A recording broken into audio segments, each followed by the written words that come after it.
So, welcome to Healing the Inner Elf through Trance, Dance, and Diet. If you think you're in the wrong room, check your program. Let's see. There's some propagandizing to do in no particular order. This is just my schedule for the next year, fairly set, in case you want to avoid this kind of encounter again in the calendar year. This will help you coordinate that.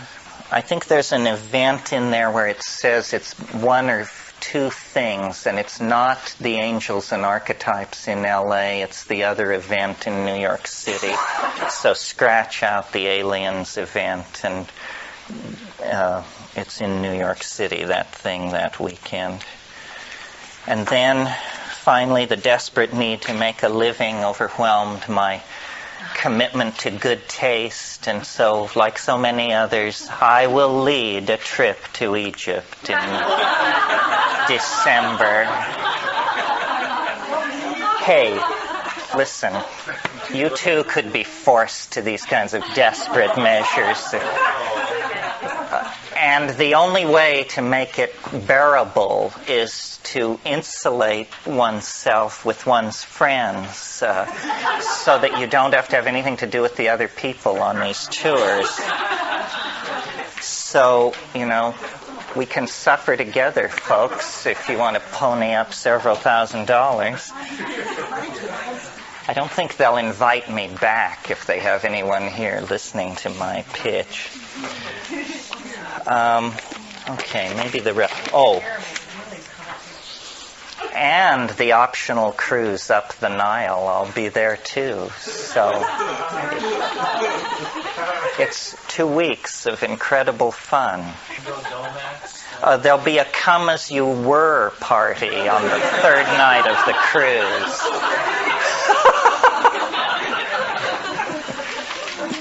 So enough poking fun at our colleagues at their expense. Finally, there is a book out. Those of you if you've ever wanted to buy a Terence McKenna book and have been frustrated because you didn't want to grow psychedelic mushrooms in your kitchen, which was the only other book around, you can now purchase this book. However, only in the Esalen bookstore, because it can't legally be sold till the 17th of February. So the Esalen bookstore made a special deal with Bantam and got a couple of cases of it for this weekend. So you could actually be the first person on your block. The title is Food of the Gods, not Why Eve Was Right, which is what I wanted, but you learn your place in the hierarchy of being when you work with Bantam books. But seriously, this is my best shot at making a rational argument, sort of, based on archaeology, history, and so forth, for the importance of psychedelics in culture and in the present situation, and for a need to rethink cultural and legal attitudes toward these things. So that's in the mix. And that's, I think I'll save the rest of this paper for tomorrow morning. What happened to the Harper's book that is due to be released the first? Aha. Not in the stores yet. Fans of internecine publishing struggles. What happened was the two publishers decided, some faster than others, that it would be better if the Bantam book came out first. So the Bantam book is out. And the question refers to a second book called The Archaic Revival, which will be out in May, and which will in no way duplicate this. They're completely different books, but there was a little jostling toward the finish line, and Harper's decided to let Bantam go first. After 20 years of being ignored, it was nice to see that these people were paying attention. So anyway, that's it for the gossip department. Welcome to Esalen, those of you who've never been here before. Welcome to the refurbished big house, fans of renovation who have been here before. And the best way these things work, I think, or what we've fallen into as a habit, is on this first meeting, people basically just state, if they wish to, who they are, but for my edification, what can I tell you? You know, what do you want? It's brief enough, and it will go past very quickly. So, out of people stating their interests and concerns, tonight will come an agenda of topics for the rest of the weekend. And once I get going, my style is pretty much just to rave. So feel free to interrupt. Otherwise, it will just go past. And you can interrupt for clarification or to ask a question or whatever. It's very informal. It's so informal that I don't even know the name of it. Does anybody have a catalog? A Weekend with Terence McKenna. We finally just hurled all pretense to the wind rather than endlessly recycling. Well, we can probably fill that bill. So to my mind, the importance of these things is that everybody is self-selected to be here. And it's an extraordinarily peculiar set of concerns that fall into nexus in this situation. So we represent some kind of an affinity group. And I think it's very important for the people to get to know each other, because all kinds of relationships, arrangements, possibilities can emerge out of these meetings. Someone in this room has what you're looking for, and your problem is to figure out who, and then go from there. So to aid you, the clues emerge tonight when we go around in the circle, and everybody gets a brief chance. And for some people, it will be probably their only opportunity, because some people step out of the light, to say anything you want, provided it's brief. Lack of brevity is proof of psychosis in this situation. And after all, we are in a center for psychophysical healing, so please honor that. My take on science, I might as well couch it as a comment to you, but it will come out in some other form anyway, is science is excellent at doing what it was designed to do, but it has expanded its province into all reality and seeks to pass judgment in areas where it has no real business going. It's a very limited method that achieves its claim to universality by wildly exaggerating its accomplishments. For example, science to do its work, modern science, post-Newton, depends on probability theory.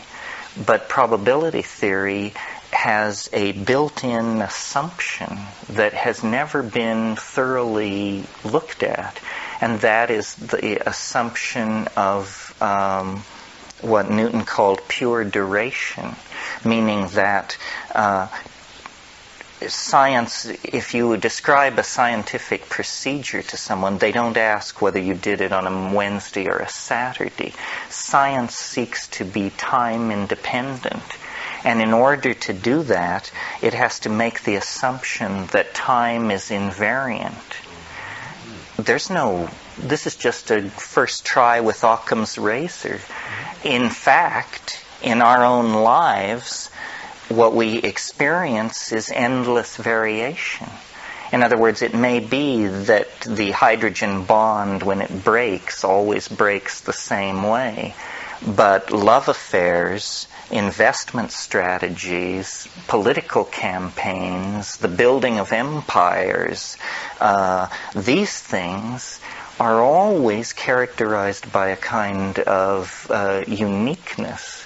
And science, by invading these domains with probabilistic conceptions, gives us the science of statistics, polling, and hands to us mythical entities like the citizen or the average white male, or, these are just absurd abstractions that are generated by a particular kind of worldview that is not really examining its first premises.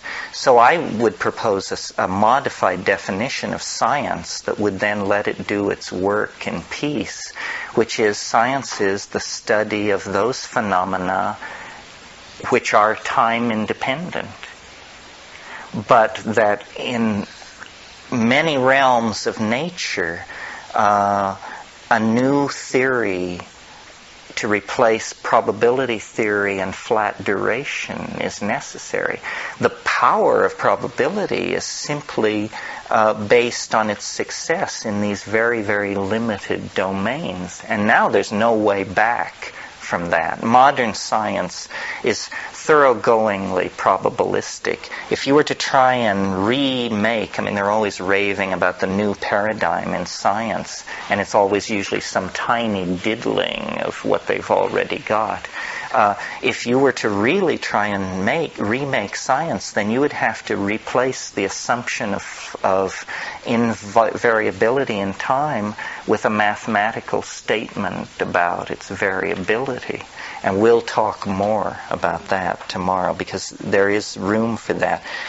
Science is not reason. Reason is a different domain. And I think anything which is unreasonable, ultimately unreasonable, is just patently absurd. That's why I don't feel great affinity with most of the marching hordes of the New Age, because, the fact of the matter is they don't possess any razors for separating the nuts from the berries. But nevertheless, our intellectual choices are not between the channelers of Lazarus and the American scientific establishment. There's a vast set of possibilities in between there and beyond those poles of discourse that can be worked out.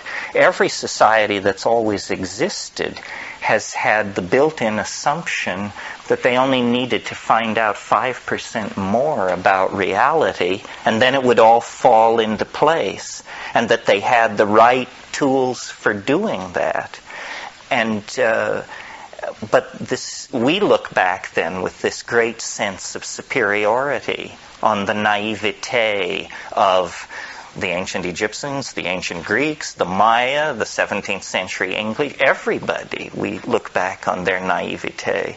But in fact, our own cultural enterprise is obviously fraught with a peculiar illogic and childishness and naivete. We're a culture that, robs our children to create a potlatch culture in the present. And this would look fairly pathological from any cultural perspective outside our own. The thing, this is a segue, but it makes sense. The thing that I think psychedelics do that addresses this problem and many, many problems, or choke points in our ideological effort to understand what's going on, is the contribution that they make is that they dissolve boundaries. And culture, the word virtual reality was used as we went around the circle. Culture is the sanctioned virtual reality. And it is put in place by the machinery of local language, you see. And so then you're born into this circumstance, and you're told, you are a male child, you are a citizen of the United States, you are a Christian, you are a Jew, you will go to college, you will do this. And you never question. It's called the social contract. It hasn't gone unnoticed by Western philosophers. It's gone unnoticed by those of us who are its foremost victims. They try to tell you that you're in a social contract. But when you ask to see your signature on the document, they tell you that you were born into this contract. Well, what the hell kind of contract is that?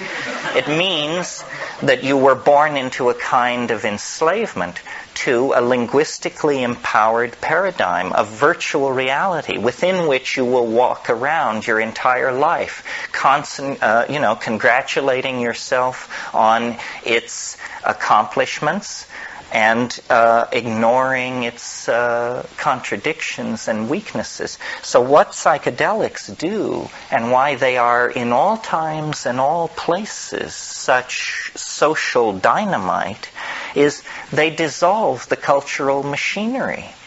Doesn't matter. Head-shrinking Amazon native, Hasidic Jew, Chinese merchant in Singapore, whoever it is, the psychedelic dissolves their cultural construct and puts them in touch with the fact of being in organism. Being an organism is like what you get when you take off your real clothing. Not this clothing, but the clothing of language, programming, and assumption. Then you find yourself within the context of organism, outside the context of culture. And for the reason this is not a mass movement is many people hear that and they say, I know what that is. That's called being nuts. I don't want that. That sounds absolutely terrifying. Well, these are people for whom that cultural machinery is necessary armoring in an almost Reichian sense. Necessary armoring. They cannot face the world without culture because they are in fact defined by culture. Now, who are these people? These are the people, and we each to some degree imbibe in this category. These are the people whose values are set by the engines of commerce and propaganda. These are the people who dress as they are told to dress, spend as they are told to spend, believe as they are told to believe. But within every human being, there is a kind of, at least the possibility of a revulsion against this kind of anesthesia of uniqueness. Because that's what it is. You can put your uniqueness to sleep. And then, you dress Gucci and you invest with these people and you drive this car and you're correct. Because your accountants, your managers, your agents, your public, whoever, your husband, your lover, is telling you that you're correct. Definition from without means being defined by the cultural machinery. Cultures other than our own have somehow always known, perhaps because nature is such a huge force outside the Western industrial democracies, people have always known that this was a fiction, that the world of cultural values is a necessary illusion, if you will. And so they create a class of people called shamans, or seers, or magicians, or trans-ecstatics, or what have you. And these people are deputized by the cultural machinery to go beyond it. To go beyond it and to return with truth. not culturally sanctioned truth, but just truth, the felt experience of being in organism that I'm talking about. And by this process, cultures conduct their evolution, if you're an evolutionary thinker, or their random walk through time, if you're more of a phenomenologist. But whatever they're doing, we're not doing that, because the mechanisms that we have used to close off access to the beyond culture dimension have in our hands grown so strong that we have, in a sense, succeeded to the point where we've put ourselves out of business. And the people to blame for this are these wily Greeks. Because while everybody else was carving horned masks and painting themselves with cross-hatching and stuff like that, the Greeks got the idea, we'll do it differently. We will portray the surface of the naked human body in marble. What this means is that the eye rises to the surface of reality and looks around for the first time from the point of view that we would call naive realism. But what a cultural journey it took to reach naive realism, because you had to sever yourself endlessly from the intuition of a symbolic, magical, spirit-haunted universe. And the Greeks, through a series of cultural accidents, and I would say mistakes, ultimately, achieved this. And they had then an alphabet, a phonetic alphabet, which empowered a further severing of linguistic intentionality from the essence of the object intended. Because you see, a phonetic alphabet symbolizes sound. It doesn't symbolize the way something looks or its thinghood. It just symbolizes sound. And the phonetic alphabet then issued into a series of cultural styles, science, rationalism, mathematical analysis of phenomenon. I mean, this was something absolutely unheard of, and is the unique contribution of the Western mind, that, you know, people noticed that you could take a gut string and shorten it by half, and the tone would shift 1 octave, and stuff like that. And they got the idea of numerical analysis, which opened up the path into culture to the present world. Well, each of these steps into realism, and remember I said we would call it naive realism. Now that word takes on a different meaning from the context of the 20th century. It was naive. It was horribly naive. In fact, we were led down the primrose path by such simplistic notions, because what was suppressed was the invisible, messy world of the spirit and the human unconscious. This is the great tension that illuminates Greek civilization. You know, on one, I mean, take Plato as an example, because here in one thinker, these distinct strains of thought, these antithetical strains of thought are perfectly present. You have, you know, an overarching realism, a drive to categorize and to arrange in rational relationships, and you have a thoroughgoing mysticism with roots back into the Minoan religion of Crete and back into Egypt and Africa. I mean, it's really extraordinary. And that was the last moment in the Western cultural enterprise when these things were in balance. And they were not in balance in any one particular person. If you lived in that world, you probably had to pick and choose. And, you know, the skeptics were sneering at the Gnostics who were saying secret knowledge came from an unspeakable place beyond the machinery of cosmic fate. And the skeptics just thought, baloney, what kind of talk is that? Now, we live in the consequences of this naive realism. Because like all forms of innocence, if allowed to grow beyond the proper bounds, it becomes festering, it becomes decadent, it becomes not innocence but idiocy. It turns on itself. And this is, I think, the kind of world that we're living in. Now, parallel to this, a cultural adventure of several thousand years, the rainforest peoples of the warm tropics of the world kept intact the high Paleolithic style of cultural relativism mitigated by natural magic. And what did natural magic mean? It meant these boundary-dissolving experiences with hallucinogens.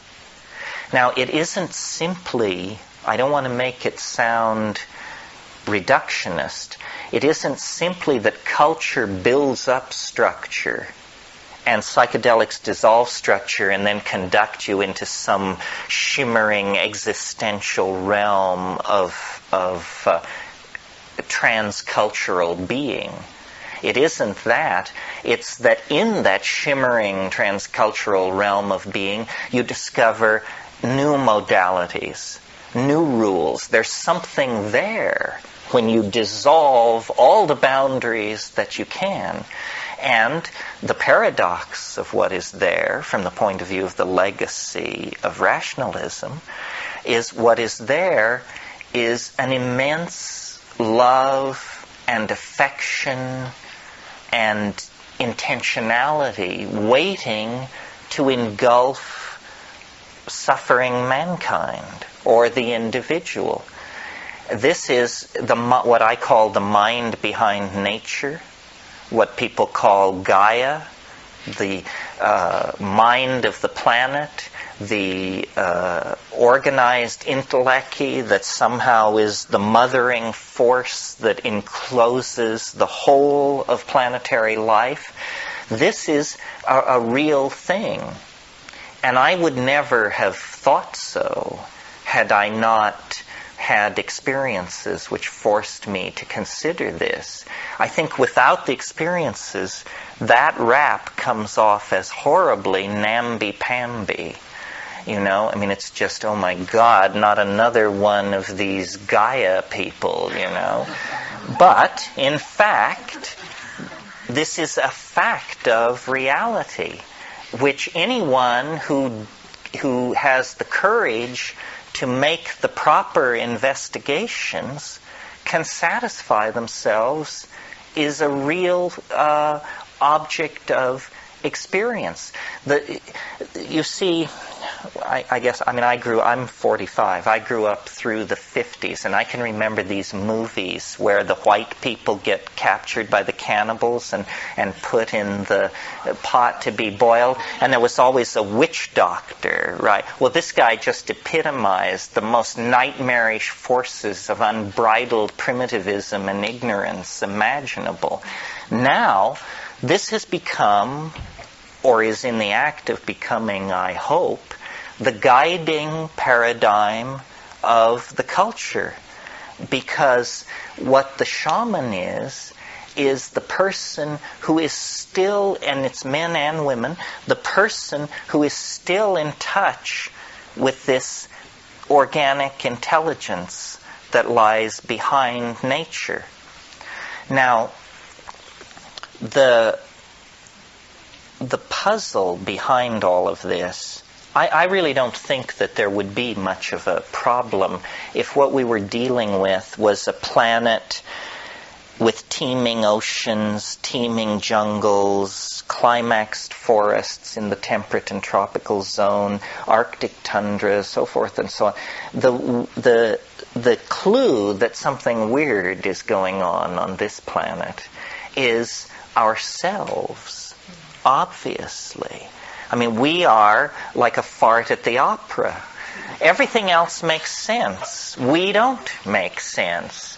And the speed with which the human type emerged from the proto-hominids is unparalleled in the evolutionary history of life.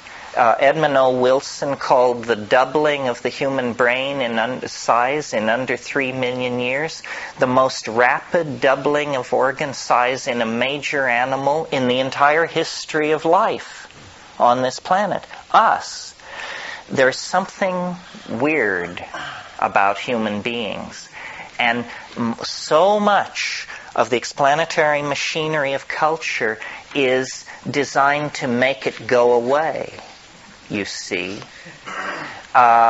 Even something as respectable and expressive of liberal values as Darwinism is in fact an effort to explain how it's all okay. It's natural. Don't worry. It's natural. You just get mutation and you have natural selection and you have traits and these traits extend themselves. But it's a great step, to Milton, to the space shuttle, to an integrated global economy. I mean, are these the products of animal existence? The Darwinist says yes.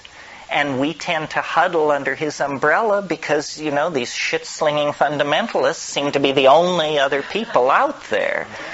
But obviously, when you're impaled on the horns of that kind of a dilemma, there needs to be a breakthrough to a third, fourth, or fifth possibility.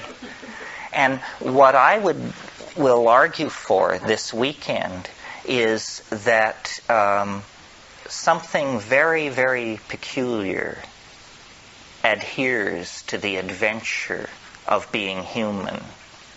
And that it is not all business as usual. We are not simply an advanced chimpanzee. Neither are we the sons and daughters of the Lord God Almighty. I mean, that also seems to me a stretch and to raise certain problems not easily swept under the rug. There has to be a third possibility. And I think that when we start, as we will tomorrow, talking about the way psychedelics synergize and stabilize certain abilities within a hominid population, and the way in which then other cultural reinforcements can be built upon that, you will see at least part of the story has to do with the way in which, by being forced toward an omnivorous diet, by virtue of having to leave the canopy homeland for a bipedal existence in the grasslands, we had to undergo a huge dietary change. And part of our strangeness has to do with the evolutionary changes worked upon us by virtue of our exposing ourselves to unusually high amounts of mutagens in foods as we expanded our diet. And drugs and foods come in here. The other part of the equation, which is much more speculative and which we'll talk about tomorrow night, has to do with the notion of an attractor and of trying to look at humanness not as a mistake, a cosmic error, or as Heidegger said of man, he said we are flung into being. The idea always being that it doesn't make sense, that there's an arbitrariness to us. But I think that there's a way of analyzing process that will show that we are not only part of what is going on, an embedded part of what is going on, but that we actually represent the place where all the eggs are poured into one basket. And I'll just say a little bit about this tonight. When you look at the history of the universe, if you look with unbiased eyes, I think that what you will see is that the universe is a novelty-producing and conserving system of some sort. The early universe was so simple that when we now we're going with science here for a minute, we're asked to believe that it sprang from nothingness in a single moment, that its diameter was less than that of an electron. And then in a very short period of time, a number of very dramatic things happened, but they are all couched in terms of an expansion and cooling. From the moment the universe is born, it begins to cool. And as it cools, complexity magically crystallizes out. The original universe, there weren't even atoms, because there was such high temperatures that atoms could not stabilize themselves into orbits around atomic nuclei. So there was what's called a plasma, just a soup of naked electrons. And then, gradually, as the universe cooled, the simplest of all atomic systems was able to form, the hydrogen atom. And these hydrogen atoms were produced in staggering amounts, and they began to clump together. And this is tricky, but not our problem. This is a problem for science. They don't know why they clumped, because it should have all been smooth, right down to today. But it isn't. So in this clumping process, of course, great temperatures and pressures were created at the centers of these masses of hydrogen, and a novel process, therefore, could spring into existence, the process of fusion. And fusion of hydrogen in early stars cooked out heavier elements, iron, sulfur, and especially carbon. Well, after that, then you get all those molecular or atomic species, and then they can aggregate into molecular species.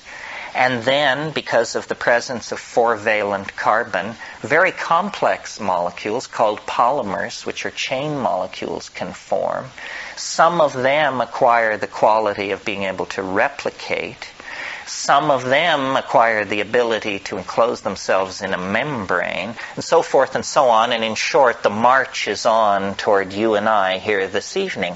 But what's interesting to note is that each successive stage in this process happens more rapidly than the process which preceded it.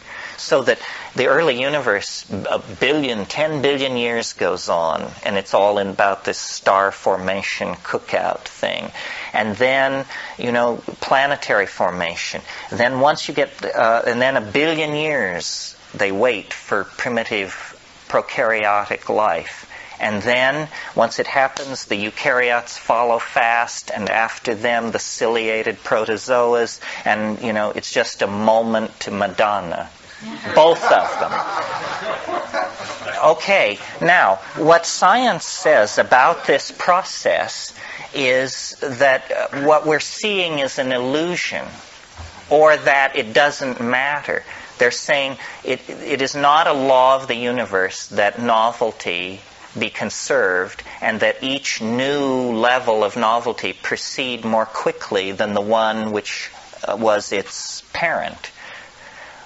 And so by chopping it off like that, human history is denied any relevance in the natural order. It is not part of the natural order. And even though we think we're a secular society, our assumptions about history are straight out of Genesis. We do not think of history as a branch of biology, and which it obviously is. So what I believe is happening is an accelerating process of novelty conservation that has reached such a point now, at the close of the second millennium, that it is absurd to try to propagate the human future by fantasy centuries into the future. There is no future, because the rate of acceleration is so close to approaching infinity that no possible future can be imagined. Now, people talk about this, but they never draw the implications. You've probably seen some show on television where they say, here's the curve of human energy release, and here's the Stone Age, and here's the 16th century, and here's the 20th century, and it's headed for infinity. Okay, next slide. Here's the curve of human speed. In the 1750, people could go as fast as a horse could gallop. In 1820, the steam engine, and then the 20th, and then it goes to infinity. And they say, okay, here's the human population curve. In the year 1000, there were 400 million people on Earth. In the year 1850, and so forth, and it goes to infinity. So they don't believe it.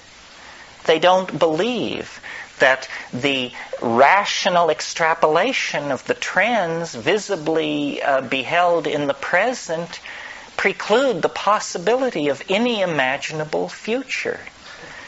Or at least I don't believe so. I believe that we're actually in the grip of a process that cannot be halted or accelerated, but which is now in a process of tightening its gyres, as William Butler Yeats said. That what we call the chaos of 20th century history is in fact the speeding up of this temporal process to the point where it is now visible within a single human lifetime. I mean, we're like mayflies or something. We're born one day and we die the next. So only the most incredibly accelerated kinds of change make any impression upon us whatsoever. I mean, mostly we say nothing happens. But in fact, in the 20th century, it's incredible. In the last 12 months, there has been more change compressed into time than in the previous 20 years. And those 20 years had more change in them than the previous 100 years. And that 100 years had more change in it than the previous 1,000 years. And that 1,000 years had more change in it than the previous 10,000 years. But science tells us this is meaningless. This is not a real, legitimate phenomenon that you're talking about. You're just lining up facts to make it appear as though there is an attractor, to make it appear as though the human historical enterprise is about to run itself into a stone wall or off a cliff or into another dimension. And this is really the question, I think. Because psychedelics are, or were once described as consciousness-expanding drugs. Phenomenological description, consciousness-expanding drugs. Well, if that's true, or if there's even the slimmest possibility that that's true, then we have to avail ourselves of these things, because consciousness is precisely what we are starving for the lack of. And history is no longer rationally apprehendable by the systems which created it. I mean, everybody who's running around gloating over what happened to Marxist-Leninism should understand that Marxist-Leninism is traceable right back to the social contract theory of Rousseau, and that Western liberalism is traceable to the same root. And the crisis of Marxism is they just died first, that's all. But all these ideologies are on the brink of a coronary thrombosis, and we're going to have to catch the falling bodies when it hits. I mean, do you think that mercantile capitalism, which extracts the environmental reserves at an ever-accelerating rate, has any future whatsoever on this planet? I mean, they're just looting the last few $100 billion worth of stuff before they announce that everybody's going to have to go on a diet that will drop your jaw, So we've come to the end of our rope. So then what do we have to do about it? Well, what we have to do is we have to look back in time and find cultural models that served in the past. And, many of you who've been here before have heard me talk about what I call the archaic revival, an effort to jerk 20th century culture 180 degrees and send it right back to the value systems of the high Paleolithic, because that's the last moment that intelligence, language, religion coexisted with nature on this planet in a less than fatal arrangement. From the moment that agriculture was invented, the die was cast. Because first of all, agriculture is a strategy for dumping a huge database, the database of the hunter-gatherer, and replacing it with a database that is important for only 5 or 6 species of plant. You then give up nomadism, which begins to concentrate your impact on the land into one place. You then plant these crops, and you have such success producing food that now moving anywhere is unthinkable. Plus, the big project after the fall harvest festival is now we have to build a wall to keep the starving people from stealing our surplus. So immediately there's us successful people and those people who weren't successful and who have different cultural values and who didn't produce a food surplus. So, we've decided we're going to sharpen sticks and kill all of them. So then you have warfare, thicker walls, retreat into cities, standing armies, defense of territory, class structure emerge, the notion of wealth as an abstraction, because wealth in a Aboriginal society is a sharpened stone, not your portfolio with your investments neatly listed, you see. So this is, just a pass over these themes. I know a lot of people came hundreds of miles and drove a long way today, and I tend to whip you with this stuff. But the idea is that the psychedelics are more than the best fun there is, which they are, more than a tool for exploring your own psyche and straightening out your own kinks, which they are. They are, in fact, the key to understanding the pathology that culture has become and the way out. I mean, there has to be a way out, and it really is this archaic revival. I mean, and if you're resisting it, think of it this way. If we don't organize the archaic revival, it will be handed to us on a platter in the form of failed agriculture because the ozone hole is screwed up, infrastructures falling apart, financial systems falling apart, the rise of fundamentalist religion. In other words, we are going to have a return to a previous historical model, and it can either be managed humanely through an honoring of the feminine, an honoring of the earth, a return to the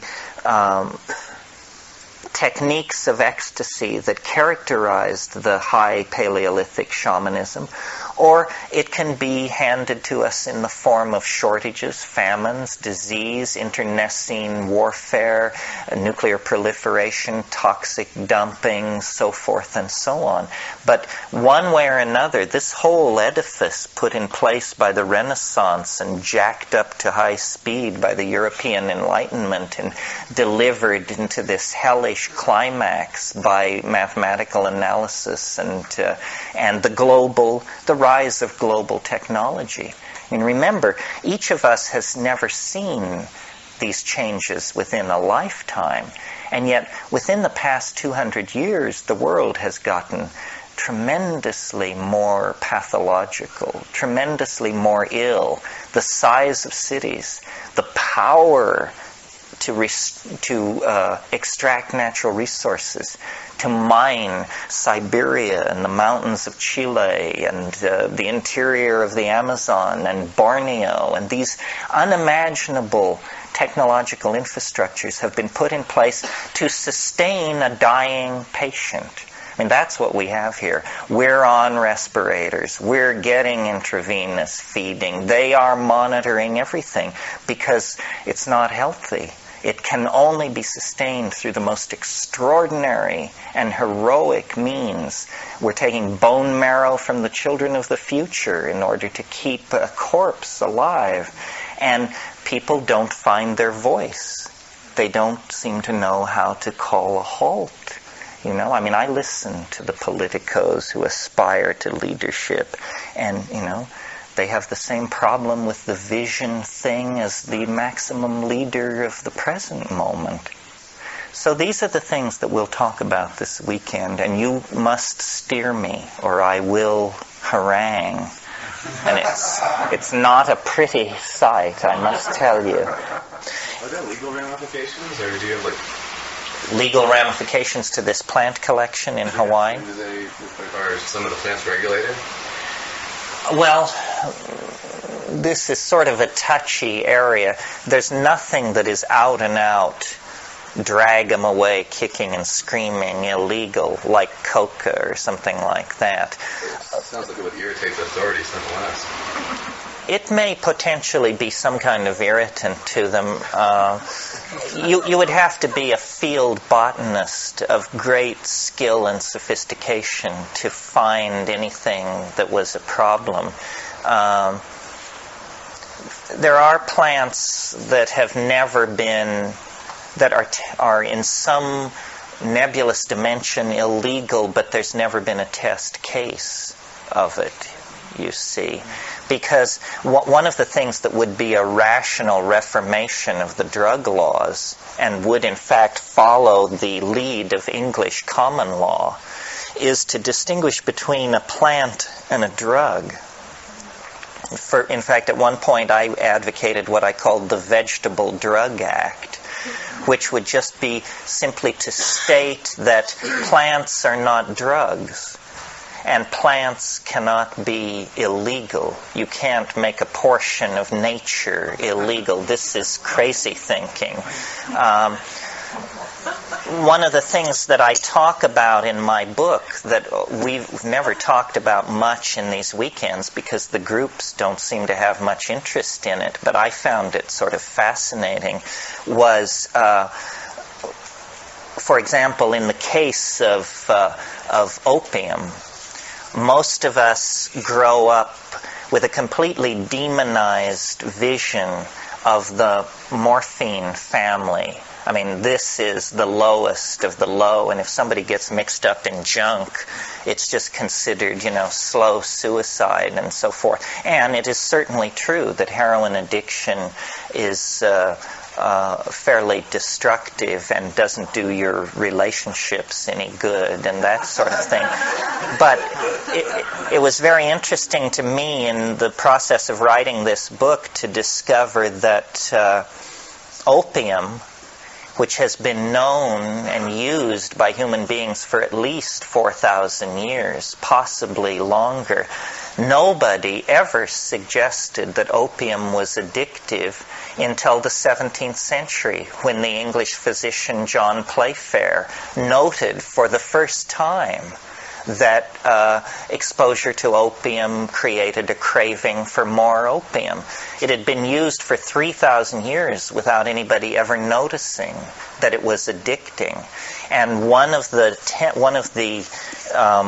tendencies that this book traces fairly clearly is the tendency to refine and strengthen drugs until they become social problems.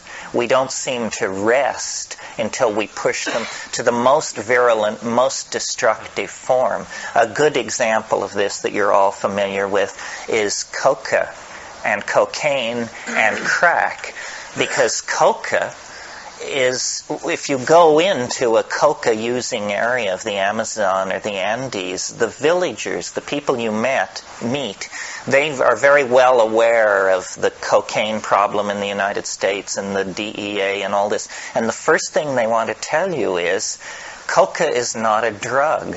It's a food. And Tim Plowman, God rest his soul, a good friend of many of us, who died a few years ago, a great field botanist, he did studies of the nutritional value of coca and discovered that, in fact, in a coca-using population, up to 30% of the vitamins and minerals in the diet are coming from coca. And it is not a social problem. It does not lead to antisocial behavior or child abandonment or violence or anything like that. It is, in fact, largely, it makes life possible in the jungle because it gives you the energy that you must have. The jungle is an extremely encroaching place. And if the only tool you have to hold back the jungle is a self-sharpened machete, in the absence of coca, you would toss in the towel after a couple of weeks of struggling with this. In the presence of coca, you can settle down to a lifetime.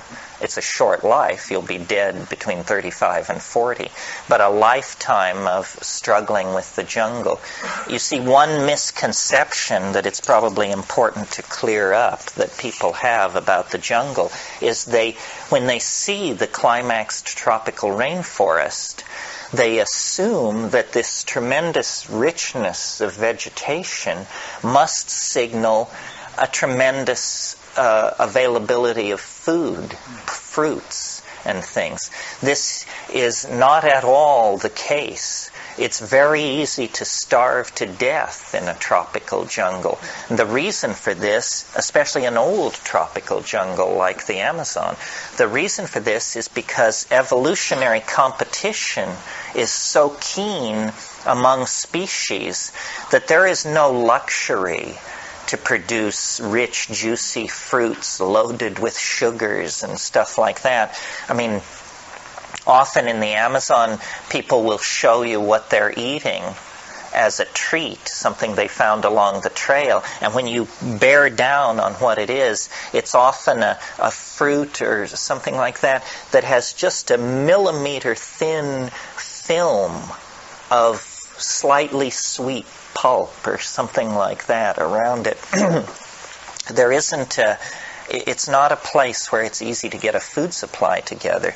So a drug like coca, which suppresses appetite, this is its second important consequence, is in great demand. And the suppression of appetite, the providing of energy, it's made for this very, very harsh environment. The other thing is there are other psychoactive compounds in coca, other so-called canes, and they mitigate the property of the cocaine. Western science got a hold of this and quickly turned it into cocaine, which is, very hard on the major muscles of the heart, highly addictive, and, a fairly pernicious drug, although it's the monkey doing it that you usually have to wonder about. And then, in our perverse way, we go to crack cocaine, which is an even more virulent form, more easily delivered. And the evolution of drug delivery systems is an interesting aspect of the whole drug problem. Hypodermic syringes were invented in the 19th century, just in time for the invention of morphine. And following on the heels of those two inventions were two great wars the American Civil War and the Franco-Prussian War in Europe happening at roughly the same time. Out of those two wars emerged the first population of hard drug addicts in Western culture. There had never been anything like that before. At the close of the Civil War, morphine addiction was called the soldier's disease because there had been so much indiscriminate use of morphine on the battlefields of the Civil War. I am answering your question about agriculture, but stick with me here. So then this is, to my mind, the partnership paradise of prehistory in which the feminine was honored, men and women existed in equilibrium, child-caring was shared, men, because of the strong upper body and different physical characteristics, were assigned the hunting, and also because women had babies clinging to them all the time and were not so mobile. So there was an early division of labor. And I think, although I wouldn't argue this to the death, but it seems reasonable to me, that women are probably the inventors of language. And for this, we can both thank them and, wonder about the consequences of it. Now, why would women be the inventors of language? It's because hunting is a fairly generalized concept where great emphasis is placed on stoic waiting and physical strength.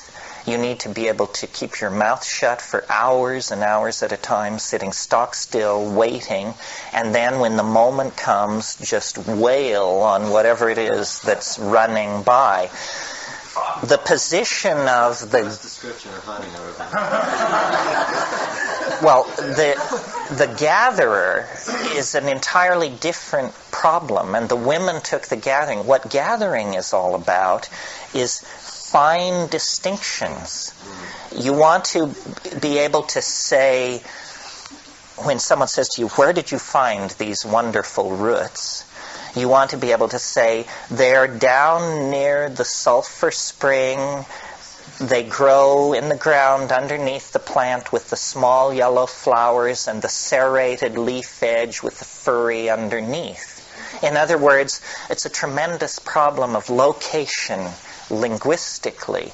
And if any of you are botanists, you know that until the invention of photography, botany created a whole special language for itself called taxonomic description, where you would say, well, this plant is cespitose with crenellate leaves and trichomes are present, and what this is an excruciatingly detailed physical description. And women also were socialized more than men because they shared child care, they spent time together in food preparation, and food preparation is part of it as well. You have to be able to not only tell where the plant came from, you have to create a linguistic machine for conveying how it is to be used. Well, I think that this partnership paradise was really the moment when human beings were most human, most at peace within and without, between men and women, between adults and children, between the human family and the environment, because we were nomadic, our populations were kept small, and I think that the sexual style of these early human beings, that we can reconstruct it by looking at phenomenon like the pygmy chimpanzees, and then looking at sexual and social styles among Aboriginal people, like in the Amazon. And the chief thing that comes out of that is group values predominate.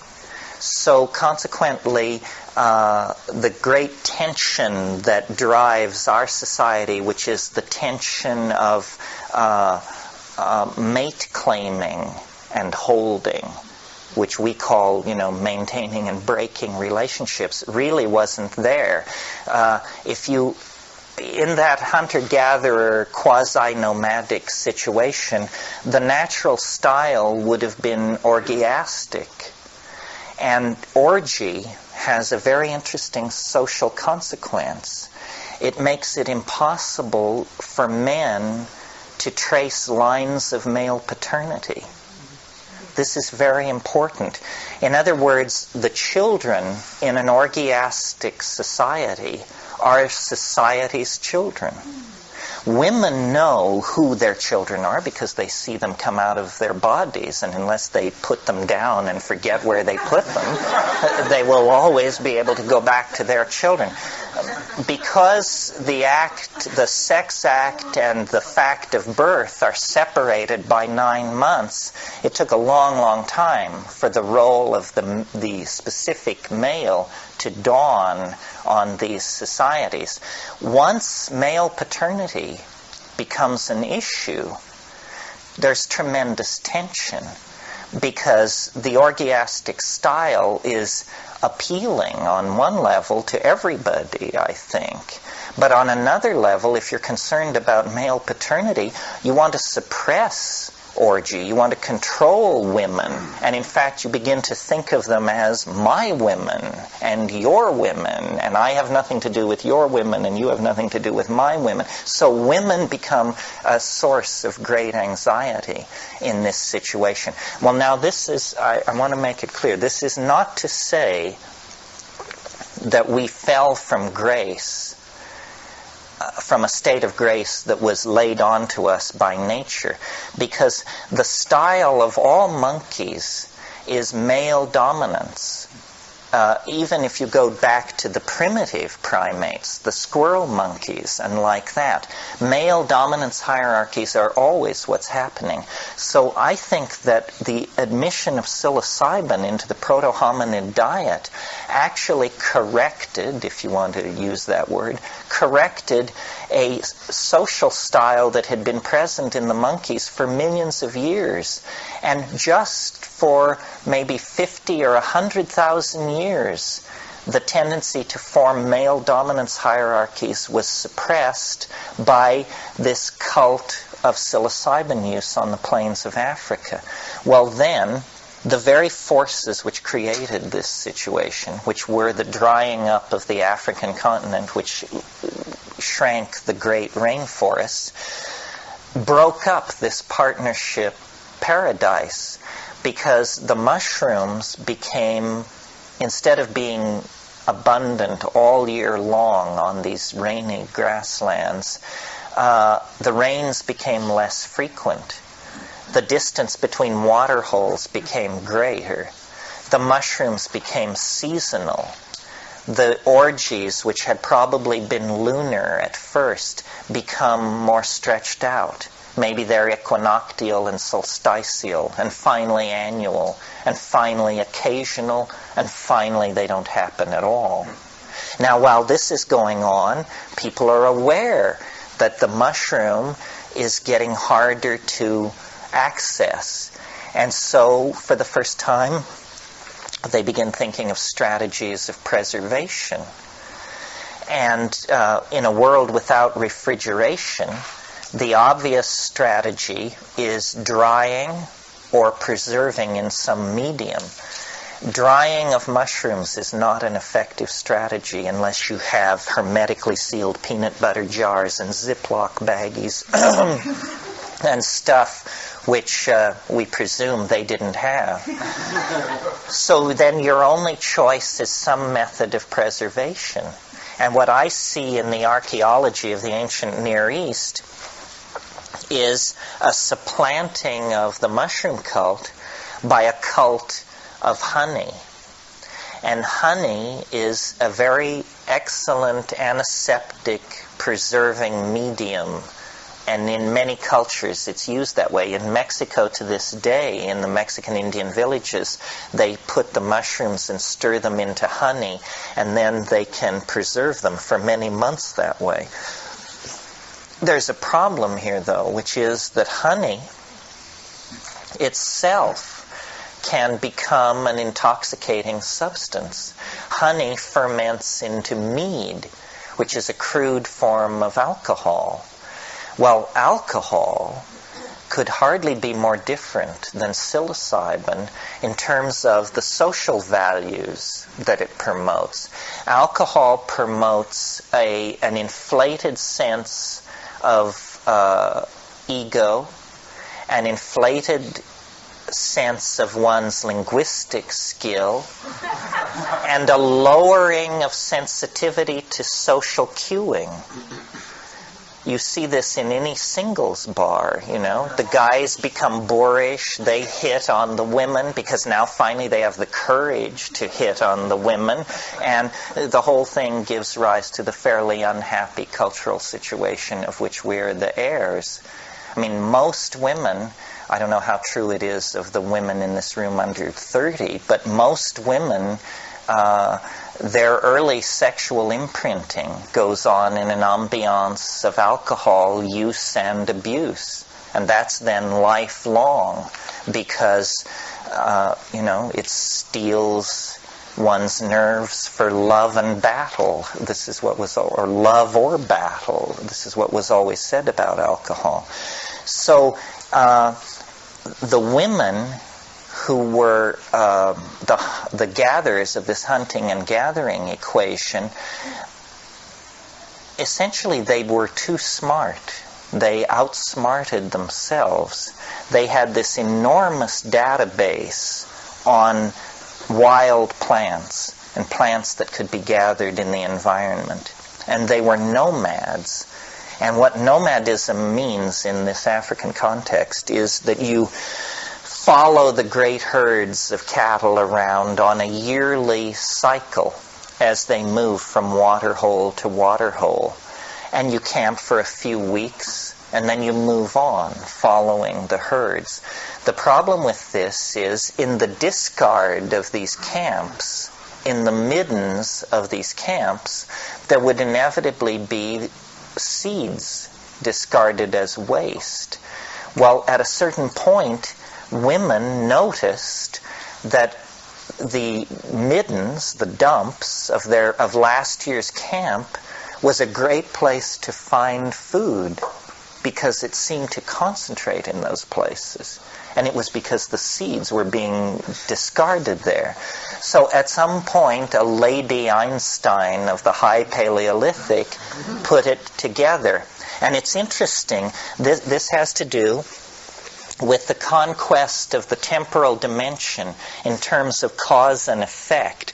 In other words, at the same time that the guys were figuring out, if you have sex with this woman, then 9 months later there will be a child, the women were figuring out, if we throw food away here and bury it, 12 months later there will be food growing on this very spot.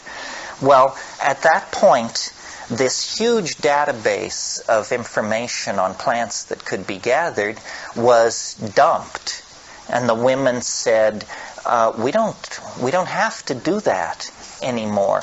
Let's just take what we know about emmer wheat, rye, oats, and a couple of other cereal grains, and we will grow those, and we don't have to gather anymore. Or gathering can decline in importance tremendously. But in order to care for the emmer wheat and the rye and the oats, the sedentary lifestyle displaced the nomadic lifestyle. And I talked a little bit last night about the consequences of the invention of agriculture. The first consequence was surplus, something the human race had never dealt with before, because in the hunter-gatherer situation, once you've gathered enough, you stop working. Agriculture is a process where you sort of push a button, and lo and behold, here comes abundance. More abundance than you know what to do with. So you have a new problem. The problem is not getting enough food. Now the problem is preserving it and defending it. And both of these problems can be solved by ceasing to wander and beginning to build walls.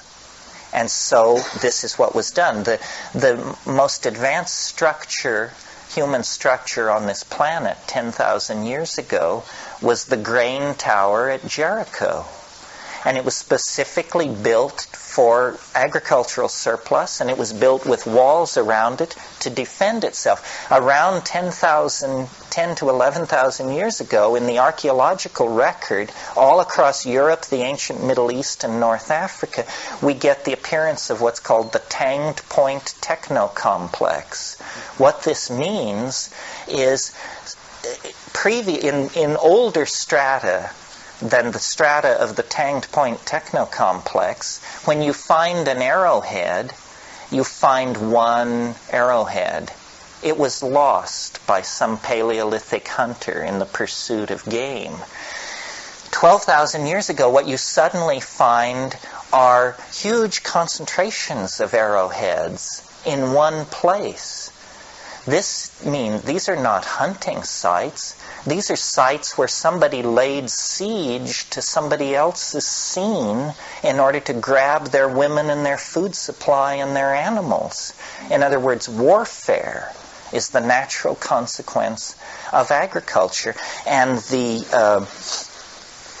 cultural pattern that we see in the ancient Middle East is a pattern of walled cities, kingship, suppression of women, slavery, and bronze-tipped warfare. All the progenitors of our own curiously twisted cultural adaptation are set in place there. So, I mean, this is a point which may be only important to me, but what you're saying is that really once the first woman or group of women, whoever it was, made this temporal connection and saw that, we ship the seeds out or whatever happens, 12 months later there's more food, we don't have to wander around so much. Once that happened, the die was cast, for McDonald's and the military-industrial complex, in effect. And that once some tribe or bunch of people have a lot more than they could use, and it's there, then it becomes tempting and, in a way, adaptive for other people to say, why wander around out here, screw around, let's just go kill these people and take their shit. Right. And that's a lot easier. Right. Now, and also what you're saying is that nobody noticed that this was fucked up at the time. Right. Well, it happened over a very long period. And the other thing that I'm saying is... Go ahead. No, to me that seems to be an important point. In other words, there was a major maladaptive cultural development that happened over a lot of time. At the time, nobody else was noticing that this was bad. And it was driven by weather, see. It was driven by the fact that things were just getting drier and people were trying to find a solution to the drying problem. Nobody thought to say, if we don't store up all this stuff, these other people won't be trying to kill us. Right. Nobody could conceive of how to return to the nomadic style.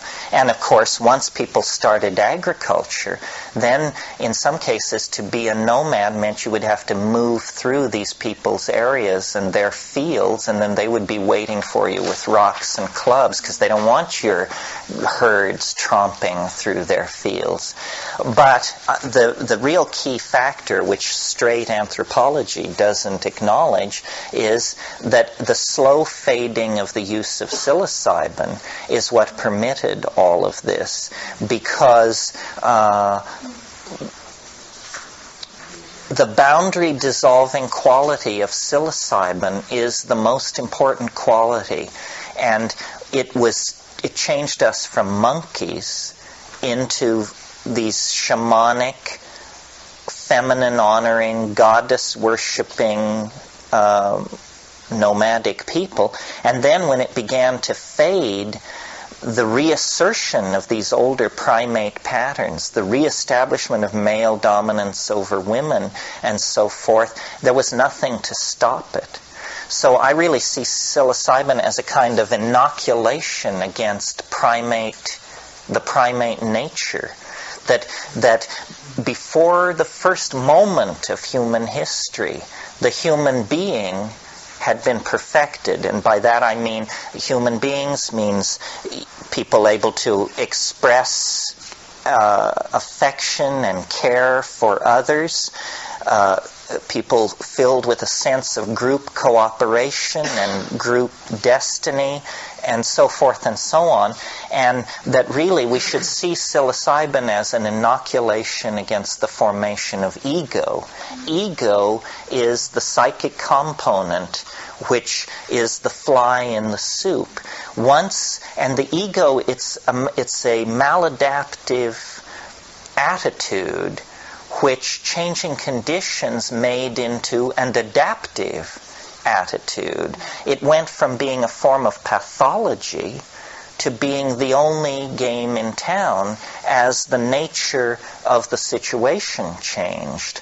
Ego is dissolved by hallucinogens, and so the hallucinogens kept this egoless society in a kind of stasis for a long, long time. But when the presence of the mushroom weakened and disappeared, then these older primate patterns flowed in and dominated the situation. In the story of Adam and Eve in Genesis, you essentially get this message, except it's told from a dominator point of view. I mean, a careful reading of Genesis will show this is the story of history's first drug bust. And it's a woman who's in trouble. What she does is she eats a forbidden fruit. It's forbidden to her by a male, by Yahweh. And she also corrupts her roommate. And and if you read in the older recensions, like the Q document it's very clear. It says that their eyes were opened. The issue is not that this is a poisonous plant. At one point in the story, Yahweh, walking in the garden, mumbles to himself, if they eat of the fruit of the tree of life, they will become as we are. The issue was one of a striving for equality on the part of the human beings and a suppression of that desire for equality by this gardener, this keeper of the garden, whoever this guy was. And so then in the story, they're tossed out of Eden. And it says an angel was set at the eastern gate of Eden with a flaming sword so that they could never make their way back in to Eden. To my mind, this is simply the African sun drying up this partnership paradise. About 10,000 BC, people begin to settle in the Nile Valley. Before that, people didn't live in the Nile Valley. It was an unhealthy place. It was a boggy, malarial lowland, and people lived in what we call the Sahara Desert, but which was then the Saharan grassland. It was only when the grassland turned to desert that people moved out of the grassland and then settled near the river, and those are the proto-dynastic civilizations of the Egyptian archaeological record. In the Tesseli Plateau in southern Algeria, there are rock paintings 7 to 15,000 years old that show shamans with mushrooms sprouting out of their bodies and being held, hands full of mushrooms. They're reproduced in my book here. So I think part of what is happening in the 20th century is we're making our way back into deep time, and we're discovering our own childhood, and what we're discovering is a pattern of abuse and trauma. The reason human beings are so given to addiction and so restlessly uncomfortable with being is because we, every single one of us, are the victims of a dysfunctional relationship and a trauma that occurred in the childhood of our species. We were meant to be the mushroom-using monkey. We were meant to be to have a balanced relationship between the masculine and the feminine. We were meant to be the caretakers of the earth. But when the connection to the mushroom was broken, then we turned to building grain silos, forging spears, building walled cities, establishing the mythology of kingship, slave classes, so forth, and so on. And this is why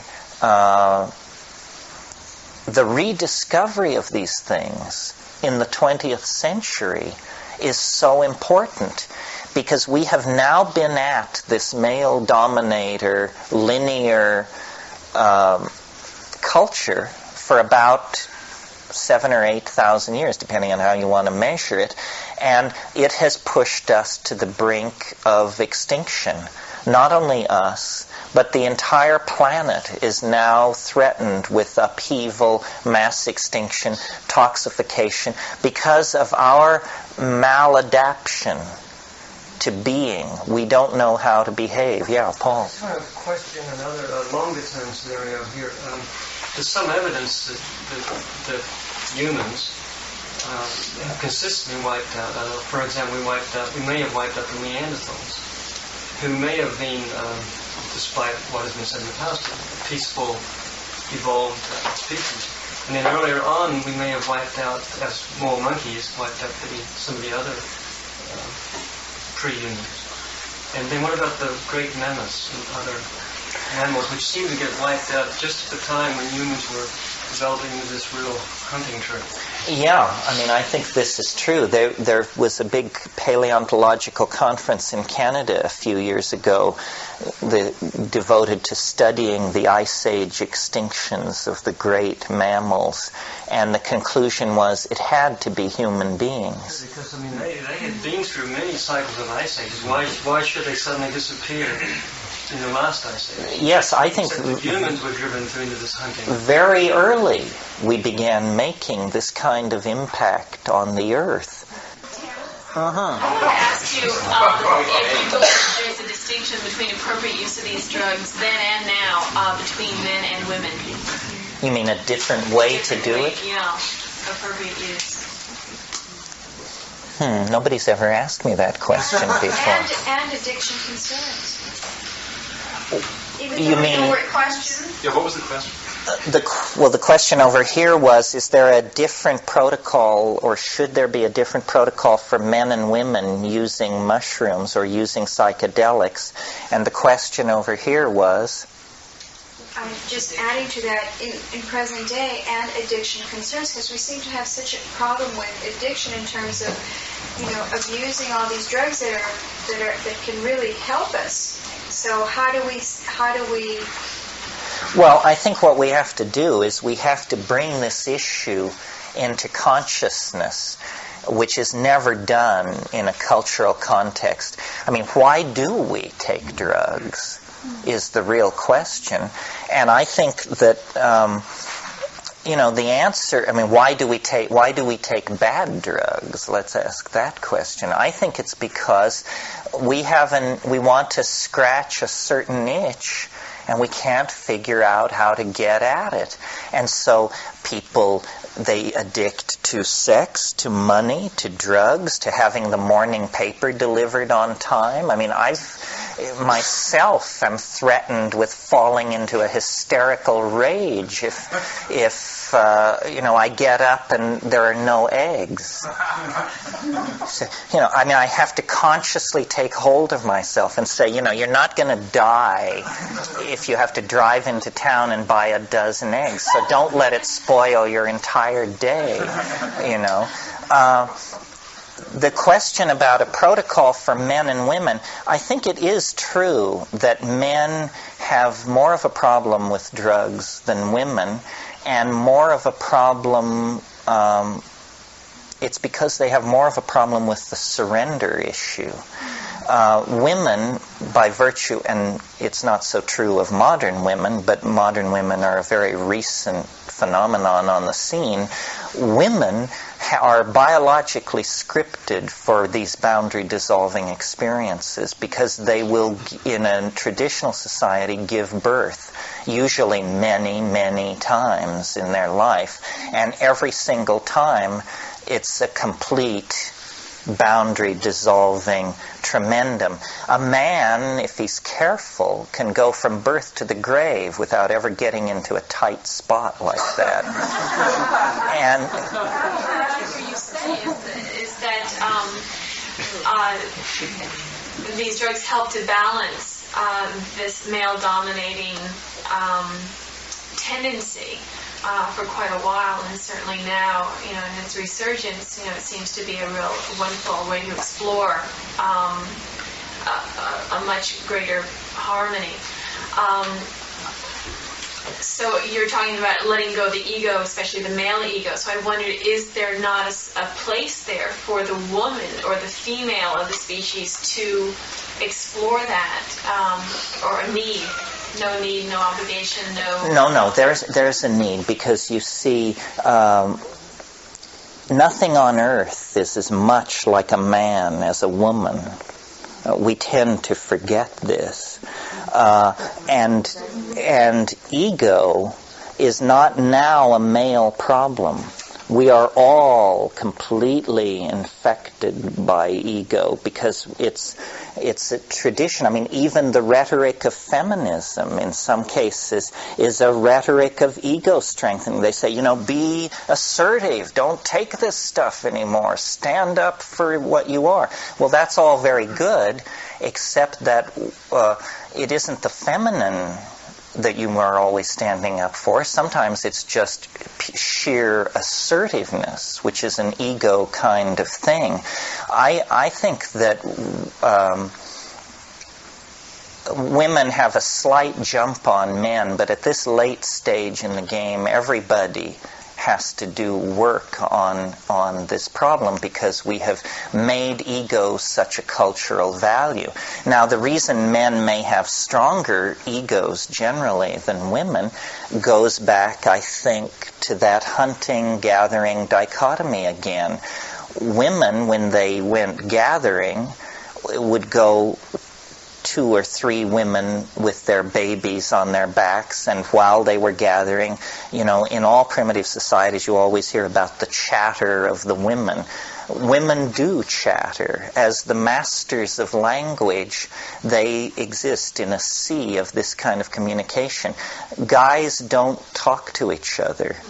It's very rare. And if in your life you were repeatedly, over and over again, told, okay, you stay here on this point and you watch all day long, and we will drive the game by at evening, and then you make the kill. I've been in that situation because I was forced through these male initiations in the meathead society I grew up in. And if you're a 10-year-old, 14-year-old kid, and they set you up on what they call a point, a hunting point, they give you a gun and they set you up on a point and they say, wait here 5 hours. The major struggle is to not be dissolved into the environment, to not become frightened, or it's called Wendigo psychosis, It's to hold the wilderness at bay. And so you have to have rituals of ego empowerment to do that. And the hunter is the exemplar of ego personified. So I think just these different cultural styles made men more egotistical, and also they didn't have... women are naturally, hormonally scripted to transfer loyalty and self-identification to their children. It's a much more abstract thing for a male to put his child first. For a woman, it's unthinkable that it could be any other way. For a man, it's a consciously argued decision. Ego is our problem. I mean, you can talk about nuclear waste or nuclear proliferation, but it all gets back to we are not willing to set aside our desires for big houses and many cars and tremendous comfort. And we do not have group values. The reason the planet is dying is because we cannot place the good of the group above our own desires consistently. We know the earth is dying, and yet, who recently has made a voluntary act of simplification of their life or something like that? We're aware of the problem, but we can't. Some do, but a vanishingly small amount compared to the people who are just out there striving like crazy to get theirs. And sadly, the dissolution of communism, which certainly had its problems, they're there for everybody to see, but the rhetoric of communism was collectivism. Care for the collectivity. In the absence of anybody saying that, now we just have a dog-eat-dog world, and the devil take the hindmost, and it looks like the devil will take the hindmost. The problems with ego is that it's one of those words that mean all things to all people, and I think we need to say that even in the societies where mushrooms were plentiful and boundary dissolution took place, people came down eventually, and necessarily so, because you need an ego in development. I think you were the one who once said that you need an ego, so if you're in a restaurant, you take your fork and put it in your mouth instead of somebody else's. So, developmentally, it's a scaffold on which you build personality. Well, I think our millions of years of primate existence give us a pretty strong ego. And then it was just this brief interlude with psychedelic plants that changed it. And let me say a little bit more about that. It sounds sort of clinical to say that it's ego dissolving. It's like we're dissolving a cyst or something. And that's a good metaphor as far as it goes. But why is the ego dissolving is a good question. What is it about psilocybin that causes the ego to dissolve? Well, I think what it is it shows you the true size of the world. And in the presence of the true size of the world, you finally figure out how important you are. And you aren't important. You don't matter a jot or a tittle in the big picture. You get a picture of 10 million years and 10 local light years of space, and then you say, well, how important is it, what I think? And then it's humbling. It's not disempowering. It's humbling. You see, I should get with the program. I only have meaning if I get with the program. If I'm sailing against the program, it's like an ant railing against God. I mean, who cares? What difference does it make? I've always thought that the supreme expression of ego in Western literature is Captain Ahab of Moby Dick. I mean, this is ego unchained, ego raised to the status of deity. It's a losing battle. It's a losing battle. That's very important. But at one point, I think in chapter 53, the quarterdeck, the first mate, Starbuck, who represents Christian right reason, says, they're talking about Moby Dick, and he takes the animal rights position, and he says to Ahab, Captain, to seek revenge on a dumb brute seems blasphemy. And Ahab turns on him in fury, and he says, blasphemy, Starbuck? Speak not to me of blasphemy. I would strike out the sun if it insulted me. For could it do that, then could I do the other, since there is ever a sort of fair play. The ego believes that it's on a level playing field with God Almighty. What could be more egotistical than that, So, psychedelics, whatever they do for us in our personal lives, as a societal force, they dissolve the ego. And what is it that they dissolve it into? Why is it so wonderful to dissolve the ego?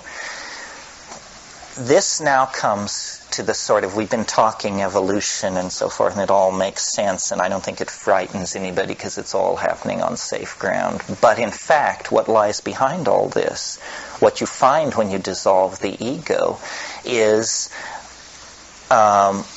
this mind, this intelligence, which seems to be distributed through nature, and which, if you're really alienated, you will call the alien, because you don't know what else to call it. If you're a woman in touch with what that means, you will call it Gaia. If you're an aspiring shaman, you will call it the spirit helpers. But the big news is that the rise of the ego has suppressed a portion of reality, which is that nature is an animate and minded thing of some sort. And this breaks the rule. I mean, it's okay to say it's animate. You have the Gaia hypothesis, and that everybody congratulates themselves on what a leap forward that is, and it is.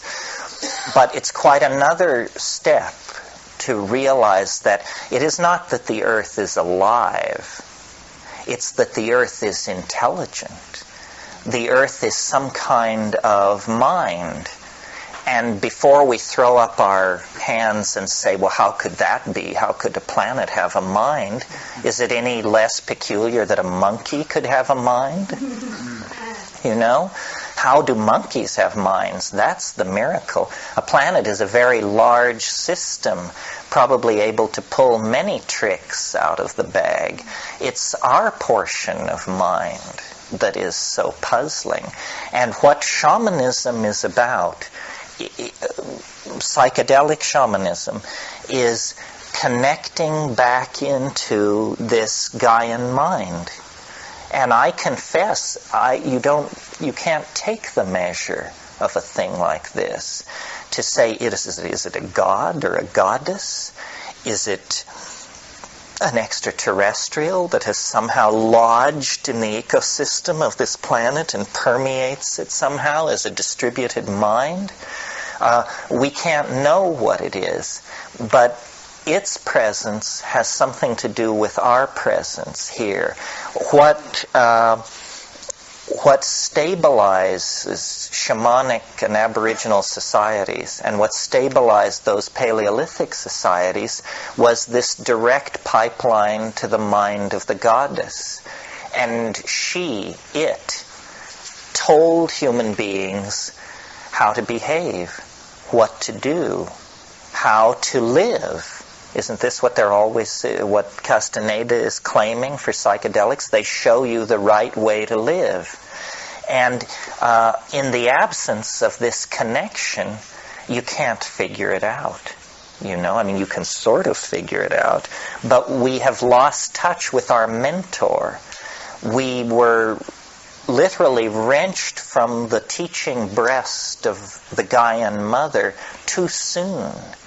And so we became dysfunctional, turned to warfare, city building, resource extraction, and propaganda.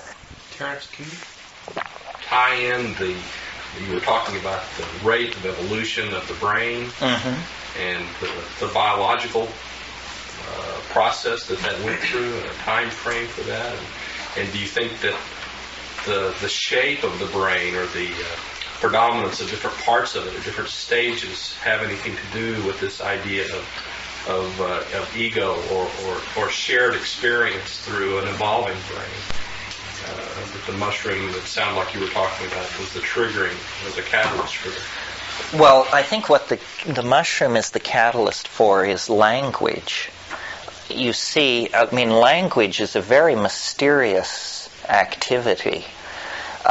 In all of nature, if you were to look for the thumbprint of God, this is the best candidate. Language represents a fundamental break with all other forms of natural organization. And, you know, there may be people here who are fond of the mumblings of dolphins or there is communication. in the natural world. But it's a long way from the brightest dolphin who ever lived to Paradise Lost or Hamlet. I mean, we are creatures of language on a level that is not met anywhere else. And our language flows out into three-dimensional space. You see, culture is the condensation of language. This building is an idea that we have then wrought in stone and wood. Esalen is an idea. San Francisco is an idea. The United States is an idea. Means they are things which begin originally in the domain of language, and then we draw them down into matter. And, the fact that you can recognize instantly millions of sentences that you've never heard before. Chomsky and his school has spent a lot of time trying to understand this. So language is like the privileged vehicle by which human beings relate to the world. And interestingly enough, psychedelics, especially psilocybin, triggers language-like activity. It causes what's called glossolalia, speaking in tongues. Speaking in tongues is simply language in the absence of sanctioned meaning. It means you've got words, you've got declension, you've got grammar, but you just didn't bother to have meaning. And I think that, we tend to believe language is for the conveyance of meaning. But I think that's just because we came late to thinking about the problem. Obviously, it seems to me, people were indulging in language-like activity for a long, long time before there was meaning. It was a form of entertainment. It's a form of amusement. It's something people did around the fire at night for each other. The original languages were all abstract. The marriage of language to naive realism is probably less than 15,000 years old and has to do with agriculture and the rise of all this other stuff. Yeah. Is that what you were doing at the end of the experiment at Petaluma? Oh, you mean that funny stuff? Yes. The ning mai waxi kipitot nem vidi kipiltek ne dam qua haxi kipiping. See how there's emotion and there's intentionality and there's anticipation, but there's no meaning. Meaning is just the cherry on the cake. It comes very, very late in that process. And one of the strange things about us as a species is our absence of an emotional vocabulary. We have 10,000 words to describe the process of binding a book, for crying out loud. But when it gets down to emotion, we have, I love you, I hate you, and I'm not sure. And yet, if you pay attention to your mind, the subtlest and most kaleidoscopic dimension of your being is the shifting screen of your emotions. And yet we can convey only the tiniest part of that to each other. A place like Esalen is built on trying to open the valve to emotional language so that people can say what they feel. Most people, including myself, I'm sure, have not the clue as to how you begin to say what you feel. The psychedelic experience is a good place to begin because these feelings are so unusual that you can sort of attempt to language them without feeling you're going too far out on a limb with your personal being. But when you start talking to somebody about, what is that poem? Is it by Robert Browning? How do I love thee? Let me count the ways. To say to someone, how do I love thee? Let me count the ways. And then to actually try to compose your own list in real time it's too, quote unquote, embarrassing, whatever that means. It means we don't want to go that way. We want to mask ourselves. We feel reluctance to push in to that domain. And I assume this is because this was what happened to language. Well, no, it may have always been that way. It is a thing of surfaces. I mean, it's tremendously easy to use language to describe a plant. Very hard to use it to describe a mood. Maybe this is because you can eat plants and not moods. And so it's ultimately a tool, a survival skill. But our poetry, our art, the places where we rise toward the perfection of our humanness are usually in the domain of language married to emotion, you see. Yeah. Question about the place of pecking order in all this that you're talking about. In most animals, you see a pecking order emergence. And my feeling from my own experiments is that as far as psilocybin mushrooms, when I was in Palenque, where the Mayan civilization is, the people who live there don't use those mushrooms. The people I got the strong feeling that the people who were in the Mayan civilization at the time did not use them. But the priests did, and that perhaps way back, when you're talking way back in the early evolution of things, that whoever was on the top of the pecking order either got the best mushrooms or kept the mushrooms for themselves or away from the people. That the knowledge that this could bring to normal people was antithetical to the needs and desires of the ones who were higher up in the pecking order. Yeah, I think you're quite right. The scenario you sketch out is what's called the Grand Inquisitor scenario. You all remember in the Brothers Karamazov the story that Ilya or one of them tells about how during the Inquisition Christ miraculously appears on earth, and he goes to visit the Grand Inquisitor. And then this conversation takes place between them. And the Inquisitor and Christ says, do you know who I am? And the Inquisitor says, yes, I know who you are. We don't want it. We've got it worked out. We don't need Galilean troublemakers. We've moved beyond that stage. And this is a similar sort of situation, I think. Priest, you see, it's a long slide from shamanism into priestcraft. And the way it happens, I think, is when the psychedelic becomes no longer accessible or understood, then priestcraft gets going with a vengeance. There's always a tendency or a tension in religion between the irrational force of revelation and the desire to institutionally organize.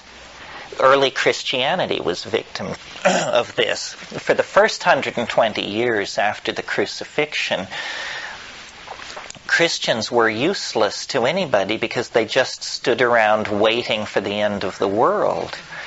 And then after 120 years of this, some people, Tertullian, Origen, Justinian, that crowd, said, shouldn't we be investing in real estate and getting a little something together here? This waiting for the end of the world, hell, who knows, And so then the institutionalized church sprang into being.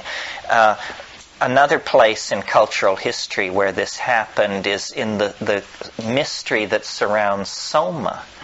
Soma was some kind of psychedelic plant Nobody knows for sure what it was, but the whole of the Rig Veda, which is the earliest stratum of the Hindu literature, the whole of the Rig Veda is hymns to Soma. These incredibly extravagant praise for this intoxicant of some sort, which the people were using. Well, if it was so wonderful, how could it ever be lost? How could you ever lose? It would be like our civilization losing the secret of how to make Coca-Cola. It's almost impossible to imagine an upheaval so thoroughgoing that we would forget how to make Coca-Cola. And so then we would collect Coke bottles and say, this represents the vanished sacrament, if only we knew. The only way you can lose a secret with that kind of cultural import is if, prior to the loss of it, knowledge of it has been restricted. What they want. It's the same with pups and most any kind of animal. So why would it be different for humans? That I think that the humans who got a little bit on top decided that this was not a good thing for others to have. Well, what I'm saying is it would only be true in the case of humans if they were using psilocybin. In other words, in the absence of psilocybin, human beings will behave like kittens, calves, and pups, but that psilocybin actually erodes the ego. And this is what's put against a lot of psychedelics. They say, well, the guy won't, these stoners, they don't punch the time clock. And when you threaten to fire them, it seems to have no effect on them. I don't know how you reach these people. Well, the way you reach them is you appeal to something other than the ego. The modern industrial civilization has very skillfully promoted certain drugs and suppressed others. A perfect example is caffeine. Caffeine, I hate to tell you this, caffeine is a fairly dangerous drug. It isn't dangerous in that a cup of coffee will kill you, but a lifestyle built around caffeine is not going to, you're not going to live to be 100 years old. Or even 70, unless you are statistically in the improbable group. Why is caffeine not only tolerated, but exalted? Because, boy, you can spin those widgets onto their winkles just endlessly without a thought on your mind. It is the perfect drug for modern industrial manufacturing. Why do you think caffeine, a dangerous, health-destroying, destructive drug that has to be brought from the ends of the earth, is enshrined in every labor contract in the Western world as a right? The coffee break. If somebody tried to take away the coffee break, the masses would rise in righteous fury and pull them down.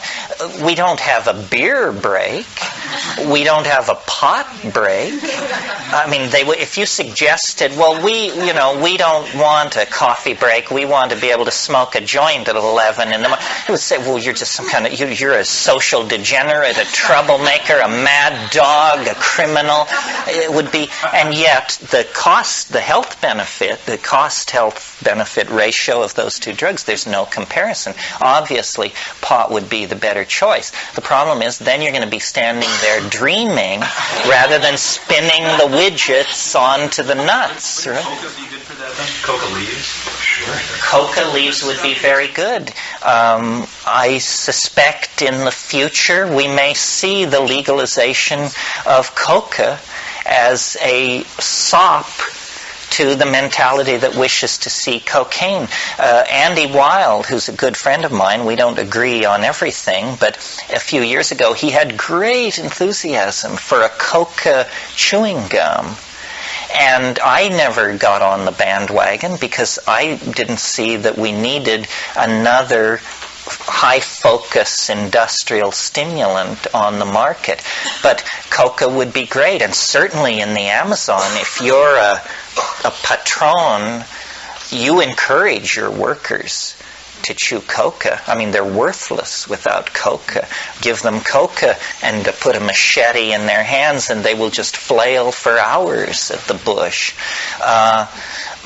Another example that's interesting that shows how blinded and unaware we are of how drugs have shaped our society. We all know that slavery ended in the United States in the Civil War. And most people, if you question them, think that slavery existed before the Civil War in many places back into ancient times. This is not true at all. Slavery died in Western civilization with the collapse of the Roman Empire. During the Dark Ages and the medieval period, if you owned a slave, you owned one slave. It was the equivalent of owning a Ferrari or a Lamborghini.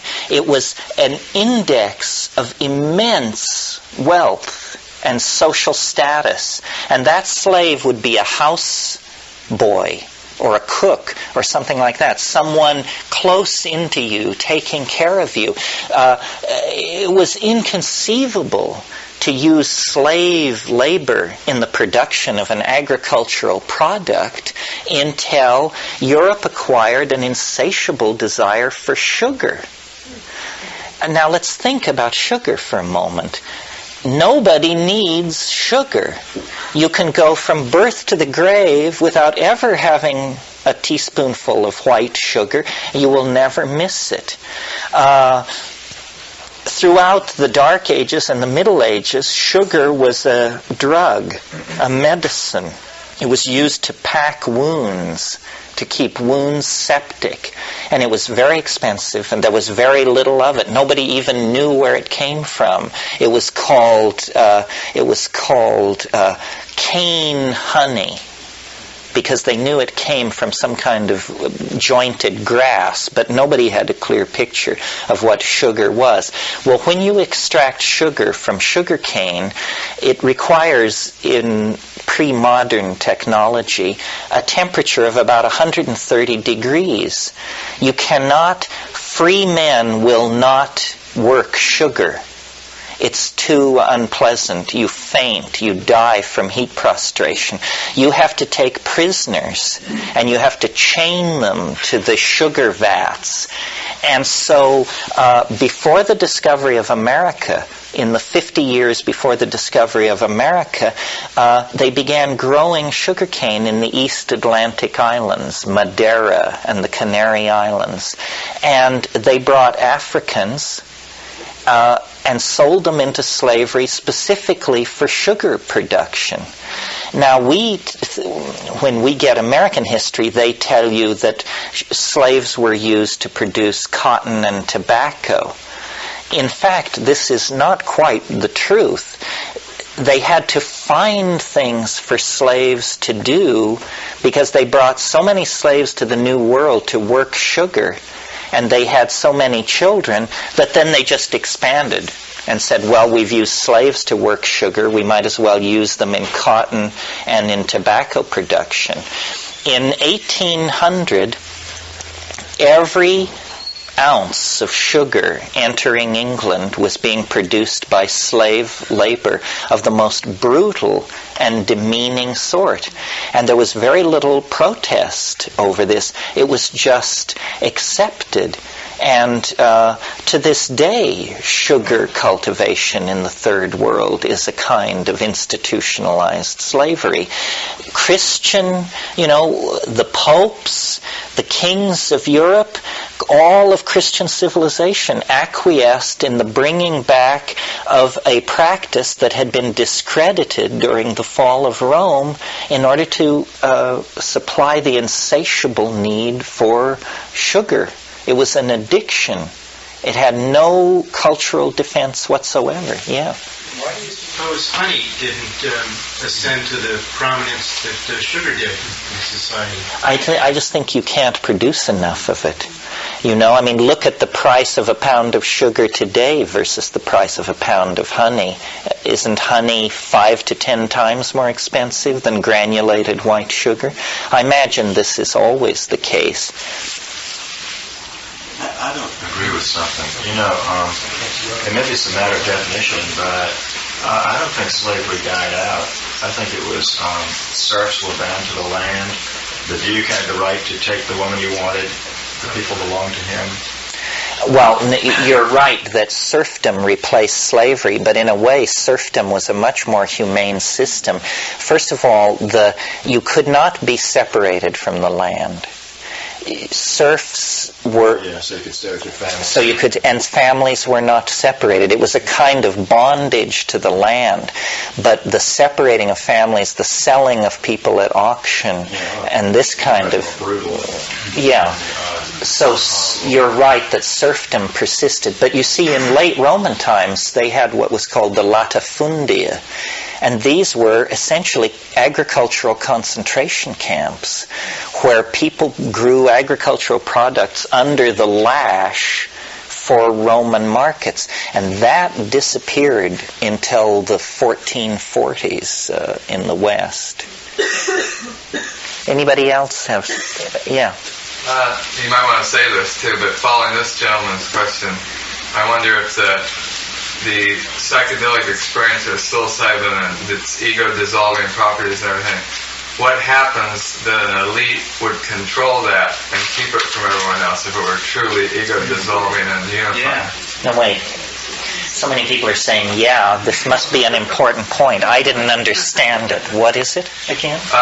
What happens to make an elite few control a property that's unifying and ego-dissolving and keep it for themselves and away from the populace?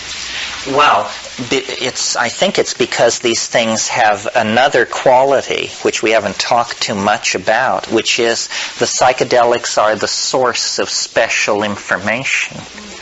And these hierarchies want to control the information. I mean, in other words, it's the pipeline to God problem.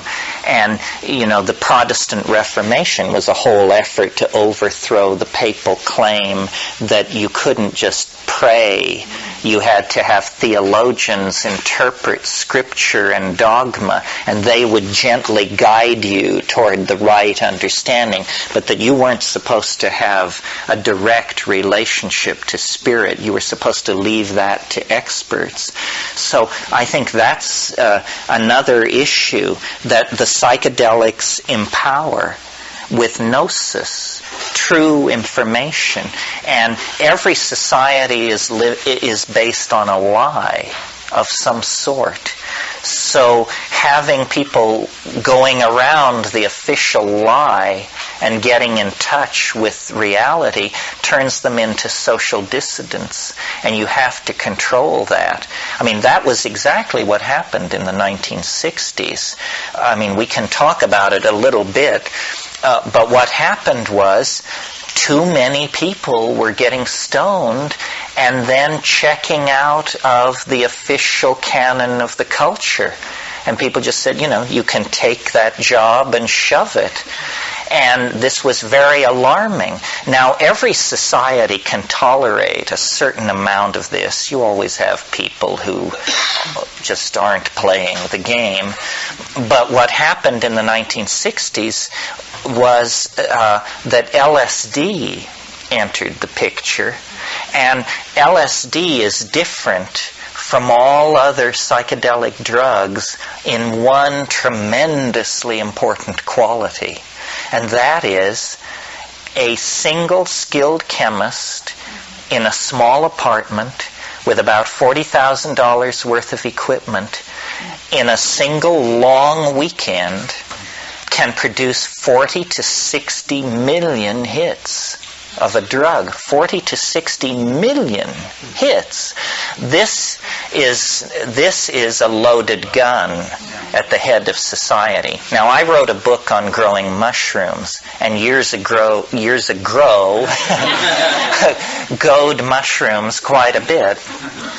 And I can tell you an absolutely dedicated mushroom grower working his ass off for 6 months can produce maybe 4,000 or 5,000 hits of mushrooms. In other words, it's entirely a neighborhood phenomenon. It doesn't affect the dials that measure the fate of society. But you produce 40 million hits of a drug, you have entered the realm of global politics. You now probably have more power, you and your friends probably now have more power to affect the fate of the world than, let's say, the government of Switzerland. Well, no, not Switzerland. They have the banks.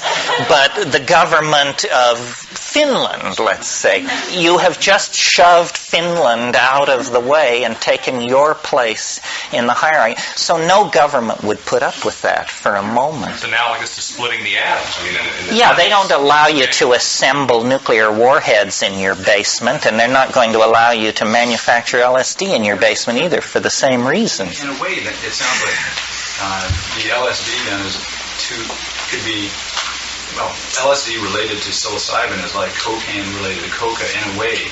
If you look at it, it's too easy to get. Well, it's not, you see, it's not that there's something wrong with LSD. Here we have one hit of LSD. There's nothing wrong with it compared to one hit of psilocybin. The problem is that you can it's just like agriculture. Yeah. Overproduction.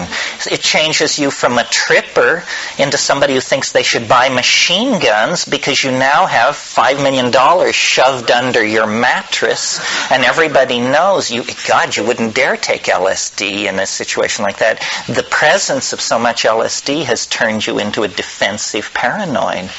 Now you must defend your fortune. Forget LSD. It's changed from a vehicle of spiritual enlightenment into a commodity that must be defended at all costs. See? The cost in terms of what the government thinks of this. I mean, you look at what the government's doing with drug sentences now, and I just in Hawaii, and for marijuana growing is a minimum 10-year sentence. And a federal law for possession of nuclear weapons is a maximum of 12 years. So if you have a joint, you get 10 years. If you're growing, you get 10 years. If you have a 10 megaton thermonuclear device, you could get probation. Well, that shows you where the alarms are sounding, doesn't it, folks? You see, the hidden issue, and it need not be hidden among us, the hidden issue, the government always tries to paint itself as the mother hen, concerned about her errant chicks. And so to keep you from crashing into other people on the freeway, to keep you from leaping out of buildings or committing suicide, we have to control these drugs. As a matter of fact, this is absurd. More people die because of alcohol than all illegal drugs combined in a given year.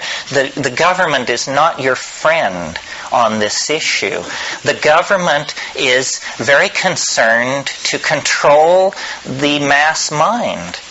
And marijuana, my God, since the British Commission on Hemp, which was in 1889, I believe, the British East India Company commissioned a study of hemp.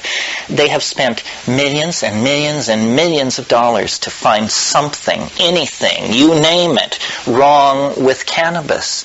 There is nothing wrong with cannabis. It is the most thoroughly tested, pawed over, and examined drug in human history. And they just come up with the lamest stuff. I mean, they tell you, you're going to have tits. Give me a break. They say you won't be motivated in your job. Like your job is supposed to be the sine qua non against which all things are to be measured. I'll stop when I get a training bra. Yeah, right. And I think people on our side of this question have been tremendously naive, because people just think we just have to convince them that it's harmless.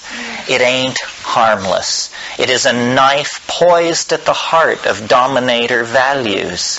It would make the modern industrial assembly line, political loyalties, the macho image projection, all of these little tricks that they're running are severely eroded by cannabis. And they will stop at nothing to eradicate it. Look at the budget of the DEA. What are they doing? They're giving 65% is dedicated to cannabis eradication. Heroin gets 20% and coke gets all the rest. It's demonstrably absurd the way the money is spent unless you have a secret agenda of some sort. And if your agenda is to suppress the evolution of unwanted social attitudes in the American public, then you have to keep your eye on cannabis very, very closely. To get even more diabolical, we won't waste a lot of time on this, but I mean, there's another agenda there, which is if you were in the business of making lots and lots of money off of illegal drugs, it would be very much in your interest, very much, to be sure that those drugs remain illegal. And expensive. I take the profits out of that. Well, I don't think that's necessarily true. I mean, No, it may be true in some regards. In a different level of well, but Steve, the new guy who heads the war on drugs, Martinez, this guy, I heard him on NPR this week, and his most passionate moment in the half-hour interview was he said, "We have pushed the price of an ounce of cannabis past the price of an ounce of gold, and we're going to keep it that way." Nothing about eradication. Talk about keeping the price high. Yeah, I mean, as far as the government's concerned, I mean, they're spending billions of dollars a year to prosecute and incarcerate drugs and specifically marijuana, not to mention the lost revenue that they could obtain by simply taxing it, which they would if it were available to those people who didn't have the wherewithal to grow it themselves. Right. The fact that they refuse to tax it when they're starving for revenue shows that there must be a secret agenda. It doesn't make any kind of sense. There's something else going on there, too, is that if you have a government which needs to do many, many things which are untraceable, as soon as you put money into it, it's traceable. But drugs provide a really nice source of untraceable money. That's all in cash. Yeah, that's another level, and we might as well say a little bit about that. When I wrote this book, I did a lot of research and about an area I didn't know that much about, which is, let's say, from 1500 to the present, drugs of addiction. And what I discovered is drug smuggling is like assassination. If the government isn't involved, it never seems to really happen.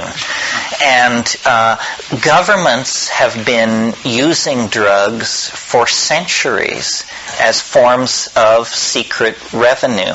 This whole sugar thing that I laid out to you, those were decisions made by the crown heads of Europe in collusion with the Pope. It wasn't common people who set those policies in place.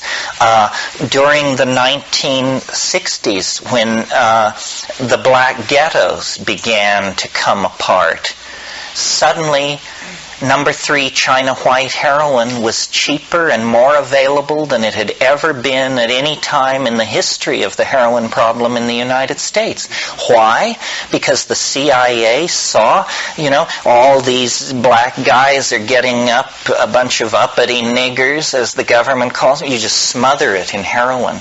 Get everybody either hooked or making money, and they're not... Really. I mean, it's absolutely brilliant. If that's your agenda, there's no better way to go about it than this. It's just like you couldn't invent a better drug than crack.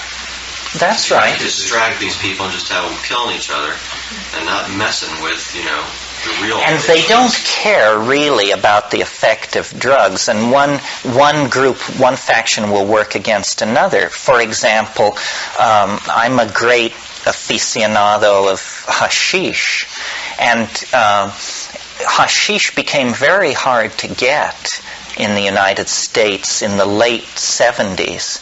But as soon as the Russians invaded Afghanistan, suddenly there was massive amounts of excellent Afghani hashish at prices that nobody had seen for 15 years.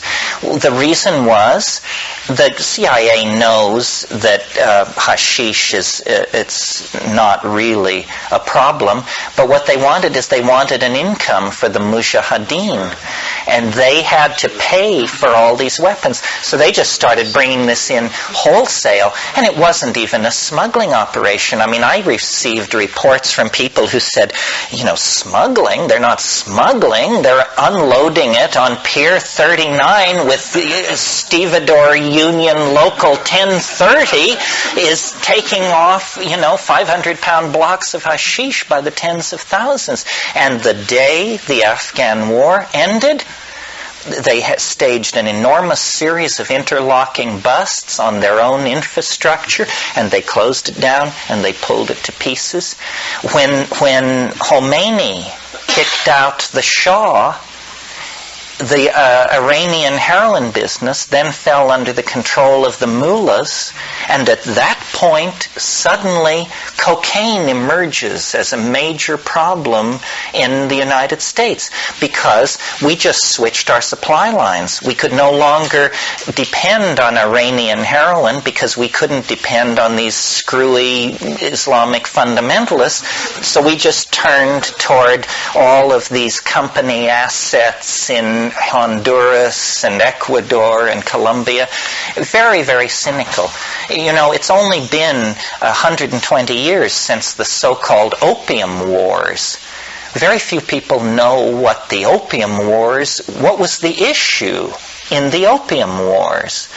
Well, it turns out the British government wanted to deal opium in China, and the Chinese emperor told them to get lost. And they flipped.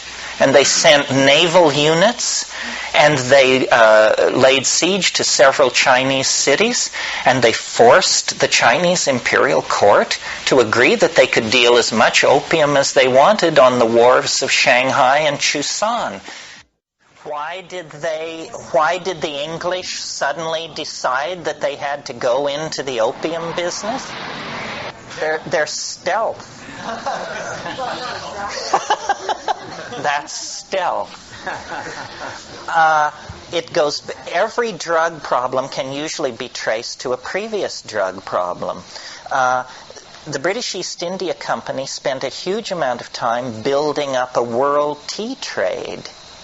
And the Chinese were very smart. They sold tea in the ports of China to the English, but for 250 years they would never let the English see how the tea was grown or what it was exactly. What the English bought were baled tea, and it was all of Europe was addicted to a drug that nobody knew exactly where it came from or what it was. Well, then eventually the secret was lost. Stolen, let's be frank, friends. Eventually the secret was stolen, wrenched from the hands of the Chinese, and the English began furiously growing tea in Ceylon. Although, what agriculture always does, they produced too much tea, and they blew the market, the bottom out of the tea trade. So here's the British East India Company with this huge infrastructure, coaling stations all around the world, and a vast fleet of tea ships, and nobody can sell tea and make any money. So then they said, well, let's put Indians to work in Goa and we'll grow opium. He said, well, but opium, isn't that a drug? That's not a good thing to do. And he said, well, no, we're not going to sell it in England. That's not the plan. We'll sell it in China. There are more people in China and they're not English, so let's let them have it. So that's why the tea traders became opium traders, and that's why the opium wars were fought, was to protect English mercantile capitalism from the effects of the collapse of the tea trade. The Japanese, when they invaded Manchuria in the Second World War, they immediately began producing heroin and opium in vast amounts, not then as an economic strategy, but as a strategy to break the will of the Chinese population by encouraging addiction. And there was vast amounts of opium addiction. If any of you saw The Last Emperor of China, you recall that his mistress was severely addicted to opium, and it depicted it in a number of scenes. So governments have very cynically manipulated drugs so that the drugs which make it possible for capitalism to function are cheap and freely available, and the drugs which erode dominator values or cause people to question their situation are savagely suppressed. It seems like the dominator will always be in control because the psychedelic user will have a decreased ego. You mean, how can we win if we're taking psychedelics? I think you just put me out of business. That's it, folks.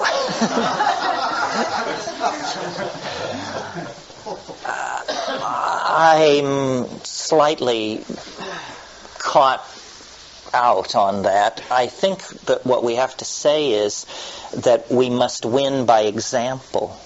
You know, the I Ching says you must never confront evil directly because then it learns how to defend itself. The hippies were certainly no threat to the government as a military force, but as an example, as a model for others to follow, I think they scared them to death. They were probably very happy to see them all turn into weathermen and begin hurling Molotov cocktails. That they understood. The existing apparatus of conflict. Right, they could relate to that, but flowers in the barrels of their guns spelled ruin and defeat, and they knew it. There was an article in Chronicle the other day about nonviolent warfare.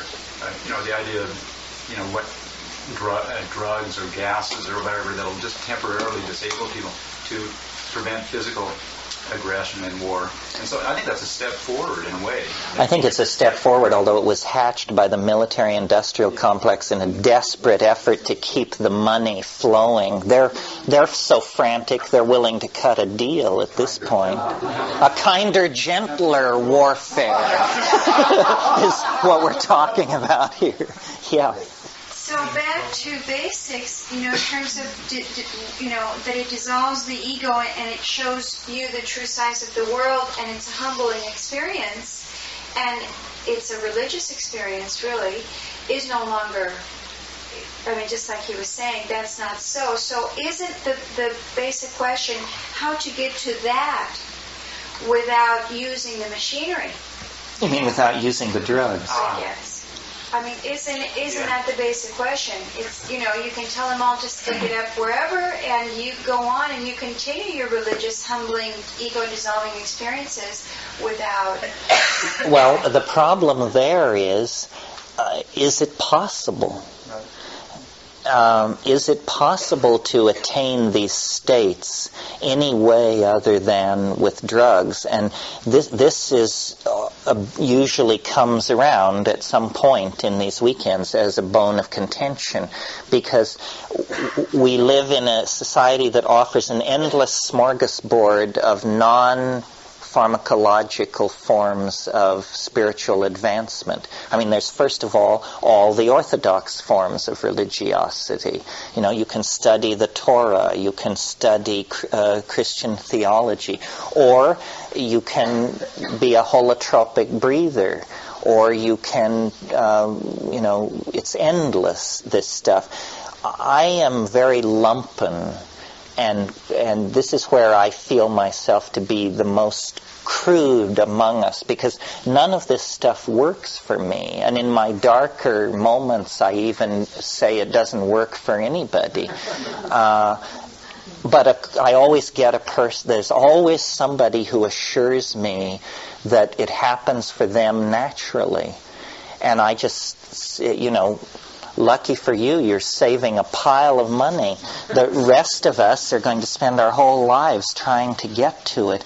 But basically, I'm very skeptical. And then the other problem is, if you don't do it with drugs, it seems like there's always some weird beard personality in the picture. You know, Babaji or Sri Muckaround Hamarubi or Lama so-and-so or Sister somebody.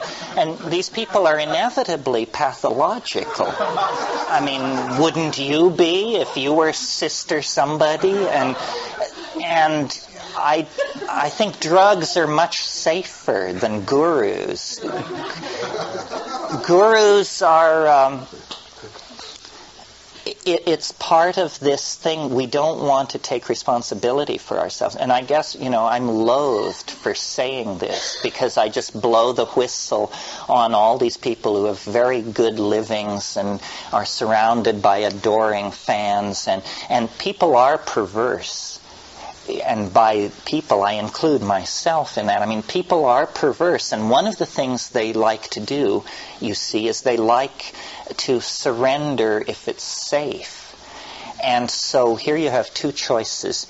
You can take this plant drug, which is in use among the witch doctors of the Amazon, and about which there are all these extravagant and horrifying stories, and maybe you'll go mad, and maybe you'll be enlightened, and maybe you'll see God, or maybe you'll be devoured by a giant snake. You can choose that path. Or you can just sweep up around the ashram for 10 or 15 years and make sure that Babaji always has a bowl of brown rice at his elbow, and he will lift you up and do the thing.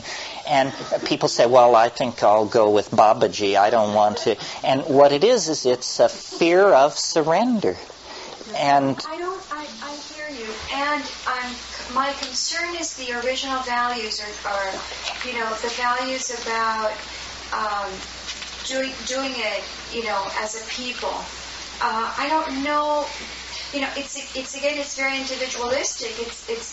I'm not sure that I can get to where I got to without the drugs. But I have felt certain experiences, that are not exactly like that, but they were meaningful.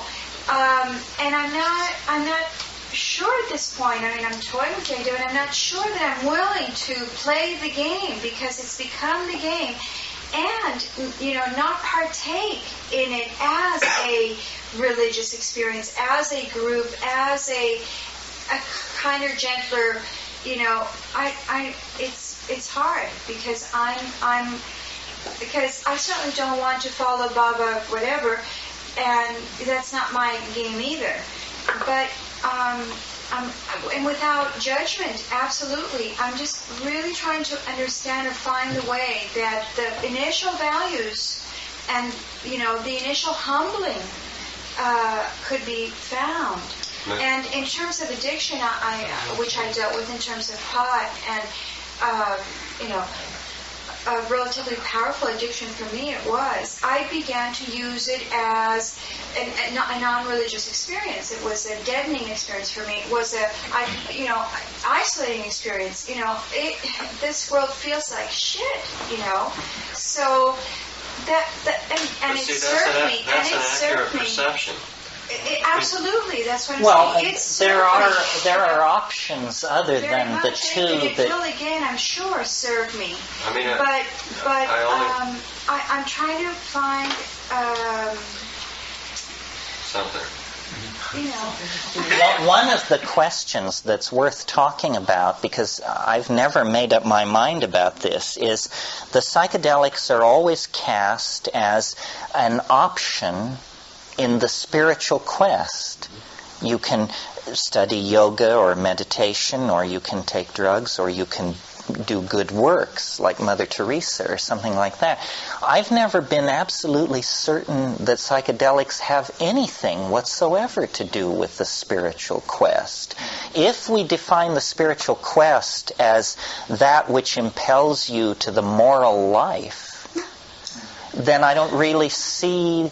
I don't understand. I certainly have taken a lot of psychedelics. I certainly am no moral exemplar, nor have I ever felt pressure to be one while on a psychedelic trip. The mushroom has never said to me, as a leader of the people, you should be a better person. Inevitably, these spiritual hierophanies tend toward a vocabulary of unity and light and completion. And that's not the vocabulary that I would apply to the psychedelic experience. The psychedelic experience is weirder than that. It's about self-transforming elf machines from hyperspace kicking down your front door and rotating all 4 tires on your after-death vehicle and also checking the radiator. Is that a spiritual experience? Hell, who knows what kind of an experience it is. We use psychedelic in a very limited sense to refer to the tryptamine of psychedelics.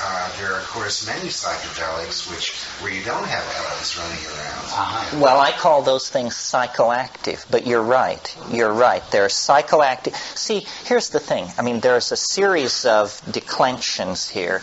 There's psychedelic, there's psychoactive, and there's altered states. There are hundreds and hundreds of altered states, most non-drug. And then there are altered states of consciousness which are drug-induced.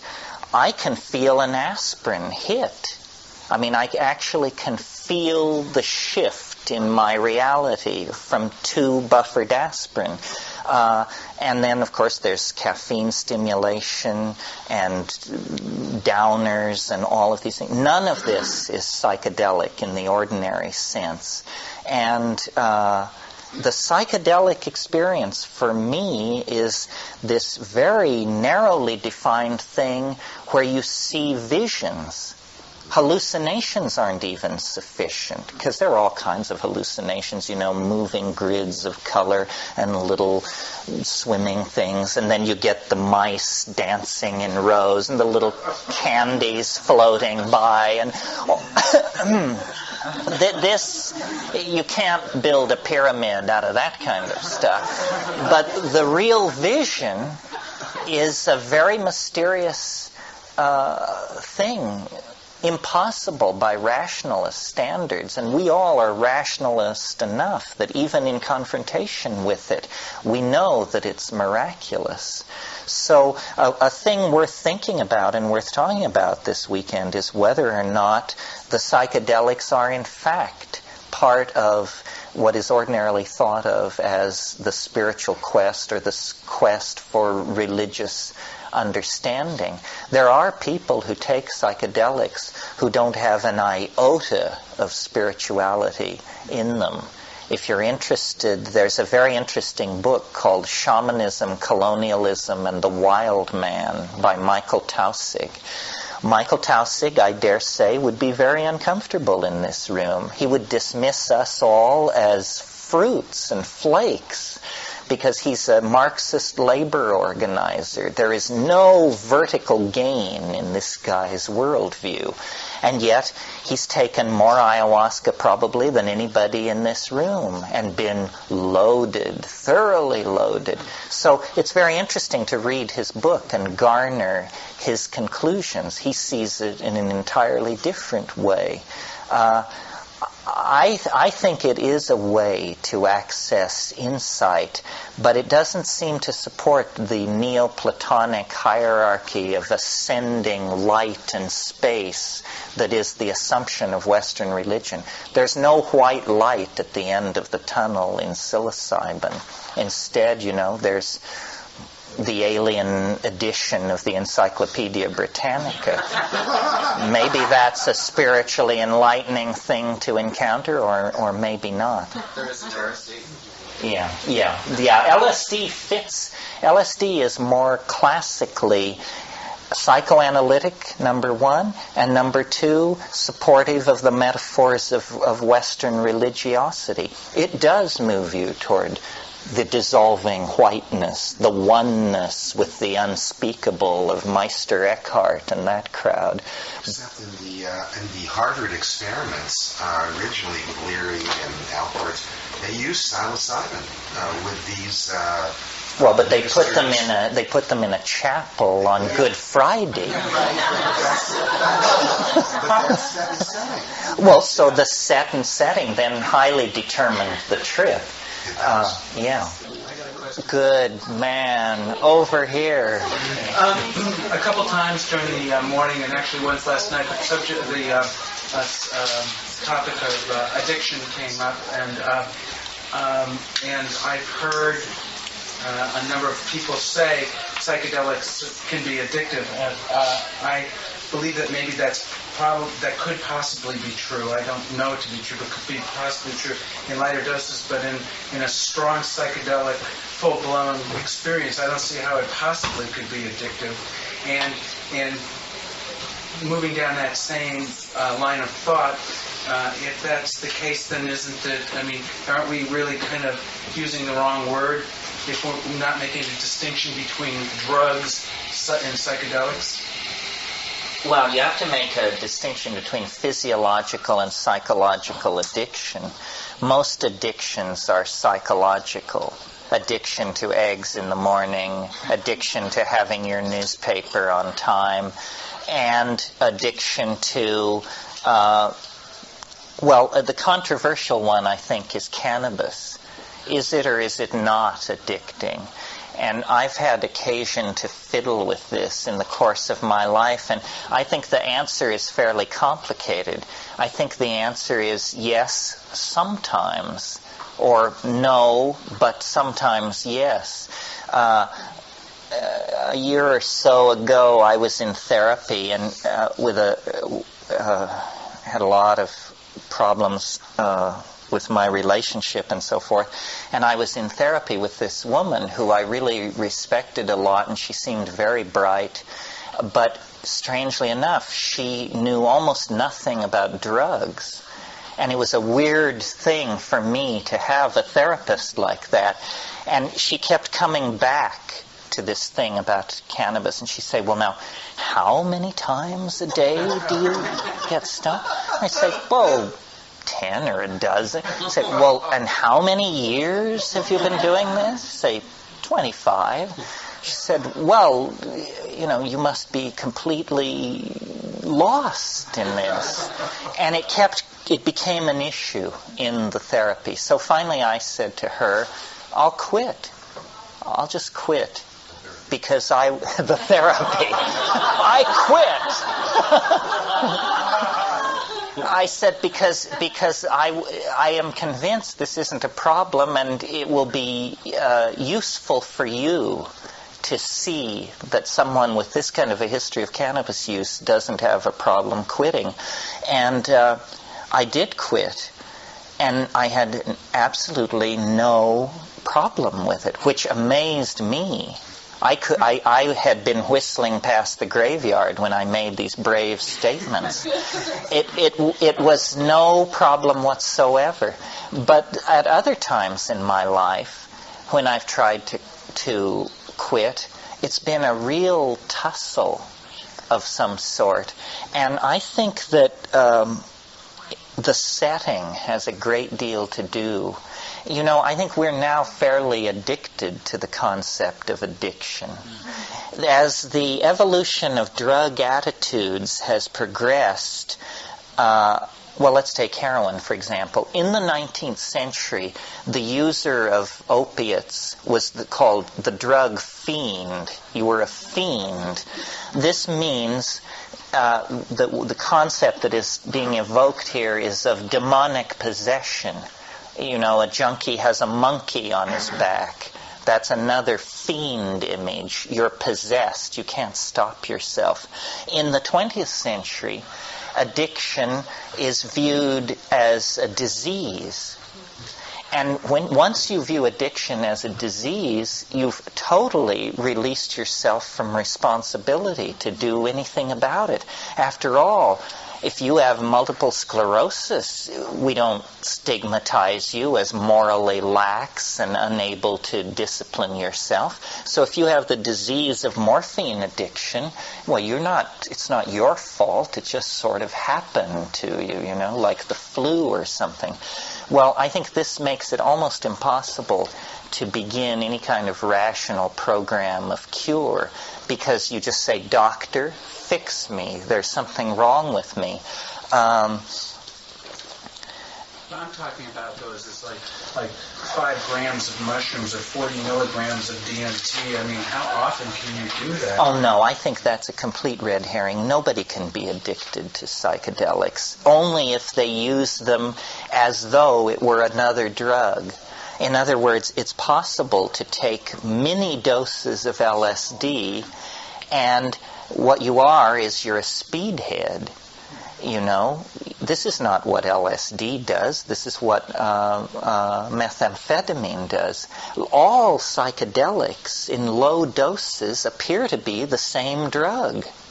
Mescaline, LSD, psilocybin, harmine, not DMT, because there is no such thing as a little bit. It appears. But it's only when you take large doses, effective doses, I don't mean heroic doses, but when you take effective doses, then the differences immediately emerge. I don't know. I think addiction is a disempowering concept. I notice there seems to be a backlash building.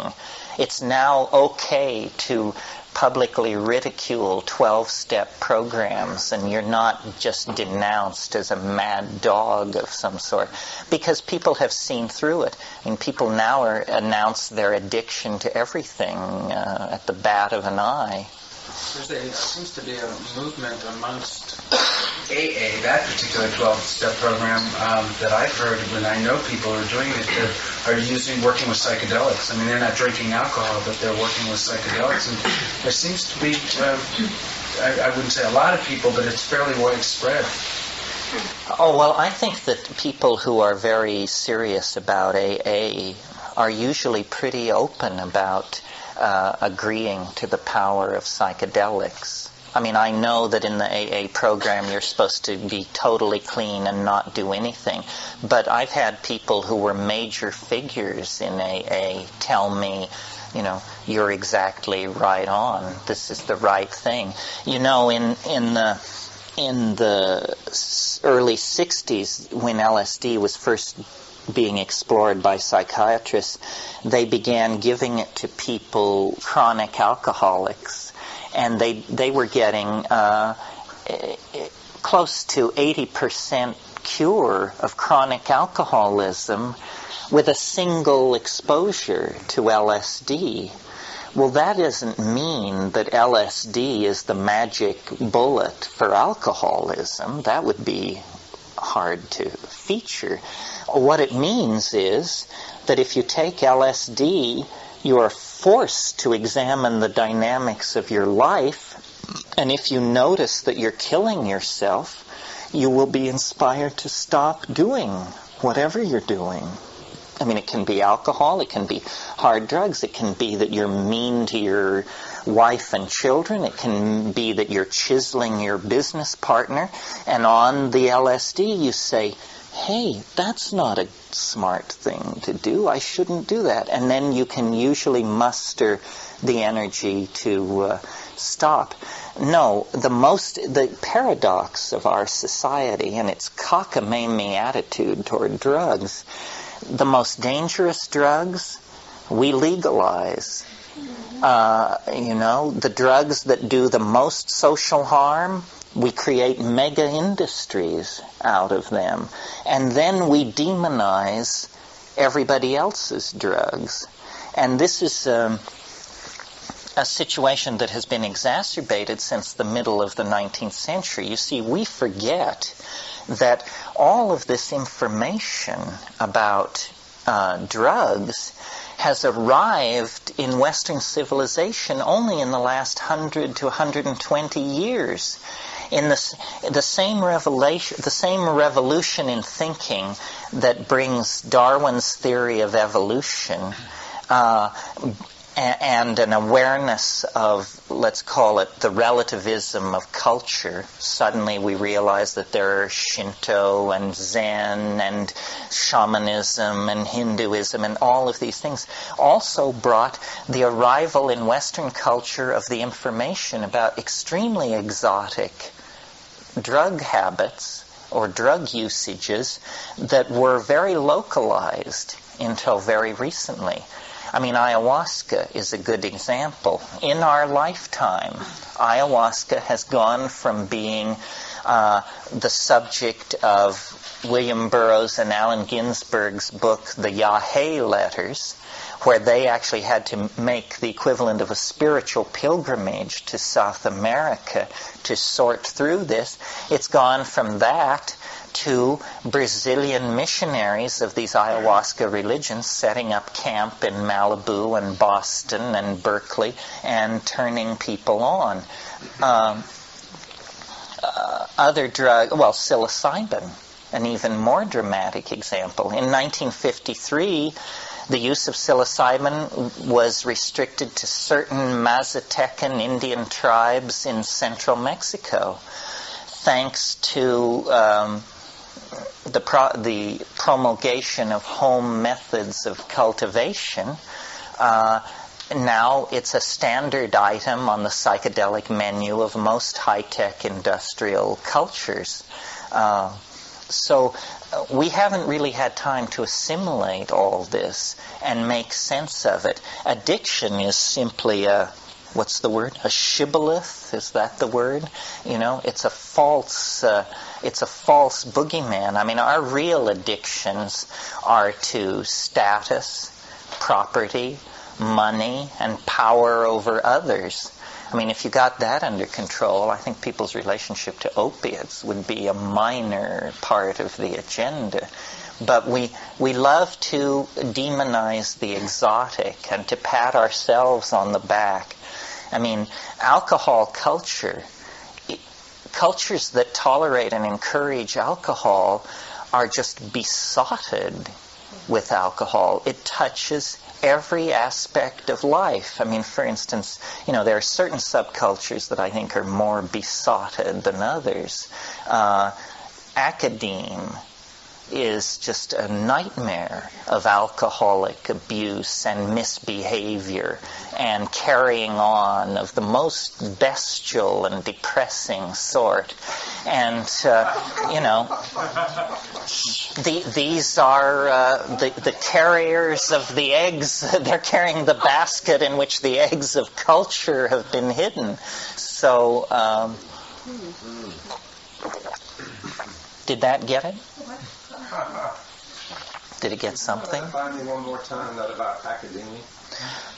That academic culture runs very heavily on alcohol. If you've ever been to faculty parties, or do you think you could advance to full professor in the English department at Cal and Stanford if you were a teetotaler? I don't think so. I think you would be suspect as a pariah, not one of the boys, not a team player, So a lot of hard drinking goes on in those situations. That's also true of politics, too. Politics, incredible. Washington, if you want to go to a hard drinking town, these guys that stumble across the front page of our newspaper are just the ones who get caught. I mean, everybody is juicing it real strong inside the Beltway. So, having a belt inside the Beltway. Yeah, a couple of weeks ago, the CBS reporter Connie Chung, they were talking about when they brought up about somebody's mistress and all that, one of the presidential candidates, and she said, if you had to eliminate everybody who had sexual problems or drinking problems in Washington, about 10% would qualify to run for anything. That's right. That's right.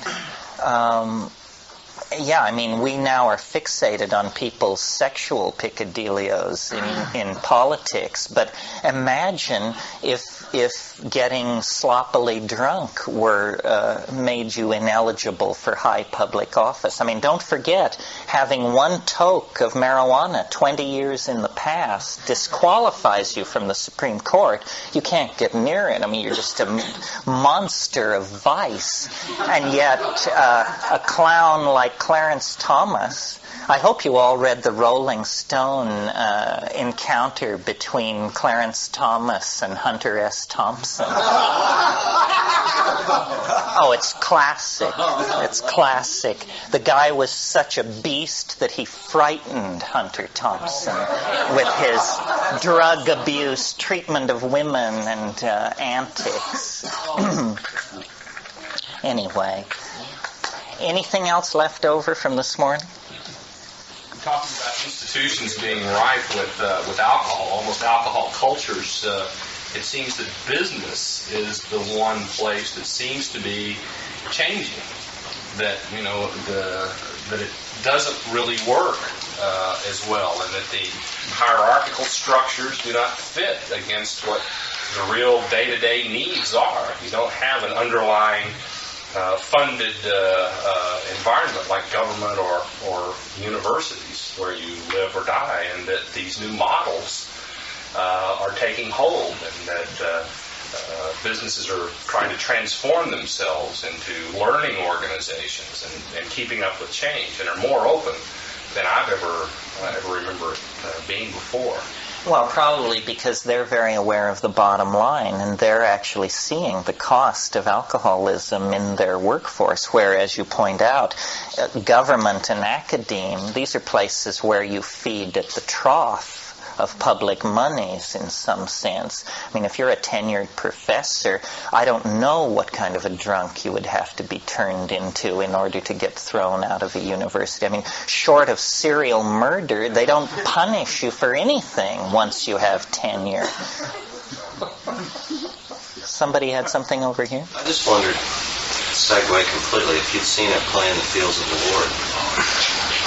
I actually had such an emotional stake in that movie that I listened to Lou Carlino, who wanted to direct it, and I wanted to be the expert, the consultant, that I didn't go see it because he said they ruined it. Yeah, they did.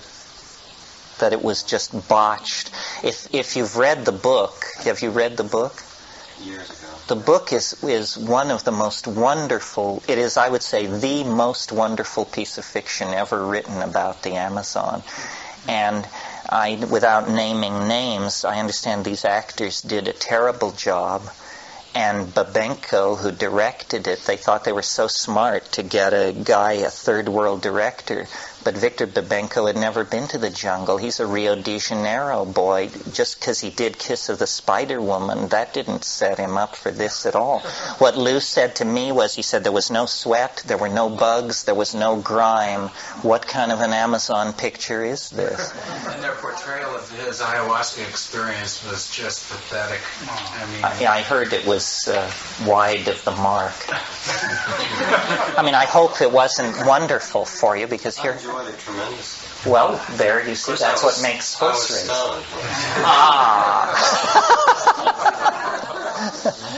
don't know. You probably ought to go see it. Just so No, I think I probably should go see it. Well, now that my initial disappointment has... it's Hollywood. It's not... maybe throw out the idea that there should be any realism or truth in it. But what it did do, I thought, personally, was that at least it did give people, the audience, a somewhat more vivid and somewhat more accurate picture of this kind of tribal reality than anything I know of that's ever been in a Hollywood film. Well, how about John Borman's picture, The Emerald Forest? It's a better picture of this situation. More authentic. More authentic, yes. I didn't see at play, so I can't say. But I thought John did a good job with that, considering he had never had a psychedelic experience at that point. He was feeling by theory, and he got pretty close to it. there have been attempts in Hollywood to deal with this theme, most of them quite unhappy. What was that awful thing with Richard Chamberlain? Altered States. There's one about peyote ceremonies coming out with Val Kilmer, Spirit Fire, or I saw the previews of this movie. Yeah. Well, we want to encourage them. I mean, keep trying, folks. They may get it sooner or later, but it's hard for them to handle this kind of thing because it's very elusive, I mean, showing an internalized world, and especially, one that is different from person to person is very, very tricky. Anything else? One last comment about the alcoholism and LSD thing. I was at UCLA in the late 50s, early 60s when Sidney Cohen was doing that research. And I don't think the statistics were quite as high as you mentioned. But if they worked at all, they say that behind every alcoholic is a spiritual seeker, gone awry. And if LSD worked at all, it might be because of the numinous state that it produced, which is what the alcoholic was really, seeking or wanting to touch. Well, also, there's a lot of contextualizing of drug experiences. For instance, the Chinese school of poetry surrounding Li Po, who was a Tang Dynasty poet, it was alcohol. Alcohol was their drug of transcendence. And these groups of poets would get together and they would drink heavily and then they would declaim poetry and scribes would write it down, and we inherit this as a corpus of sublime artistic outpouring.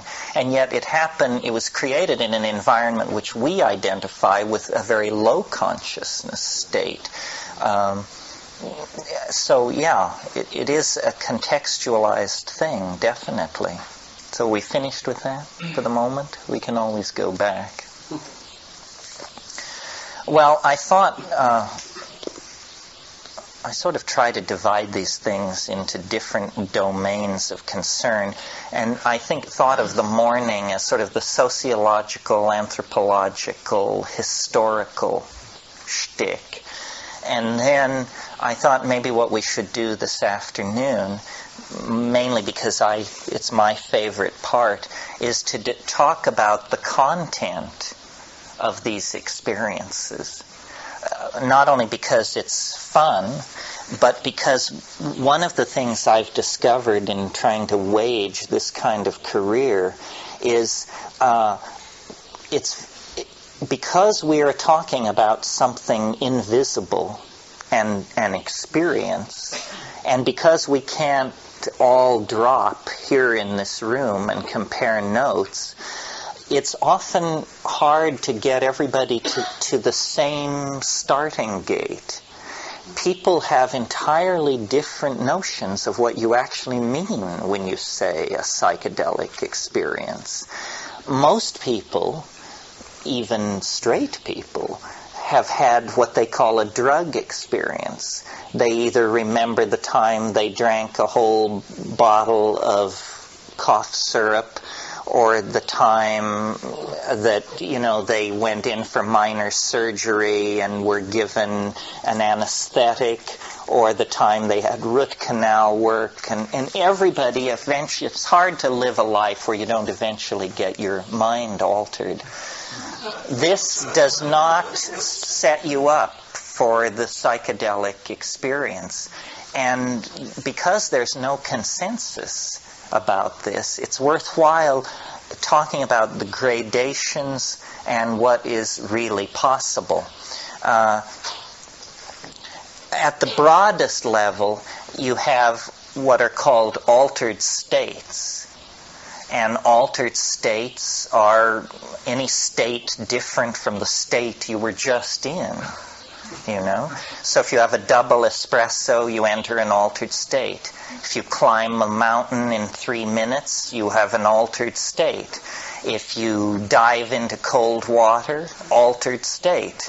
And there are thousands, an infinitude of these altered states. I mean, if states didn't alter, life would be pretty boring. The moment-to-moment experience of being is an experience of altering states. I'm horny, I'm sleepy, I'm pissed off. These are all altered states. Then as you close in through the concentric circle of this particular mandala, you come to, psychoactive, the impact of psychoactive drugs. Now we've eliminated jumping into cold water, climbing mountains. Now we're firmly in the domain of drugs, substances of some sort, and it includes foods. I mean, you all know what an MSG flush is like. Well, or do you? Does everybody know what I'm talking about? Chinese restaurant syndrome? Okay, well that's a metabolite, a monosodium glutamate, being taken in excess amount and causing an altered state. It's a kind of you could think of it as a drug. Anything which changes your mind can be abused as a drug. Jalapeno peppers are in many shamanic societies. People eat huge amounts of jalapeno peppers and identify the feeling as power. And they say, I am building my inner heat so that I can cure. It's a very conscious kind of thing. Well, then there are the more traditional psychoactive states of tranquility brought on by tranquilizers, Halcyon, Valium, there's a million of these things and they come and go, Prozac, or states of agitation, methadone, benzodrine, dexedrine, amphetamine, white sugar, caffeine, theobromine, the active agent in cocoa and chocolate. Each one of these things pushes you into a different state, which is largely emotive and rooted in the body. But when you get to before we talk about the psychedelics, then there are drugs which are mental drugs, which I don't consider psychedelic. And my definition of psychedelic is tighter than most people's. For instance, you may know about datura. Datura is Jimson weed and these ornamental plants with the large white bell-like flowers. Well, if you make a tea out of the leaves, root, flowers, or seed of that plant, it will turn you every way but loose. I mean, it is a completely disorienting, freaky kind of experience with loss of memory, confusion of sequence, delusion of reference, amnesia, projective imagining, so forth and so on. To my mind, it is not a psychedelic state. I call it a deliriant or a confusant. I remember I usually end up telling this story. What put me off datura was years ago when I lived in Nepal. I had this English friend, and we experimented with all kinds of drugs. And one day I was in the market buying potatoes and tomatoes, the only two things you could get in Bodna at that time. And I encountered this guy, and we started just exchanging the news of the day. And in the course of the conversation, I became aware that he thought I was visiting him in his apartment. He was so lost in this stuff that he didn't know we were out in the street, in the market. He thought I had come by his rooms. Well, I just said, that's too stoned. Nobody needs to be that twisted around. I mean, you literally do not know what is happening. To my mind, the psychedelics can be chemically defined, with very few exceptions, as indoles. Now, the only exception to this is mescaline. Mescaline is not an indole. It's a phenylethylamine, or some people consider it a cyclicized amphetamine, which is a phenylethylamine. I am not fond of mescaline. It seems to me that to get to psychedelic levels with it, you have to take so much that you're fairly rattled. It's hard on you. And it's hard on you the next day. And many people who are great devotees of peyote, when you question them very closely, it isn't the quality of the visions. It's some more murky thing. It's that they like hanging out with Native Americans. They like drumming all night. They love ceremonies.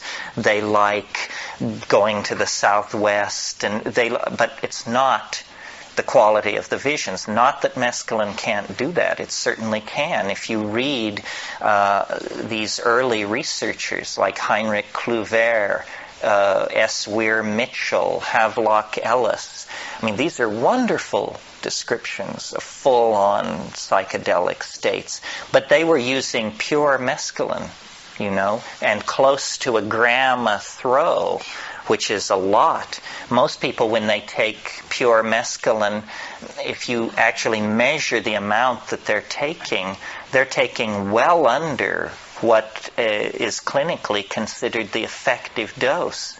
If you look in the Merck manual or the PDR, the clinically recommended dose of pure mescaline is 750 milligrams, 3/4 of a gram of alkaloid.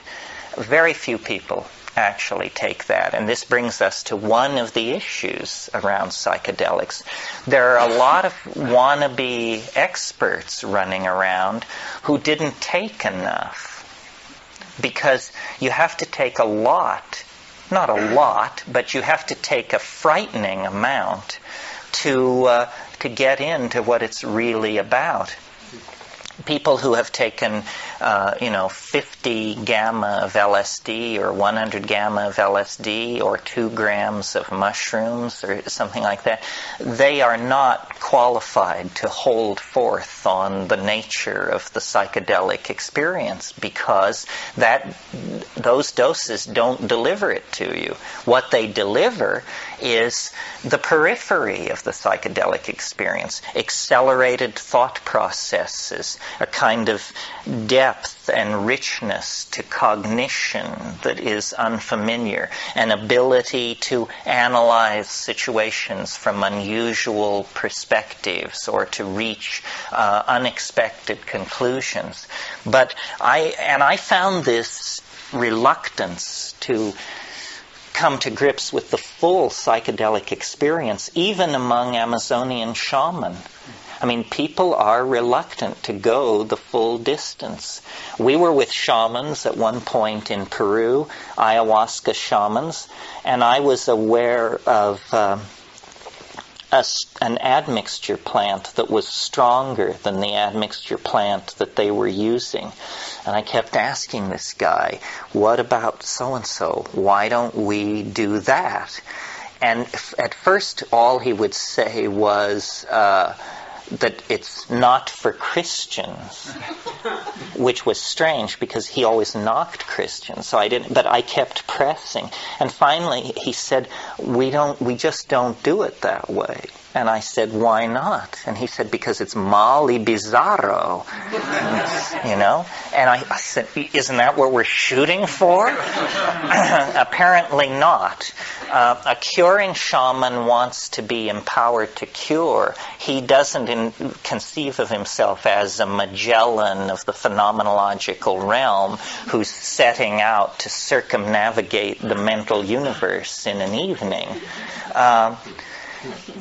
And then of the psychedelics, they deliver differing levels of this. And then what you always have to bear in mind when you listen to me talk about this is there are physiological differences among people. In the same way that person A can detect a compound X at 1 part in 10,000, but person B cannot detect the same compound unless it's there in, 1,000 parts in 10,000. We are genetically different in this area of drug receptors. And it's even possible, although it is also permissive of a kind of crypto-fascism, to believe that there are shamanic lines, families, races even, that are more or less inclined to this. The Irish are always singled out as special offenders in this area. The stereotype of the Irish is that they have a peculiarly intense relationship to intoxication and to little people in a nearby but invisible world. I don't put a lot of credence to this, but it's very hard for me to tell because I can only sample myself, and I happen to be Irish, although leavened with Sicilian genes to keep it from getting out of hand.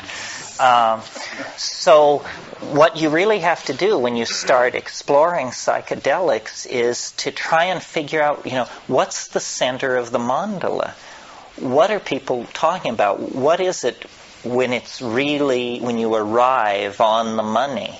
And to my mind, the compound that is most interesting for doing that is DMT. DMT is the most interesting in some ways of the psychedelics because more issues are raised by it than any other. Such issues as, I'll just run over some of them so you get a feeling for it. DMT is the strongest hallucinogen there is. If it's possible to get more loaded than that, I don't want to know about it.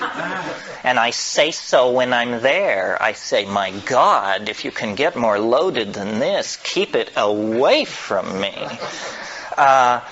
So that's it. It's the strongest. It's also the shortest acting. DMT, when smoked, in most people, is return you to normal in under 10 minutes. Under 10 minutes.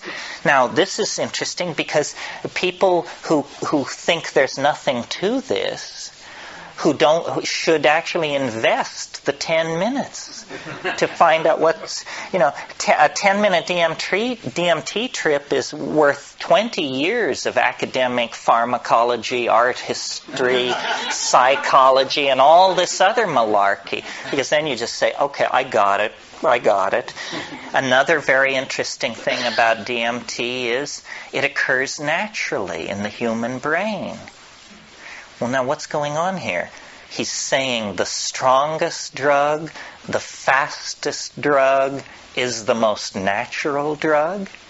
It means that, you don't have to sail off into 3-hydroxy-4-pyridyl N-methyl-marubishtik or something like that to get into the exotic realms. No, a human metabolite, which takes only 10 minutes to undergo its entire exfoliation and quenching, is the strongest of all. Well, then what is it? What does strong mean? What is a strong psychedelic?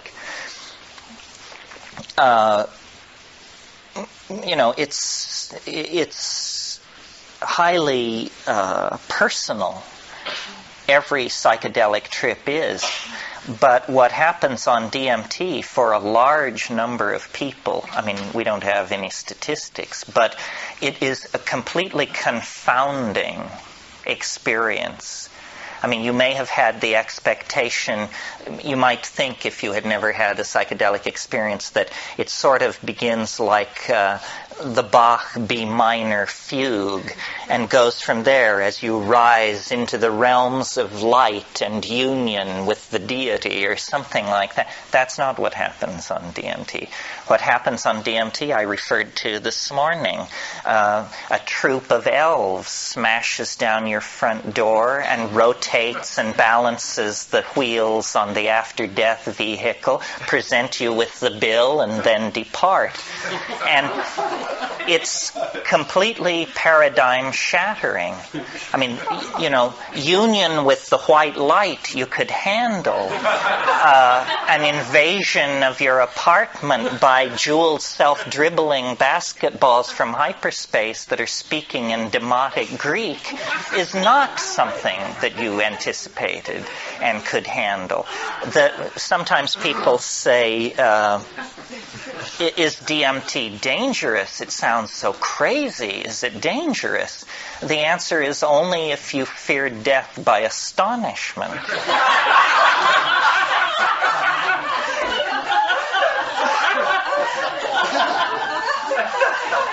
Remember how you laughed when this possibility was raised, and a moment will come that will wipe the smile right off your face.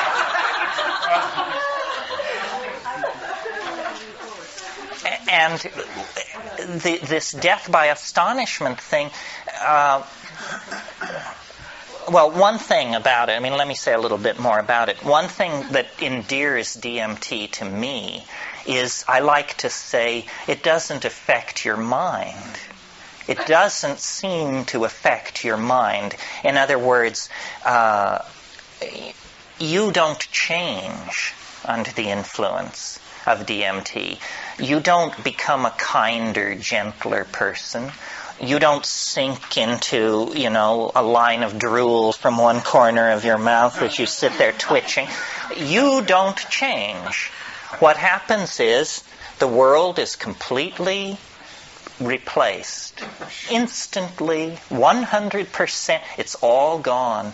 And what is put in its place, not one iota of what is put in its place was taken from this world. So it's a 100% reality channel switch. They don't even retain three-dimensional space and linear time. It's not like you go to an exotic place, Morocco or New Guinea. It's like reality is swapped out for something else. And when you try to say what it is, you realize that language has evolved in this world, and it can serve no other. It takes years of practice. So what you're looking at is literally the unspeakable. The indescribable falls into your lap. And when you try, you're loaded, right? You're there, and you're trying to explain to yourself what's happening. And so this is like you try to pour water over the transdimensional objects in front of you, the water of language, and it just beads up and flows off like water off a duck's back. You cannot say what's there. And I've spent, 25 years fiddling with this. It's become the compass of my inspiration, trying to say what is on the other side of that boundary. Just 2 large tokes away at any given time is this non-Euclidean, non-Newtonian, irrational, un-Englishable place. But it's not smooth and empty and clear. That's not what gives it its indescribability. What gives it its indescribability is its utter weirdness, its alienness, its power to astonish. What happens to me when I smoke DMT is there's a kind of a going toward it. There's a sequela of events which lead to the antechamber of the mystery.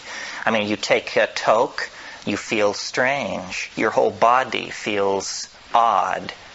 You take a second toke, all the oxygen seems to have been pumped out of the room. Everything jumps into clarity. It's that visual acuity thing. You take a third toke if you're able, and then you lay back and you see this thing which looks like a rose or a chrysanthemum, this orange spinning flower-like thing. It takes it about 15 seconds to form, and it's like a membrane. And then you break through it. You break through it, and then you're in this place. And there's an enormous cheer which goes up as you pass through this membrane. Some of you may know the Pink Floyd song about how the gnomes have learned a new way to say hooray. They're waiting. And you burst in to this place, and you're saying, geez, this stuff is really speedy. I mean, that's like describing a space shuttle launching as noisy. You say, this stuff is, and you say, am I all right? Am I all right? That's the first question. And so then you run your mind around the track, and you say, heartbeat, normal, yeah, normal. Heartbeat, normal. Pulse, normal. Breathing, breathe, yes. But what's right here, and from here out is this thing, which no matter how much science fiction you've done, no matter how much William Burroughs you've read, no matter how much time you've spent in the company of the weird, the bizarre, the outre, and the peculiar, you weren't ready. And it's completely real. It's in a way more real than the contents of ordinary reality, because see how the shadows here are muted, and there's a lot of transitional zones from one color to another and so forth. This isn't like that. This is crystalline, clear, solid. You can see the light reflected in the depths of these objects, and everything is very brightly colored, and everything is moving very, very rapidly. And there are entities there. It's not about calling them up or the whisperings of them. No, they're in your face. And they're right here, and they're worse than in your face, because what they do is they jump into your chest, and then they jump out. And so you're like this. And you have to keep saying, keep breathing, don't freak out, pay attention. And the entities speak to you. And they speak both in English and another way, which we'll get to in a minute. But in English, what they say is, do not give way to wonder. Hang on. Don't just go gaga with disbelief. Pay attention. And what they're trying to do is they're trying to show you something. They are very aware of the fleeting nature of this encounter. And they say, don't just spiral off into amazement and start raving about God and all that. Forget that. Pay attention to what we're doing. And then what they're doing is they're dancing around, they're jumping around, they're emerging explicitly out of the background, bounding toward you, jumping into your chest, bounding away, and they make offerings. And they love you. That's the other thing. They say this. They say, we love you. You come so rarely.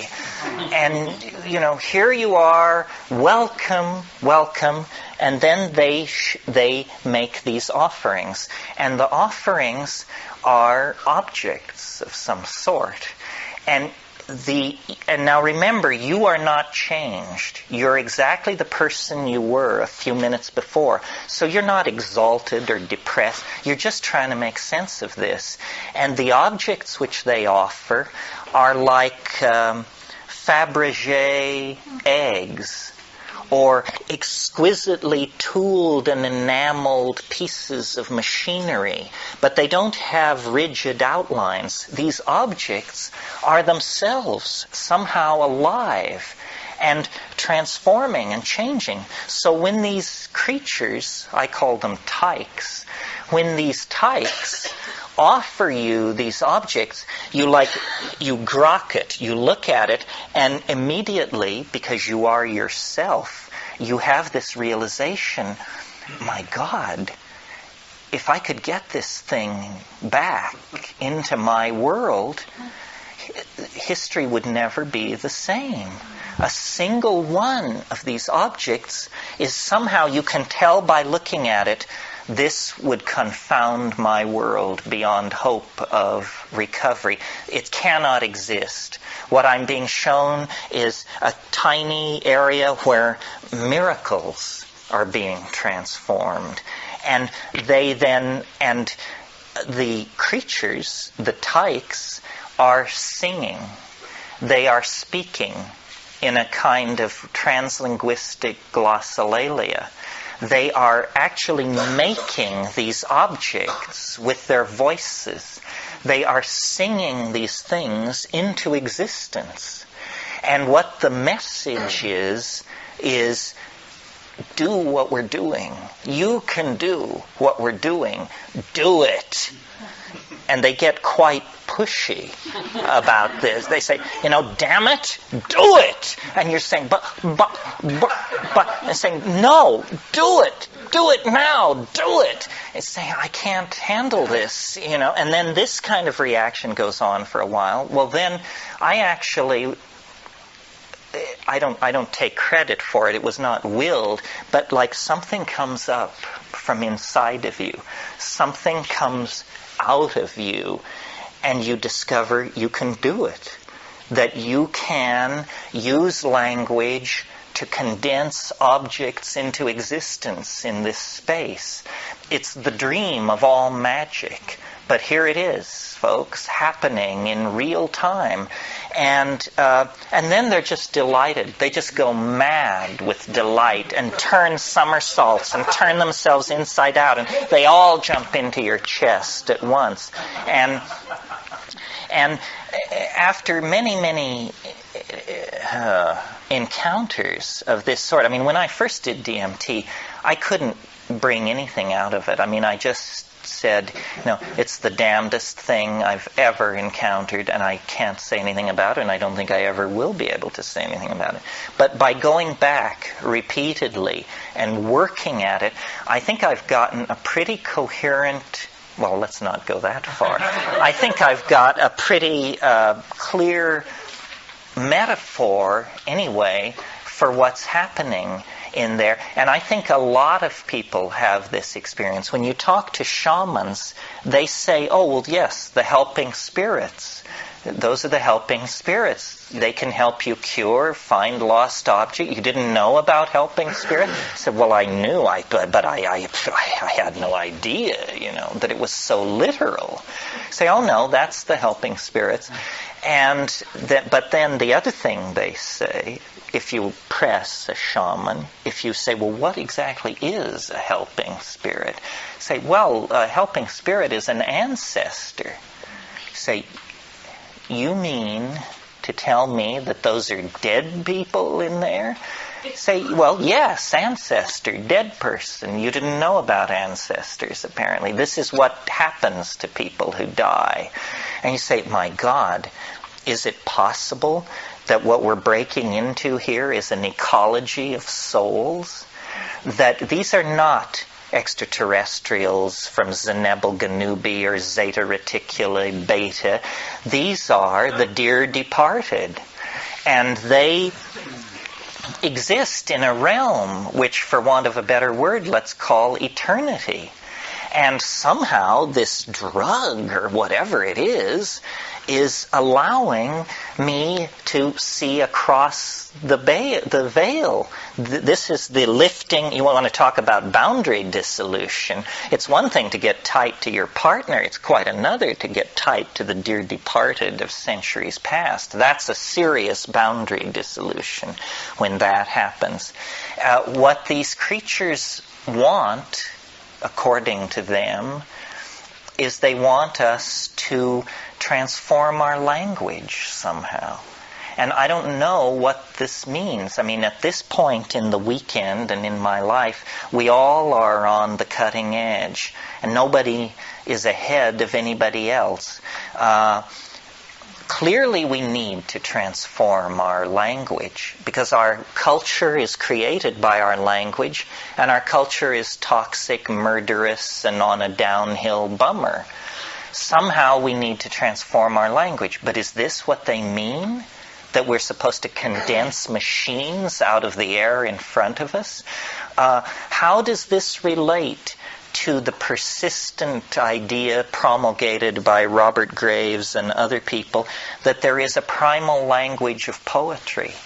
That poetry as we know it is a pale, pale thing, and that at some time in the human past people were in command of languages which literally compel belief.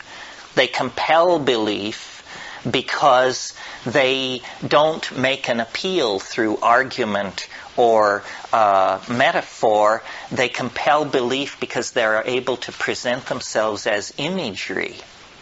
You know, William Blake said, if the truth can be told so as to be understood, it will be believed. And so these things and it's very confusing because you wonder, you say, well, have people been doing this for thousands of years? And if so, have they always encountered this tremendous urgency on the other side? If people have been doing it for thousands of years, why is there this urgency on the part of these entities? And who exactly and what exactly are they? It appalls me, you can probably tell, that I have to talk about this because this is not my bailiwick. I mean, I'm a rationalist who's just had a very weird set of experiences, but I am a rationalist. I mean, I have no patience with channeling, the lords of the many rays, the divas, and, there's this whole thing going around about disincarnate intelligence, and it's mostly under the control of fairly, shall we say, non-rigorous thinkers. But I like to think that I am a rigorous thinker, and yet here I am telling you that, elf legions await in hyperspace, one toke away. The difference between my rap and, the Findhorn folks or somebody like that is that we have an operational method for testing my assertion. We can all smoke DMT, or you can make it your business to now find out about this and see for yourself. And not everybody agrees with me. I mean, some people say, it wasn't anything like that. But some people agree, and I think if you get 2 out of 10 agreeing with a rap like this, then you better pay attention. Yeah, somebody... It was me. You said that no amount of meditation or anything else prepares you for it. And, I've certainly smoked a fair amount of DMT, and I've maybe not 50 times, but probably approaching that, and I'm still not prepared for it. Each time it seems like, all the times before haven't prepared me for what I get into. Is there a point where you found that you are prepared? No, you're never prepared because, in fact, and I mentioned this last night, something goes on in the DMT flash that I don't think anyone can bring back. There is at the core of the experience something is revealed that is so appalling that nobody can bring it back into ordinary reality. And that's why it's hard to understand, because as I've done it a number of times, and every time I approach it, it scares me shitless. I cannot approach it any other way. And it's physical. My palms sweat. I can't hold the pipe. My hand shakes. I wish I hadn't gotten myself into this situation. I fear it like death itself. That's the clue, folks. I think that what happens, and I've reached this opinion by reason and rationalization, not by direct experience. I think that what happens at the center of the mandala of that experience is that you do understand that these are souls. You have some kind of experience which converts you to this view beyond a shadow of a doubt. I'm not saying you meet your dead grandmother, but it's something like that. And that experience is simultaneously so affirming and at the same time so paradigm shattering that you can't retain it. You return to this world with a story of jeweled self-transforming basketballs and Fabergé eggs and a lesson in hyper language. But there is a moment, I think, where you find out something truly, truly paradigm shattering that you can't even tell yourself. It's such an appalling revelation. And the only thing I can think of that would fill that bill is something about the nature of life and death. That you actually go under the board, you find out the thing which nobody is ever supposed to find out in this world. And I suspect it's what shamans know. That a shaman is a person who knows the unspeakable secret. And once you know it, there's no going back. I mean, you become fey, enchanted. You're touched by the other. You now are a part of fairyland. And this gives you, I don't know what it gives you, charisma, magical power, healing, the possibility to heal. But it also sets you apart from your fellows because they don't know from it. They don't know. I mean, science can't survive in that environment for half a minute. The entire construct of Western reason disappears into that dimension like hurling an ice cube into a blast furnace. It just can't survive that encounter. If flying saucers were to land on the south lawn of the White House tomorrow, it wouldn't change the fact that DMT is the weirdest thing in the universe. Yeah. What? I haven't done DMT yet. I'm very fascinated now. So what's you're describing this experience in some way, which somehow I think you're communicating it to us. But now after this has happened, 10 minutes of time as we know it passed, and you were saying that physically, your mind is working, your emotions are working. The drug goes out of your system. You're snapped back into, boring old reality.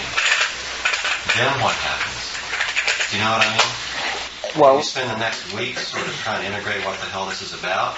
No. You toke up the partridge gun. No, you don't do either in most cases. What you do is you immediately forget. Immediately. So if you talk to a person 5 minutes after they've smoked DMT, they're usually into saying, it was incredible, it was amazing. And then you talk to them a half hour later and they say, it was the most incredible thing that's ever happened to me, but I can't remember anything about it.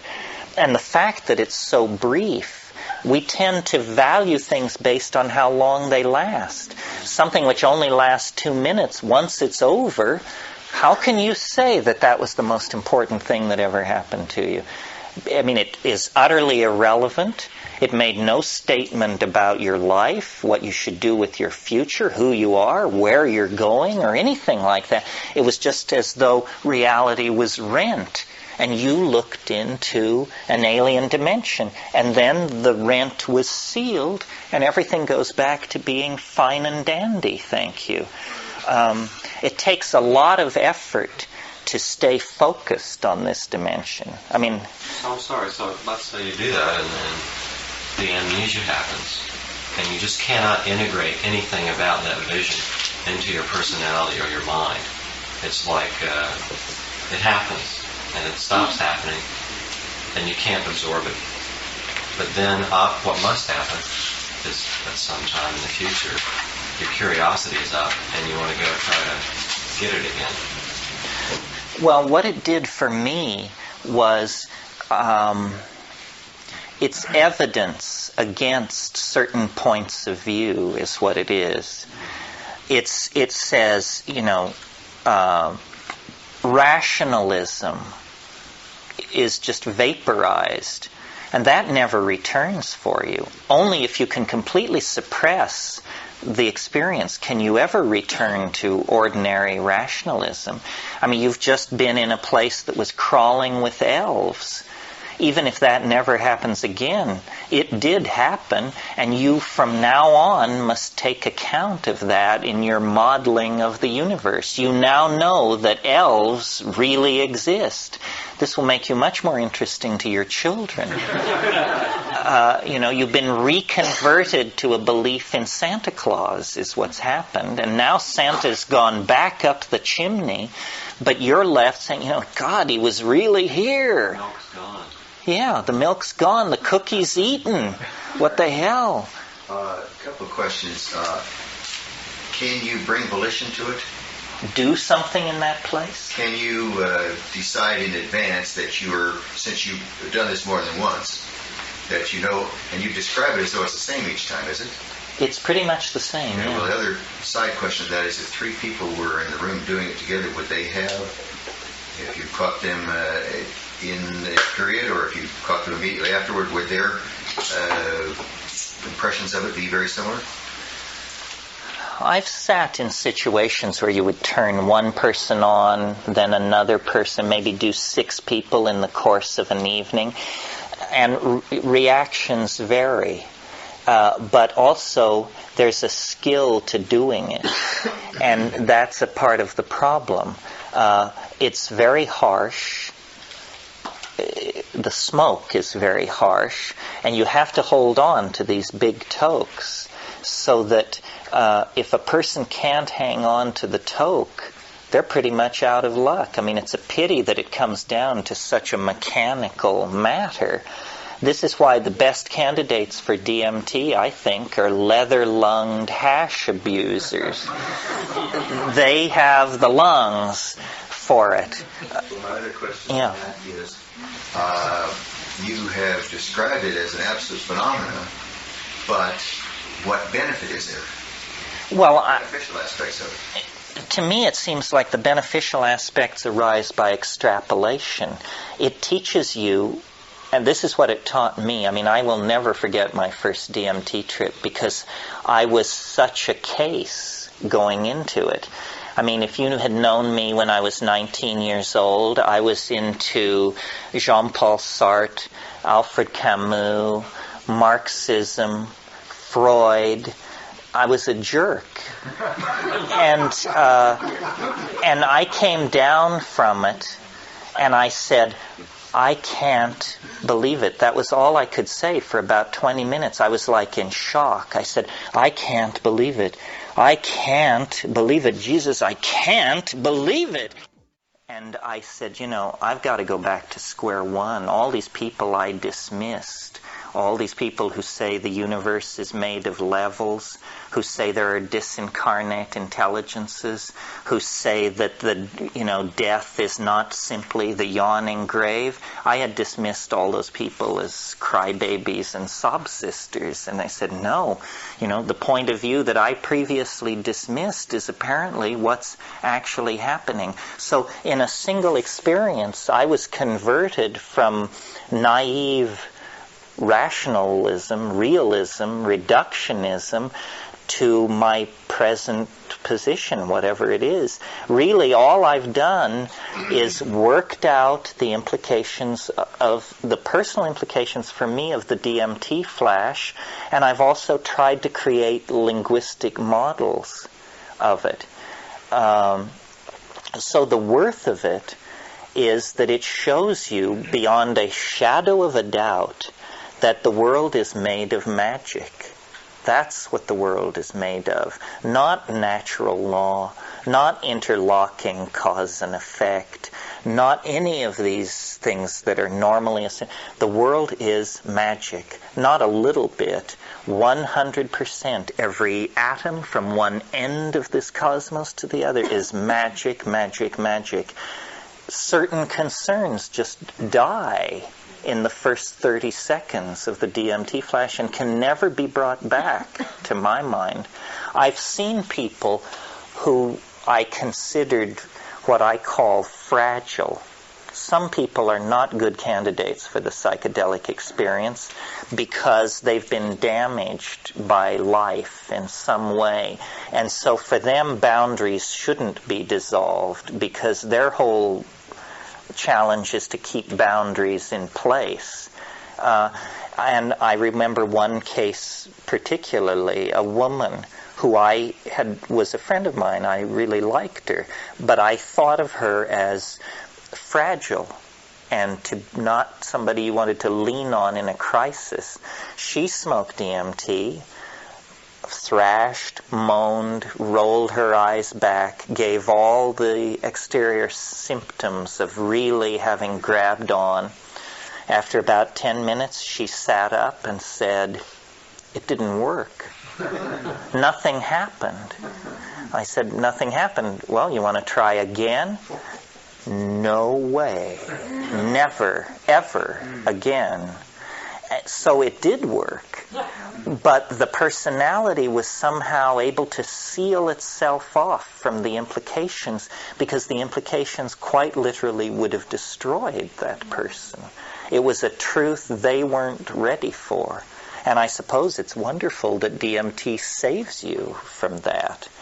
I felt in danger of dying from astonishment when I did it. And I do every time I do it. I mean, I don't know how they keep the lid on this stuff. I mean, I think that this is the secret that wants to be told. I think that we are, in a sense, here involved in some kind of, I mean, I don't want to lay this trip on too heavy, but in a sense we're involved in a little cosmic drama here. Fate has chosen you to hear about this. If you've never heard of it before, you're hearing about it now. Now, you don't have to do anything with the fact that you're hearing about it, but you have been told at this point. If you now go forward and live in your, mundane stock portfolio BMW existence, it's because you're making a choice. Because you heard from Terence McKenna that there was an entirely other possibility. You don't have to avail yourself of it. But I think it's a moment of great import in a person's life when they are told about DMT, because it's what everyone thinks is impossible. That's actually what it is. I have a question. Would that be possible that with DMT, the mind gives away to the inner self, that you are seeing these things with your soul, or that you become your soul in a DMT trip? Well, what I don't understand is why are the things you see so alien? I mean, you would think that we have 15,000 years of poetry, painting, song, story. How come there's no tradition of this? How come our folkways and our art and our drama are so utterly empty of an awareness of this? I mean, this is, to my mind, actually probably the central fact of being, or at least it's as important as sexuality. To go from birth to the grave without ever encountering DMT is, to my mind, like going from birth to the grave without ever having a sexual experience. It means you skated through life. You never got it. You never figured out what it was for. And that unnerves me, because I think what life is for is to figure it out. Life is some kind of an opportunity. Okay. Yeah. Okay, Terence. How and from whom do you buy this stuff? Well, they haven't made it easy for you. They've made it illegal. So that's really the question, is where do you get it? I can't solve all your problems for you, but that's what you need to know. Is there any place that is legal? Any country? Oh, it's legal in most countries. See, there isn't enough of it around. It's never been a social problem. They just made it illegal in the 1960s because they made everything illegal. I mean, if somebody is proposing to the DEA that a drug be made illegal, how do you decide if a drug should be made illegal if you're of their mindset? Well, the first thing you do is you look at emergency room admissions over the past 10 years. You say, well, how many people have been dragged into emergency rooms either raving or dying on this drug? The numbers for DMT, how many people in the past 15 years have been brought to emergency rooms? Zero. Nobody. Because it doesn't last long enough. With our healthcare delivery system, it could last an hour and there would still be no... you'd have to take it in the emergency room, and then they'd have to run to keep the emergency alive long enough for anybody to look at it. Terence, have you noticed, is there any difference between whether you get 1 or 3 tokes as far as dosage? Yes, there's something. You have to learn how much you need, because some people are very sensitive and some people are incredibly insensitive. And that's why I took the time to describe this feeling of the air being pumped out of the room and then the appearance of this flower-like mandala. If the flower-like mandala persists for longer than 30 seconds or a minute, you're not going to break through. You need to sit up and ask for another toke. And I tell people, when I turn people on to it, whenever I'm in some country where it's legal, I always say to them, at the 30-second mark, I will say, do you want another hit? If you don't say anything. You don't have to do anything. If you do, you must sit up on your own power. If you can't sit up, it's my judgment that you're too loaded to take another hit. So it's tricky to lead people into that. What's the history of this? How long has it been around?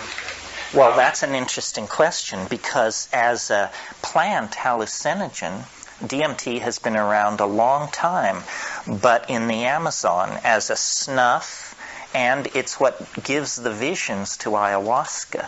You see, ayahuasca is a combinatory drug. It's 2 plants mixed together. One inhibits an enzyme system in the body called the monoamine oxidase system, whose job is to deactivate monoamines, of which all these drugs we're talking about are. And the other chemical in ayahuasca is DMT.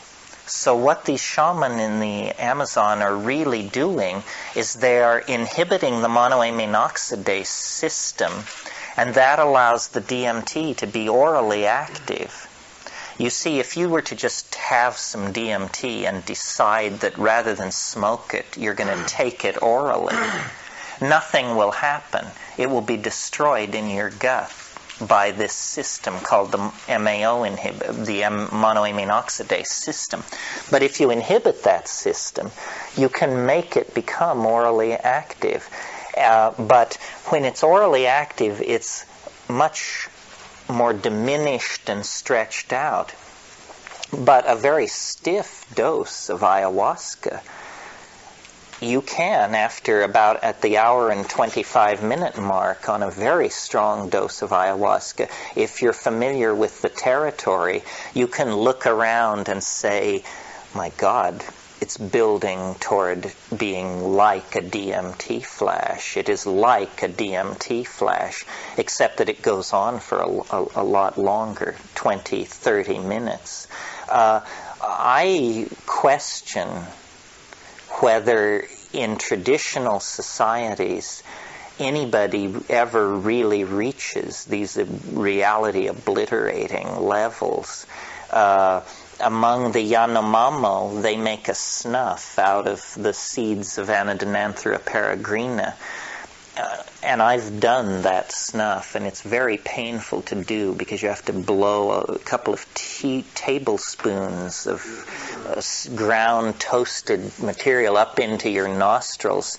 You can't self-administer it. You have to have a friend blow the blower, and then you scream, fall back, salivate, and by the time you've gotten your act together, he's got it loaded again for the other nostril.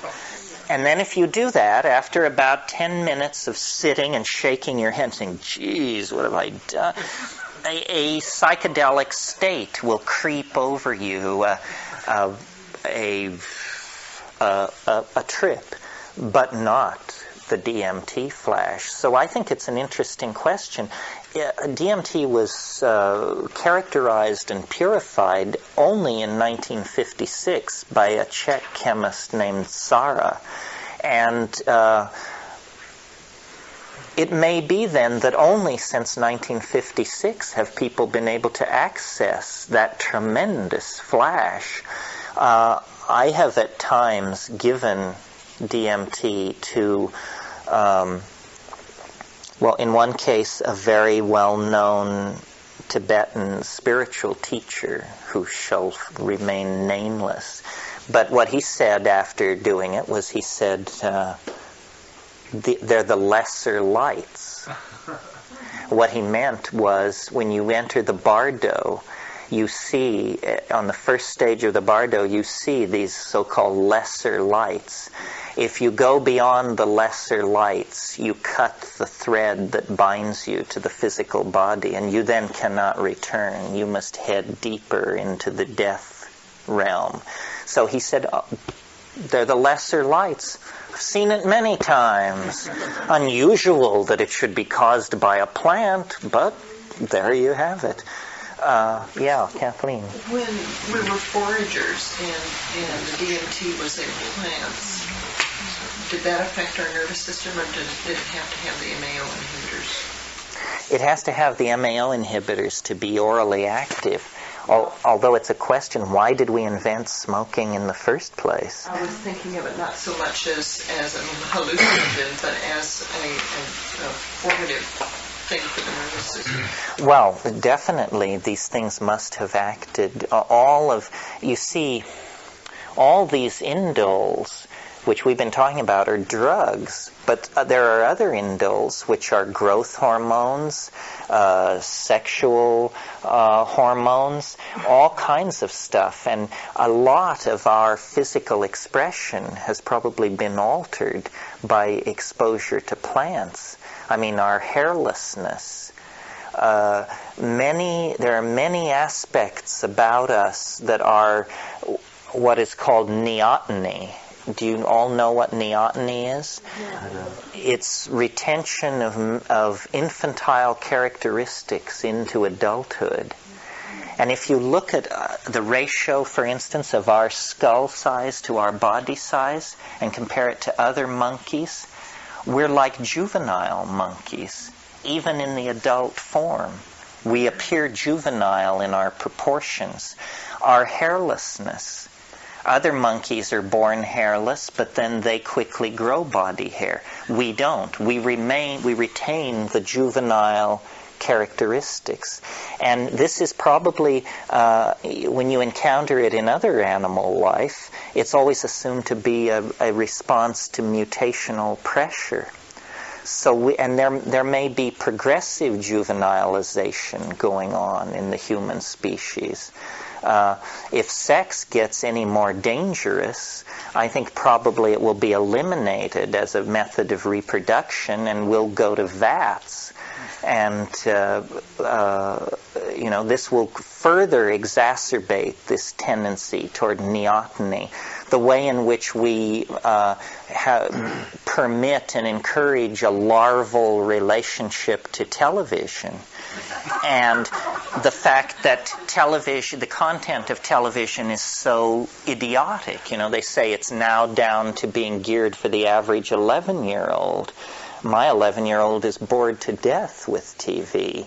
So this is a neotenization that is culturally sanctioned.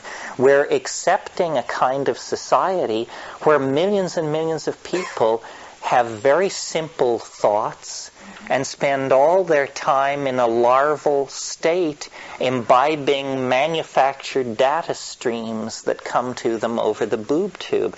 This is not a pretty picture, actually. I mean, these people are not entirely human beings. They would, I'm sure, rise in holy wrath if they heard that, but they never will hear it because it's not going to be broadcast on any channel they watch. Yeah. I'm confused about the Tibetan spiritual leaders thing that he said. Was that DMT? DMT. And is it your understanding he saw the DMT elves? Or? I don't know if he saw the elves. He was of such a stature that I couldn't really hammer at him. He pronounced it the lesser lights, and I bowed my way out of the... Oh, because these yogas that these Tibetans are into are all designed to familiarize themselves with the after-death state. In one way, in one possibility, like the notion of Tibetan religion is that what life is for is to get ready for dying. And that this getting ready for dying has to do with this metaphor of a vehicle, that you're supposed to build an after-death vehicle so that when you die and put the key in the ignition, it's not going to chug, chug, chug and then turn over and not go, because then you're in real trouble. You want your after-death vehicle to be well-serviced and fully fueled when you need it, because then you're going to drive off into the unknown. But does that mean that those guys experience the same thing as others experience on DMT? Well, what is persistently claimed for shamanism, and certainly Tibetan religion has roots deep in Central Asian shamanism, what's claimed for shamanism is that the shaman can travel to the realms of the dead. That the shaman is a superhuman, in a superhuman condition, not entirely alive, not dead, but has physically transformed himself or herself into something, a creature of the interzone. And this is the power of shaman, that they can come and go from the interzone. And how seriously we should take this? Very seriously, because we have no technology for accessing these places. There's a lot of cultural hubris involved in all this. We can't imagine that any other culture is in possession of any information that we don't have a pre-prepared file on. And I think that when you spend time with these shamans and really get into it, you finally realize Western civilization is completely infantile. It's completely hung up on the surface. It is not grounded in the dynamics of nature. We are childish. I have heard it said, I knew had an Indian friend, and he told me once he was going to return to live in India. I said, my God, you're going back to India. It's such a nightmare. Why? And he said, I know it's a nightmare. I hate everything about it except one thing. And I said, what's that? And he said, people in the West are so simple, I can't stand it. And this is true. I mean, if you don't think so, go buy hash in the markets of Bombay, and you will discover you are such a child, you don't know what's going on. You're so easily manipulated and led, so eager to be friendly. You take everyone at face value. Someone smiles at you, you think they're your friend. The line I love, which you hear occasionally in India and in other third world countries, is, I am your friend. I am not like all the others.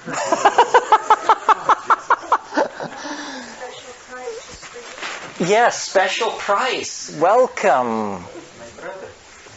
You're able to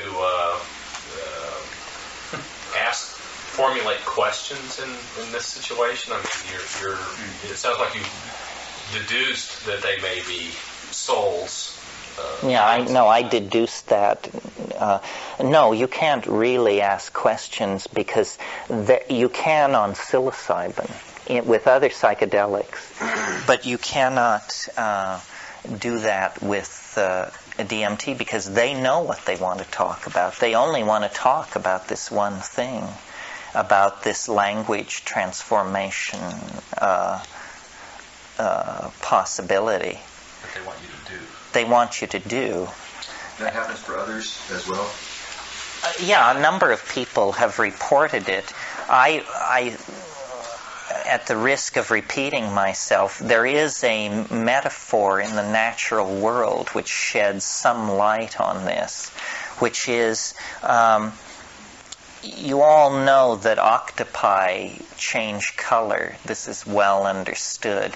Most people think it's because they can camouflage themselves, and so when they move across the reef, they go orange, red, blue, green, depending on what's behind them. This is not what is happening with octopi color changes. What is happening is that they communicate with each other by changing not only their colors, which they can have a very large repertoire of color changes, traveling dots, blushes, so forth. There are technical terms for all of these. But also because an octopus is a mollusk, it's a very soft-bodied creature, they can fold and unfold various parts of their bodies very rapidly. So they can modulate what you see. So that, for instance, if there's a red spot in the equivalent of their armpit, by raising and lowering an arm very rapidly, they can flash you this red spot. Well, at first pass, you just think, well, isn't that interesting? Octopi communicate by changing their shape and color. But if you go back and analyze it a little more closely, something very profound is happening here. You get to it by analyzing the nature of how we communicate. We communicate with small mouth noises, and we are physiologically set up to produce small mouth noises. The average human being can talk for a couple of hours without showing much sign of fatigue. Those of us who train hard can do it endlessly. And what's happening with small mouth noise communication is an acoustical wave is moving through space. It's been formed by the sender based on consulting of an internal dictionary. And then I see the word for could you please help me? The words are, could you please help me? So they say, could you please help me? And then the acoustical wave goes across space, enters the ear of the intended object of the communication. They look in their dictionary and they say, oh, he's asking for assistance. Could you please help me means can I have assistance? But now what if the utterance is extremely complex? Then the object of this intended communication looks in their dictionary and they say, well, he either means that he would like to have an affair with me, or he means he would like the name of my tailor, or he means that his clothes cost more. And, there's ambiguity in all of this. And one thing we avoid doing very much in ordinary speech is saying to somebody, what do you exactly mean? Because we fake it. I mean, a lot of communication is, and you say, well, I don't know exactly. He said, I don't know, something. He wants something.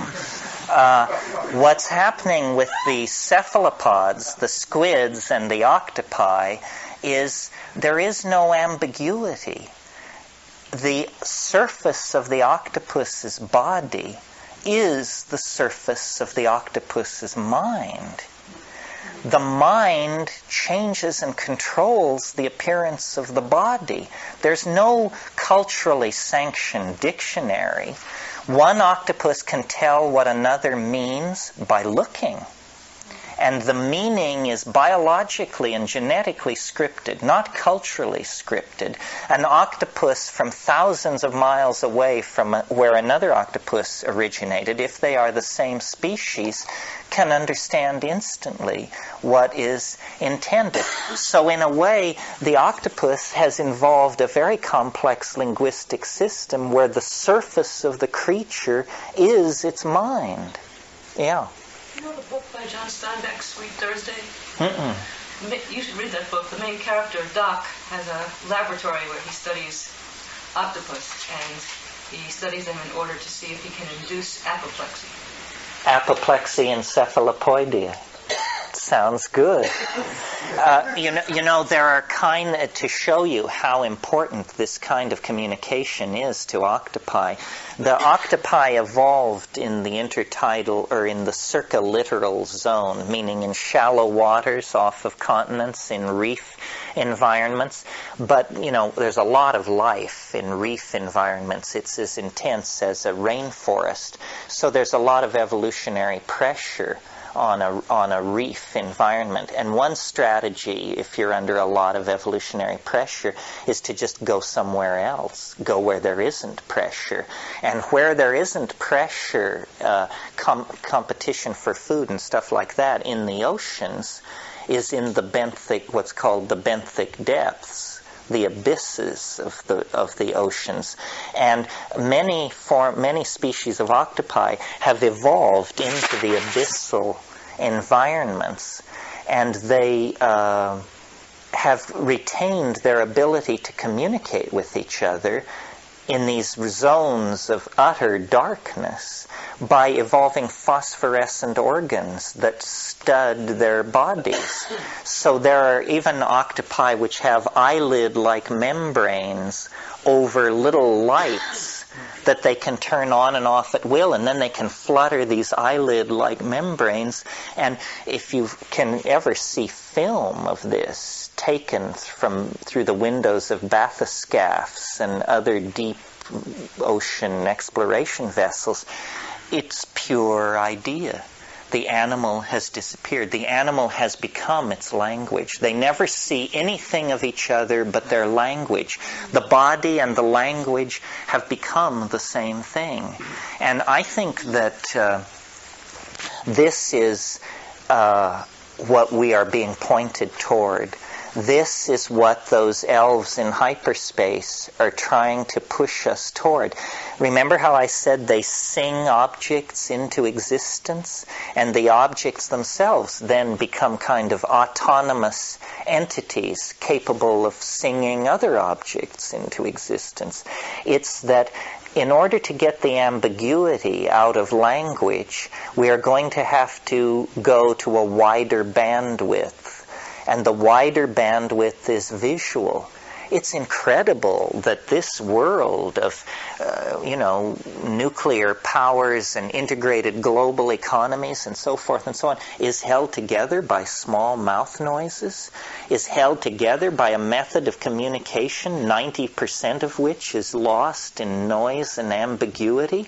We barely can communicate with each other, and yet we have seized the tiller of planetary existence and proposed to set the agenda for every life form on this planet, from virus to grizzly bear. Part of our problem with managing our situation is that we don't have a way of getting ambiguity out of our languages. Why is that a problem? Because you can misuse ambiguity. George Bush can tell us that he is the environmental president, that he wants a kinder, gentler America, that he feels the pain. I mean, that you would call this horseshit if it weren't so pathetic.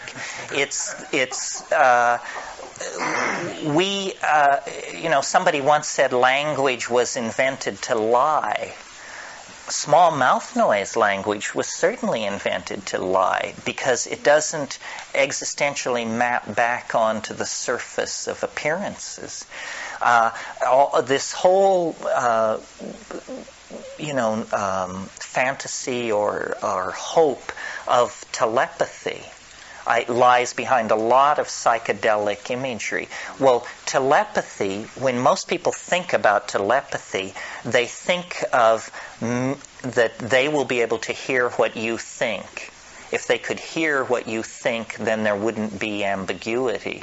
But in fact, there would be as much ambiguity as there is in spoken language, because people speak as much crap to themselves as they do to other people. The only way you can transcend the ambiguity of language is if you turn it into something beheld. And I think that culture is the program within the monkey species that is an attempt to make language visible. And that's why virtual reality, which we haven't talked about too much, but which somebody mentioned as we went around last night, virtual reality holds great promise, because at the operational level, what virtual reality is it's a way of showing somebody the inside of your mind, showing somebody. And notice that when we talk about language, our notions of clarity, there it is, our notions of clear speaking are all visual metaphors. If you think you really understand somebody, then you say, I see what you mean. Or you say, you're completely transparent to me. If somebody is eloquent, you say, he spoke clearly. She painted a picture. What this means is that we have an unconscious bias in favor of the visual sense. It's what our eyes tell us that we believe. Yeah.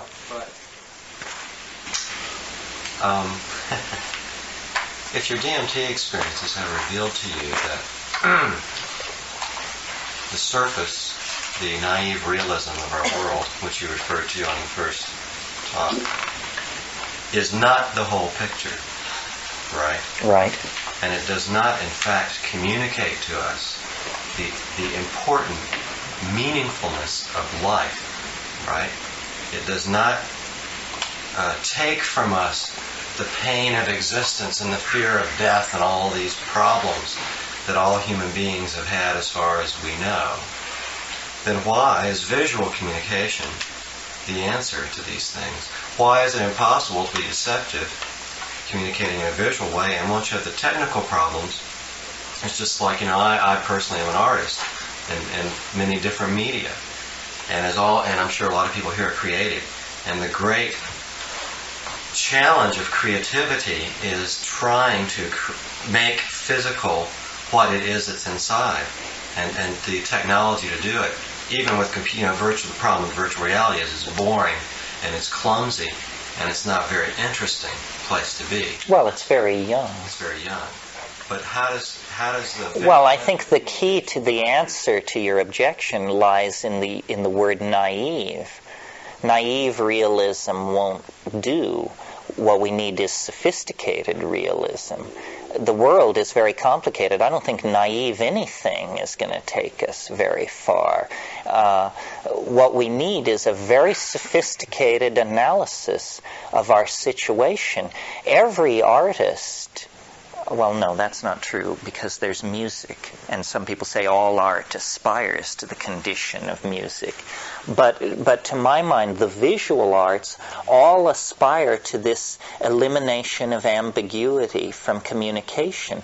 This is why I suppose if we were to try to create a theory of aesthetic here, I would argue that sculpture is a superior mode of communication to painting, let's say, because sculpture has an infinite number of points of view built into it, while the pictorial representation assumes a single or a very limited number of points of view.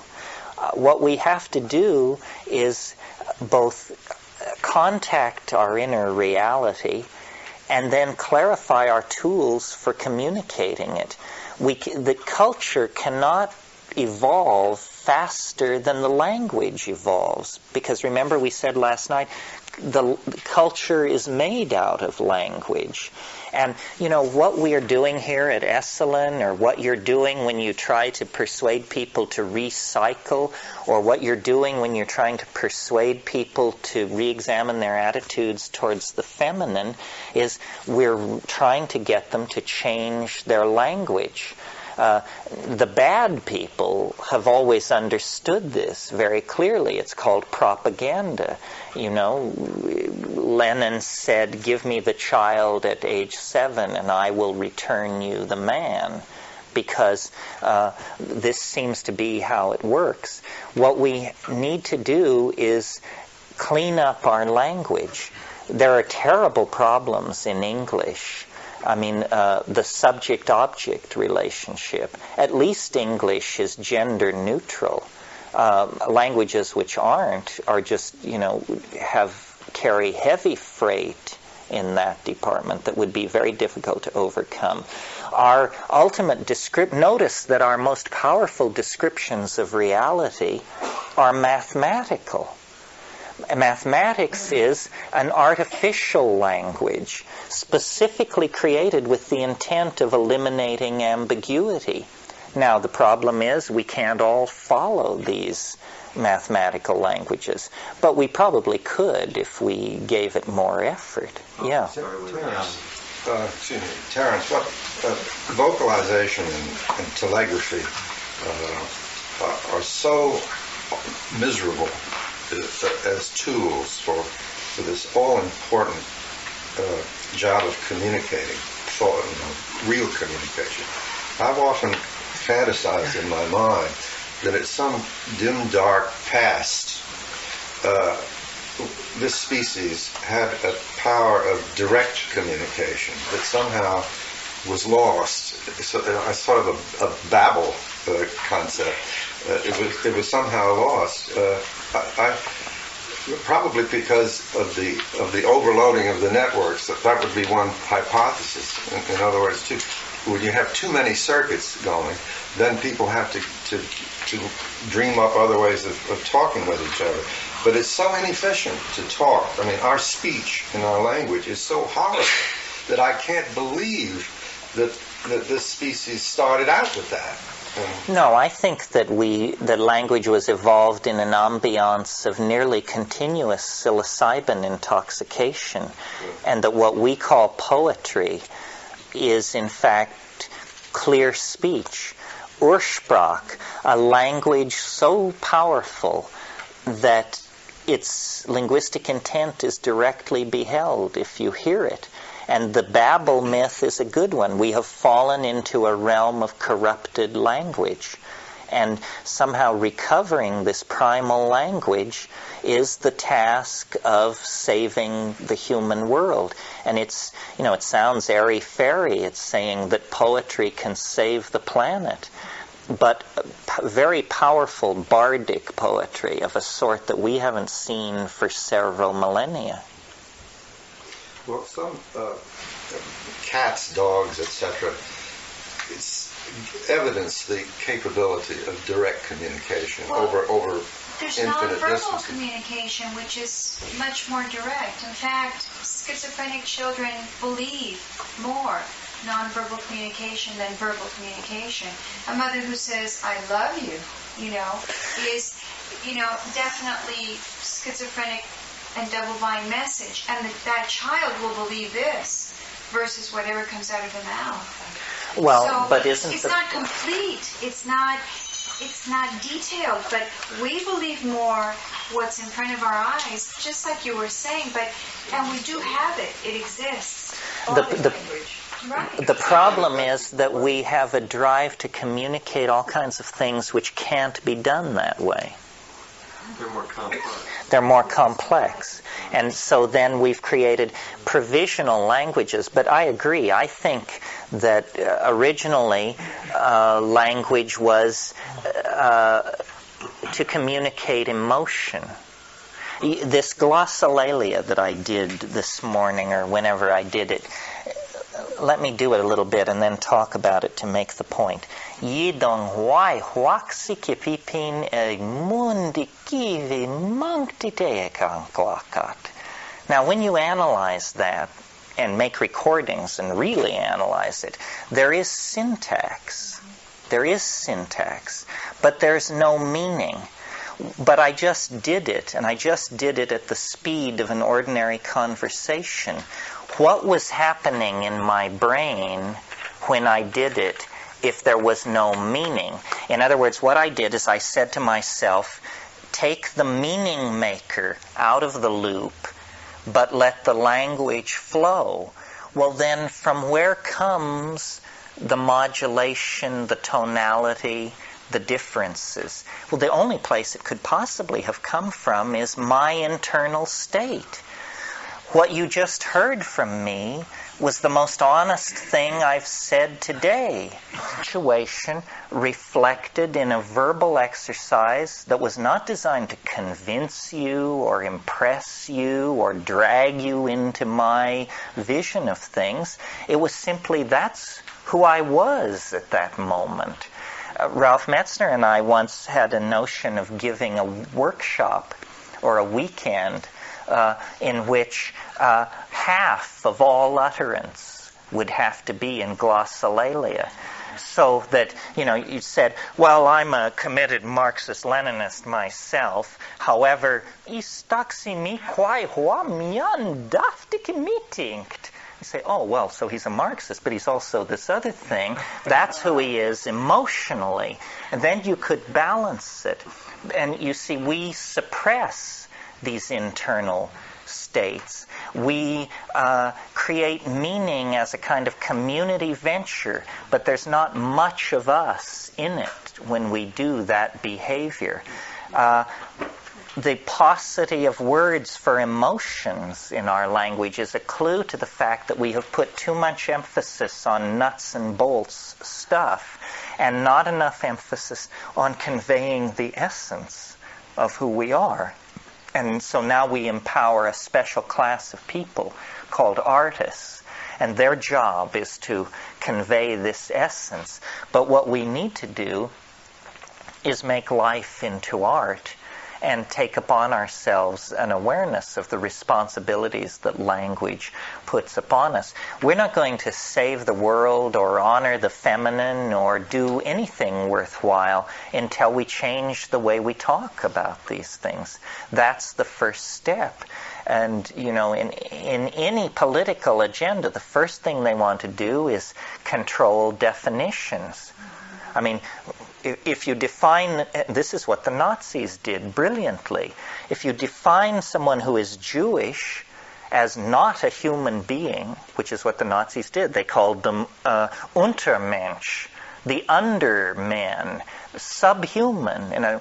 Well, so you've changed the reality of what this person is in your mind. Now you can build ovens, deport them, put them in slave labor camps, because you've changed their essential nature by changing how you speak about them. And most of the changes we've allowed in language have been of this negative, destructive, disempowering sort. The curse of simplification, the easy answer, the glib reply. This is what our politicians, they say, well, you just cut the capital gains tax and it'll be fine. Everybody knows this is malarkey. It won't be fine. But language metaphors are being misused to delude and to keep some people on top and some people on the bottom. I think that the reason we're spending so much time on this is because I think that what psychedelics do is they catalyze new forms of language. People are still, the greatest leap forward in language evolution that happened in my lifetime was under the influence of LSD in the 1960s. And people now make fun of all of that. The concept of the vibes, the concept of grokking, the concept of an ego trip, the concept of a put down. These are all... People didn't know what an ego trip was until they took LSD. There was no word in the language for that.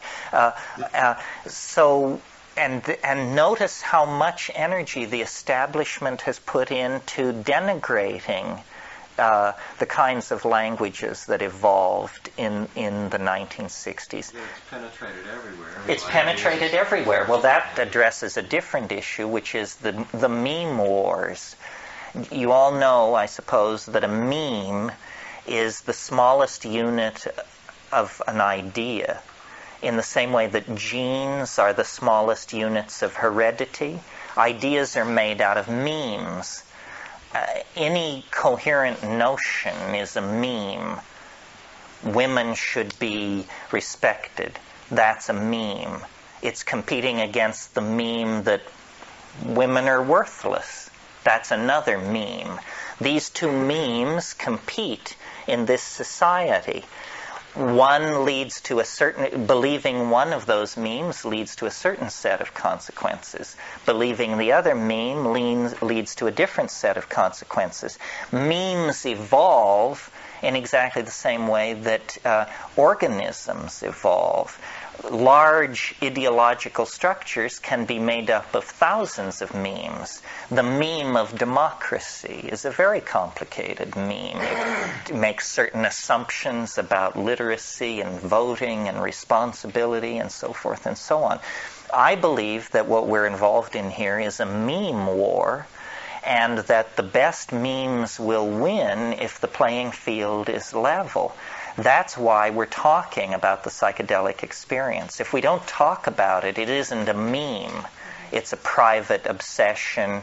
It's something underground. But we bring it into competition in the environment of natural selection for applicable meaning when we utter it.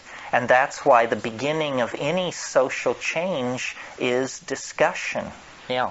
I sort of wanted to share an experience only because it's remarkably like what you were talking about. And that is,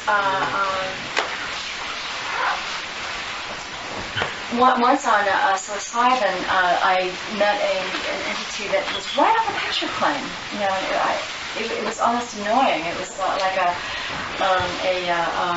eel made out of some beautiful chiffon with a dog's head, you know, kind of, and looking at me. So it was right there on the picture plane. Oh, well, that's the dog-headed chiffon. It was the fact that it was so close to my face. And the other instance was walking down a spiral staircase with what looked like plants, shoving things at me, you know, and I thought they were rude. That was my take on it, and it resonated with what you said.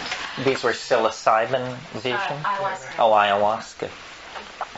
Yeah, one of the things we didn't talk about this afternoon is the sort of the ambiance of that DMT state. What is the attitude of these tykes toward you?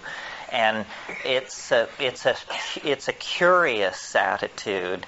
They are not entirely friendly, or they are not entirely to be trusted. And if you're a graduate of Irish fairy tale literature, you know that fairies are very, very tricky. That's essentially their major characteristic. And their sense of humor and their sense of comedy doesn't always dovetail very smoothly with our own. I've sort of described the tykes as piratical. They... when I try to remember where I've had that feeling that I have in the DMT space, where in my life I ran across that feeling before, it was in Indian markets as a child buying hashish for purposes of smuggling, and being conducted into these situations where everyone was your friend. But they had led you through such a labyrinth of streets and relieved you of all your gold and had given you a Coca-Cola and put you in a room and told you to wait and said, you know, we're your friends, not to worry. All is going to be all right. And it always was. And this is sort of the feeling you have with these things. And it came to me because at the end of this afternoon we were talking about memes. And I had said how these things offer you these objects. I think what they are is meme traders in another dimension. And what they want is ideas. And they sort of use the technique that we would use in trading with magpies. You know how a magpie will take a piece of colored glass and, or let's shift the metaphor, pack rats. Are you all familiar with pack rats? I grew up in the high mountains of Colorado where pack rats exist. And pack rats are traders. They will always leave something for what they take.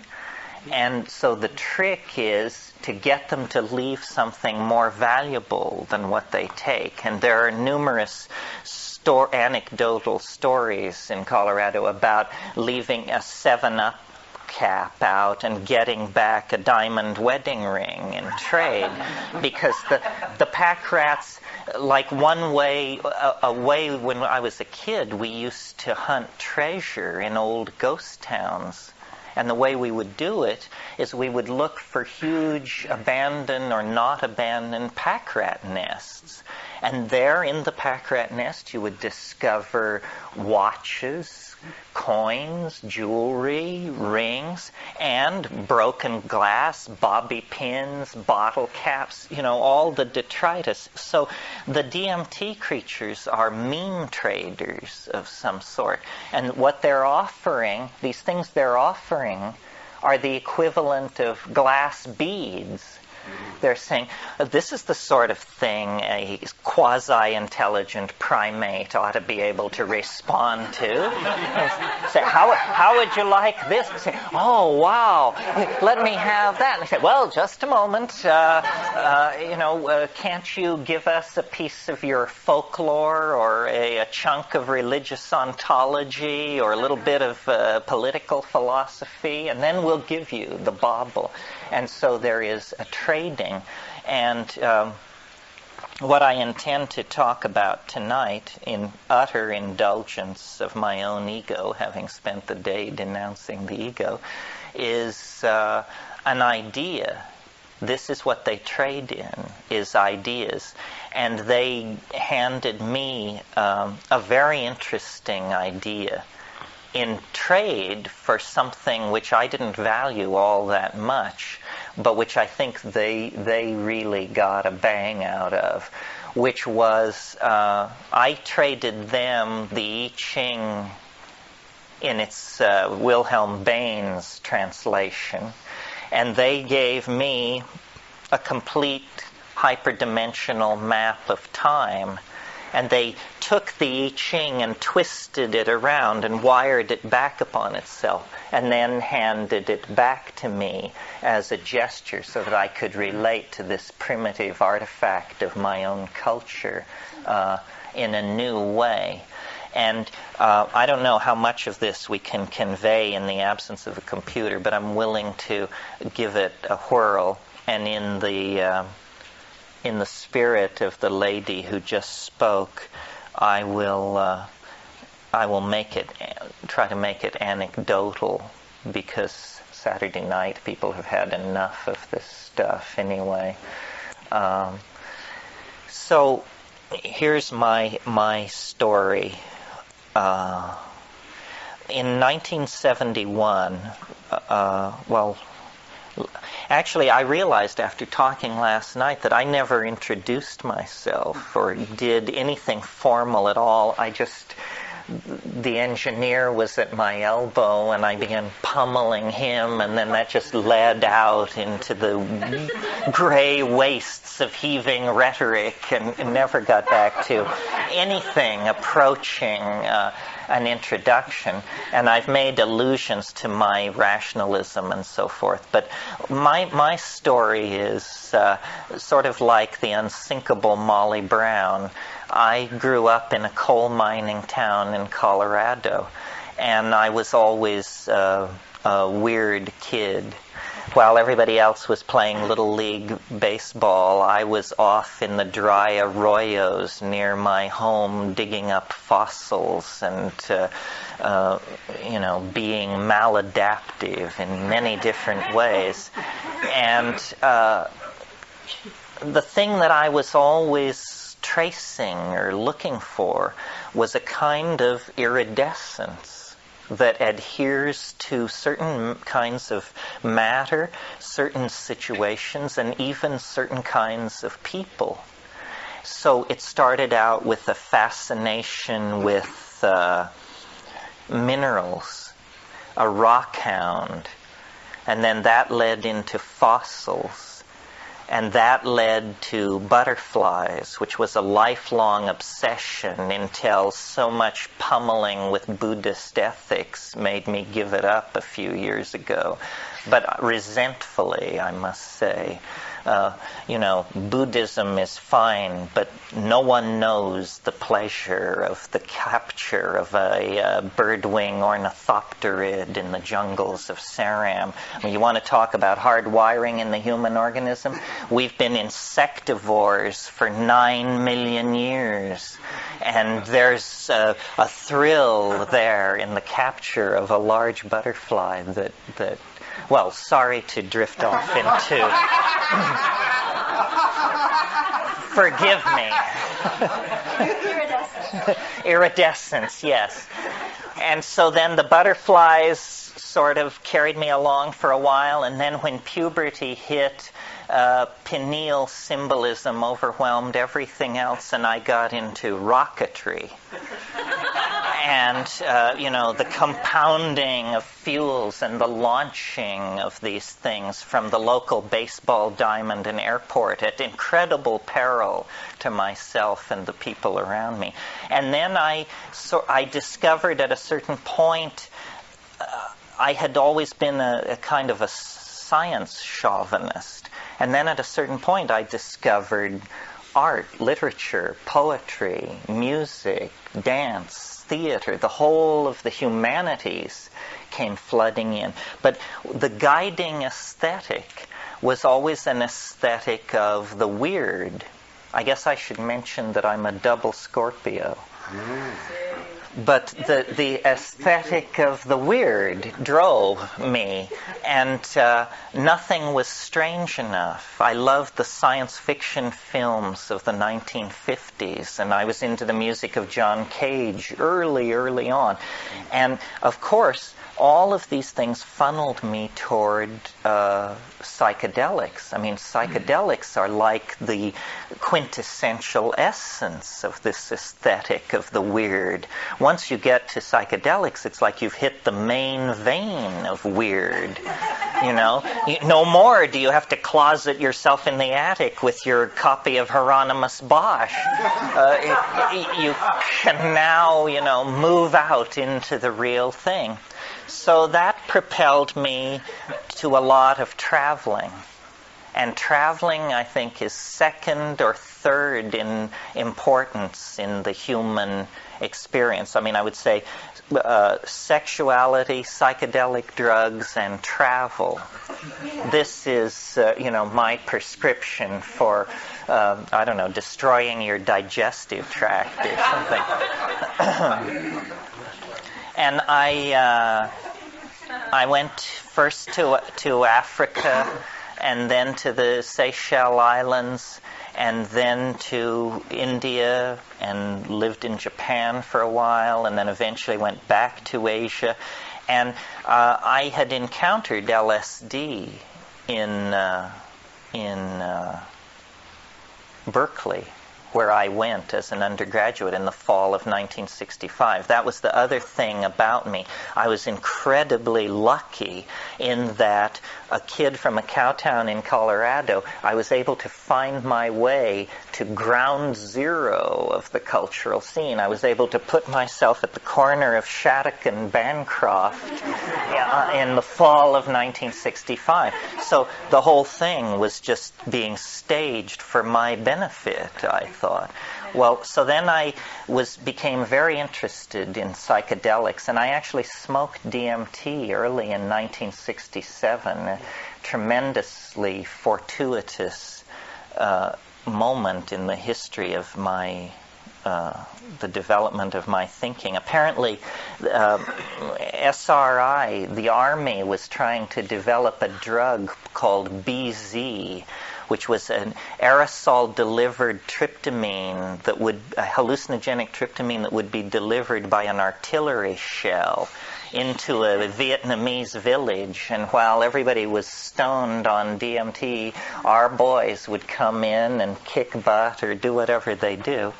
And a 55-gallon drum of solid DMT had been boosted off the back of a truck by some Stanford graduate students. And I'm telling you, it was incredible. I mean, it was, it's never been that good. I don't know what this stuff was exactly. A 55-gallon drum of... Yeah, really. There might be, actually, the search for the treasure of the Sierra Madre.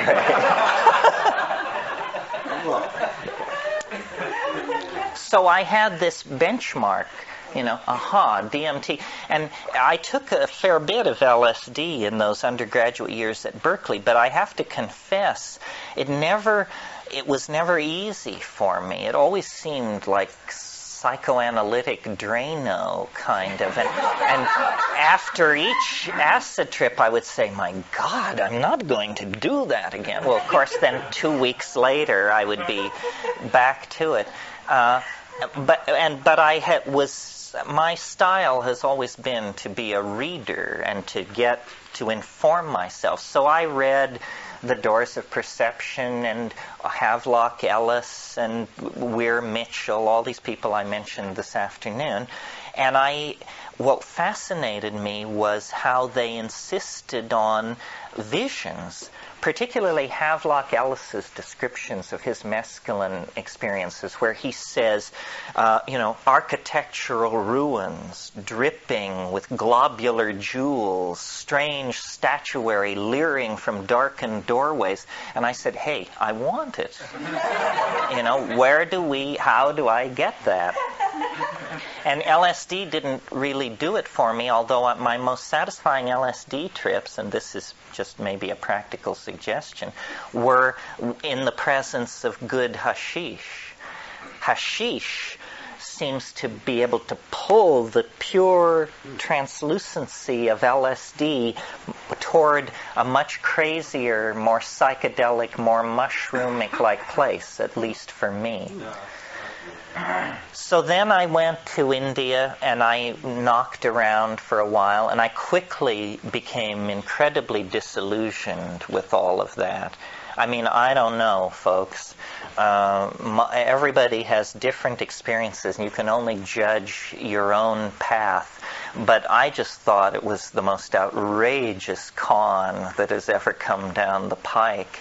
That, maybe millennia ago there was something going on, but it has been so enfolded by priestcraft and dogma and class consciousness and everybody's out to con everybody else, and there you are. What do you know? I mean, these people have been at this for 1,000 years, and you fly in from Malibu, sugar and money heavy, into their midst. Well, they know just exactly how to turn you every way but loose. And eventually all you ask is that they turn you loose, Now, I know there are people for whom this message is unwelcome, who are within this room this evening. But I'm not knocking Indian spirituality. I think that there is a great wisdom about how to live that these world religions have accumulated.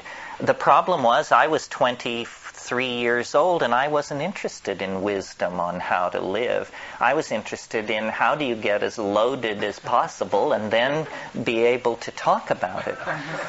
So went through all these experiences and was abandoned by the love of my life, and all kinds of things happened. And eventually I decided that the answer lay in the Amazon. And so in late 1970, I had been living in Vancouver, British Columbia. I couldn't enter the States because I had a price on my head. Not much of one, but an uncomfortable situation to be in. So then I went to the Amazon for the first time with my brother and a couple of friends who came with me from the States, and then we quickly made common cause with a woman down there, and she came with us. So it was 2 women and 3 guys, and we were considering that I was the oldest and I was 25 years old. As I look back on it, we were an incredibly serious and well-informed group of 22 through 25-year-olds. And our intent, we had all graduated from the school of DMT. We were all post-revolutionary Berkeley communard types. And we had collectively decided that the only hope lay in somehow getting into the DMT flash for longer than a minute to a minute and a half. And that the strategy for doing this must be then to go to the Amazon and explore these psychoactive drugs. And the one that we were interested in is one that even today has yet to become an item on the Malibu consciousness circuit, a drug called ukuhe. Ukuhe, it's used only by the Witoto, Bora, and Muinani tribes of the lower Putumayo of Camasaria, Amazonas in Colombia. Very limited geographic area in a completely remote part of the Amazon. And what was interesting to us was the anthropological reports were that they rolled it up, it was the resin of a tree, and that they rolled it up into little pills, and that they took the little pills and then they would lie in their hammocks and they would speak to the little man. And so we said, this has got to be it. And Dick Schultes, Richard Evan Schultes of Harvard, had already published on the chemistry of ukuhe, and it was definitely contained DMT. So we said, okay, these people have found the way into what we then called the beta level, just for shorthand. So the way into the beta level was to be achieved by ukuhe. So we put together this expedition, and we descended the Putumayo River, which is the border between Colombia and Ecuador and Peru, to a place called San Jose del Encanto on the Rio Igaraparaná, which flows into the Putumayo there. And at that point, it's a 120-kilometer overland 5-day walk to a remote mission called La Chorrera. And most places in the Amazon are historyless, but La Chorrera had a very dark history behind it, which I didn't really know at the time. And probably very few people in this room have ever heard of or know anything about what's called the Putumayo rubber horror.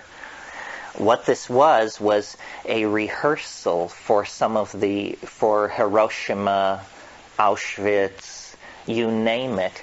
It went on from 1912 to 15 in the Amazon, when, in a frantic effort to get natural rubber to fight the First World War, British banks bankrolled an episode of genocidal brutality that is remarkable both for the depth of the horror and for how thoroughly it's been completely forgotten.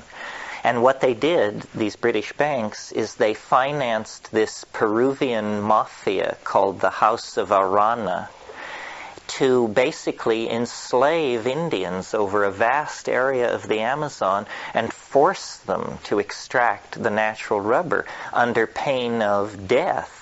And there are endless stories of the atrocities. People had the soles of their feet removed by machete if they didn't meet the rubber quotas, and just nightmare after nightmare. If you want to read about it, there's the British Royal High Commission under Roger Casement. And that was another story. You see, Roger Casement was the last man hung for homosexuality by the British Crown. He had been the British Consul General in Rio de Janeiro and had exposed this rubber atrocity and all the collusion of British banks and stuff like that. But a few years later, he expressed Irish sympathies with the Easter Rising of 1919. And immediately the Foreign Office came forward with love letters between him and Parnell, the Irish revolutionary, and he was hung for being a homosexual. But anyway, La Chorrera had this very dark history of these rubber atrocities. Well, we rolled in there, and immediately there began the unfolding over just about a 3-week period. I mean, a very short length of time, from the 27th of February 1971 until the 22nd of March. So a period of just under 4 weeks. It was like the doorway was standing open.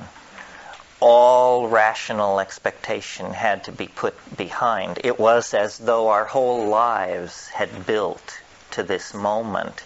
And what we thought was a quest for an obscure orally active tryptamine drug, it turned out it was more as though something which had been with us from the cradle actually lured us to this extremely remote place where there was no way out, no radio, no communication of any sort, lured us to this place to then begin this series of unfolding ideas.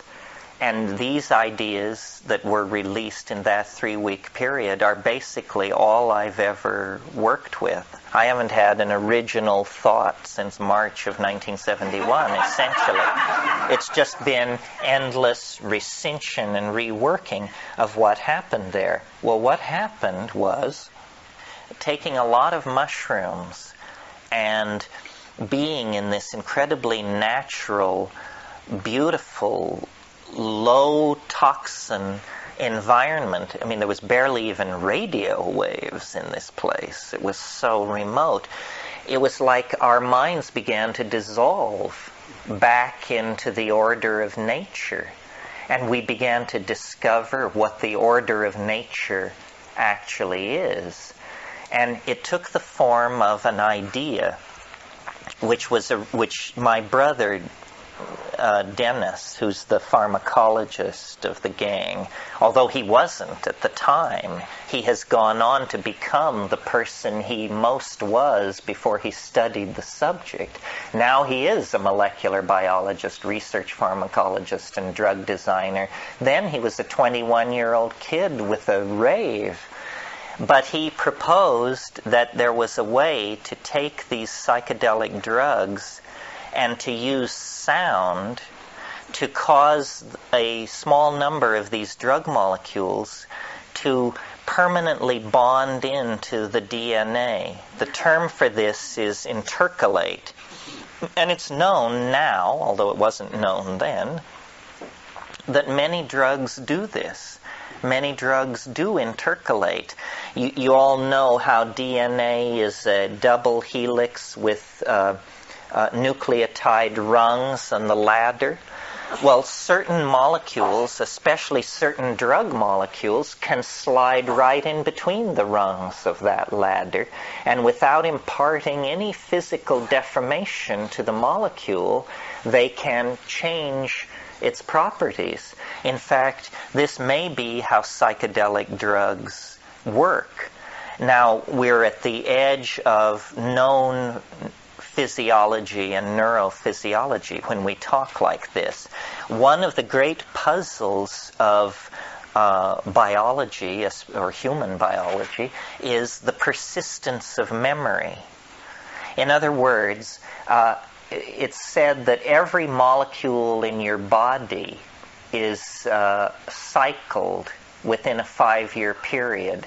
That 6 years ago, there wasn't a single atom in your body that is now in your body. The form persists, but the matter is traded in and out, except in one case, which is the neurons do not trade out. The neurons that you're born with are the neurons that you die with. So then the problem here is memory. You can be 70 years old and have an absolutely crystal clear memory of your first day of attending school in that red brick schoolhouse 65 years ago. Okay, conservatively, 7 times every molecule in your body has been swapped out. So where has this memory been all this time that you can pull it up with perfect clarity? This is a great mystery of metabolism, unsolved to this day. There are several possibilities. One possibility is that memories are not located in the body at all. Although suggesting this is no magic bullet, it raises a number of questions, probably as difficult to solve as the original question for which this was proposed as a solution. Okay, what are the other possibilities? The memories must be stored then in the non-degrading part of the body. The non-degrading part of the body is the neural DNA. The cell nuclei of neurons don't change within your lifetime. Well, so then you take this idea to an orthodox molecular biologist or neurophysiologist or geneticist, and they say, well, this is just bunk. I mean, in the first place, you don't understand the concept information. The kind of information which is stored in DNA is sequences of nucleotides which code for protein. To confuse that with an image of your great-grandmother's face is to just, have such a mush of categories that it's hopeless to even talk to you. Okay, so that destroyed the supposition, but it didn't solve the problem of memory, yeah. What about the possibility that what happens when you remember that schoolhouse 65 years ago, that you aren't remembering it, you are remembering the last time you remembered it, that you only actually remembered that schoolhouse once, and then every time after that, all you remember is the last time you remembered it? But what if you haven't remembered it for 50 years? I mean, this happens. But I'm suggesting that you're not remembering it each time. You're only remembering a snapshot of it. You remember the last time you remembered it. But what if that was more than that length of time ago? Yeah, that doesn't solve this problem of how is the memory trace able to persist. Well, so Dennis's notion was, he said that some form of superconductivity must be involved. Now, this was 1971. Superconductivity was not known to occur more than 0.3 of a degree above zero absolute. He said, no, there must be room temperature superconductivity going on in the DNA. This must be how the DNA preserves information. Now, if you know anything about superconductivity, it is the perfect physical phenomenon to use for preserving information, because no information degrades in a superconducting circuit. Say you have a ring of supercooled gold and you impart an electric current to this ring. That current, barring interruption of the superconducting state, will circle that gold ring with zero resistance for eternity. Now, the only thing which can cause the superconducting phenomenon to cease is if a high-energy source overwhelms the superconductivity, comes in from the outside and disrupts it. Now, think about the problem that nature faces with the genetic machinery. The key to life is error-free copying. Wherever there's error, then there becomes mutation or problem or incompatibility. So all of the strategies of genetic preservation of information seek to maximize the absence of error. So the perfect mechanism for doing this would be a superconducting mechanism. Now you see, the major cause of mutation in the natural environment is cosmic radiation, ambient cosmic rays, high energy particles that smash into the genome, physically collide with the DNA and break the bonds and disrupt the message so that it can't be copied. Superconductivity would be the natural medium to retard this process.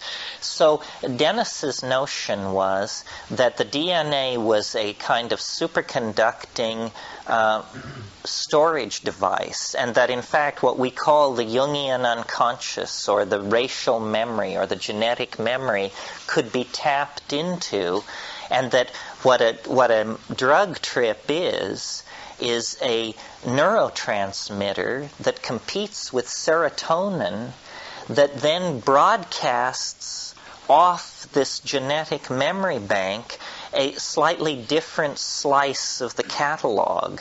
Serotonin broadcasts are the equivalent of traffic and weather reports, where it tells you how to get around in the world and where not to go and how to avoid problems. If you swap out the serotonin channel for the psilocybin channel, suddenly it's the equivalent of Pacifica Radio. It's running philosophy discussions and classical music from another planet, you see, because the efficiency and the emphasis of these neurotransmitters is different.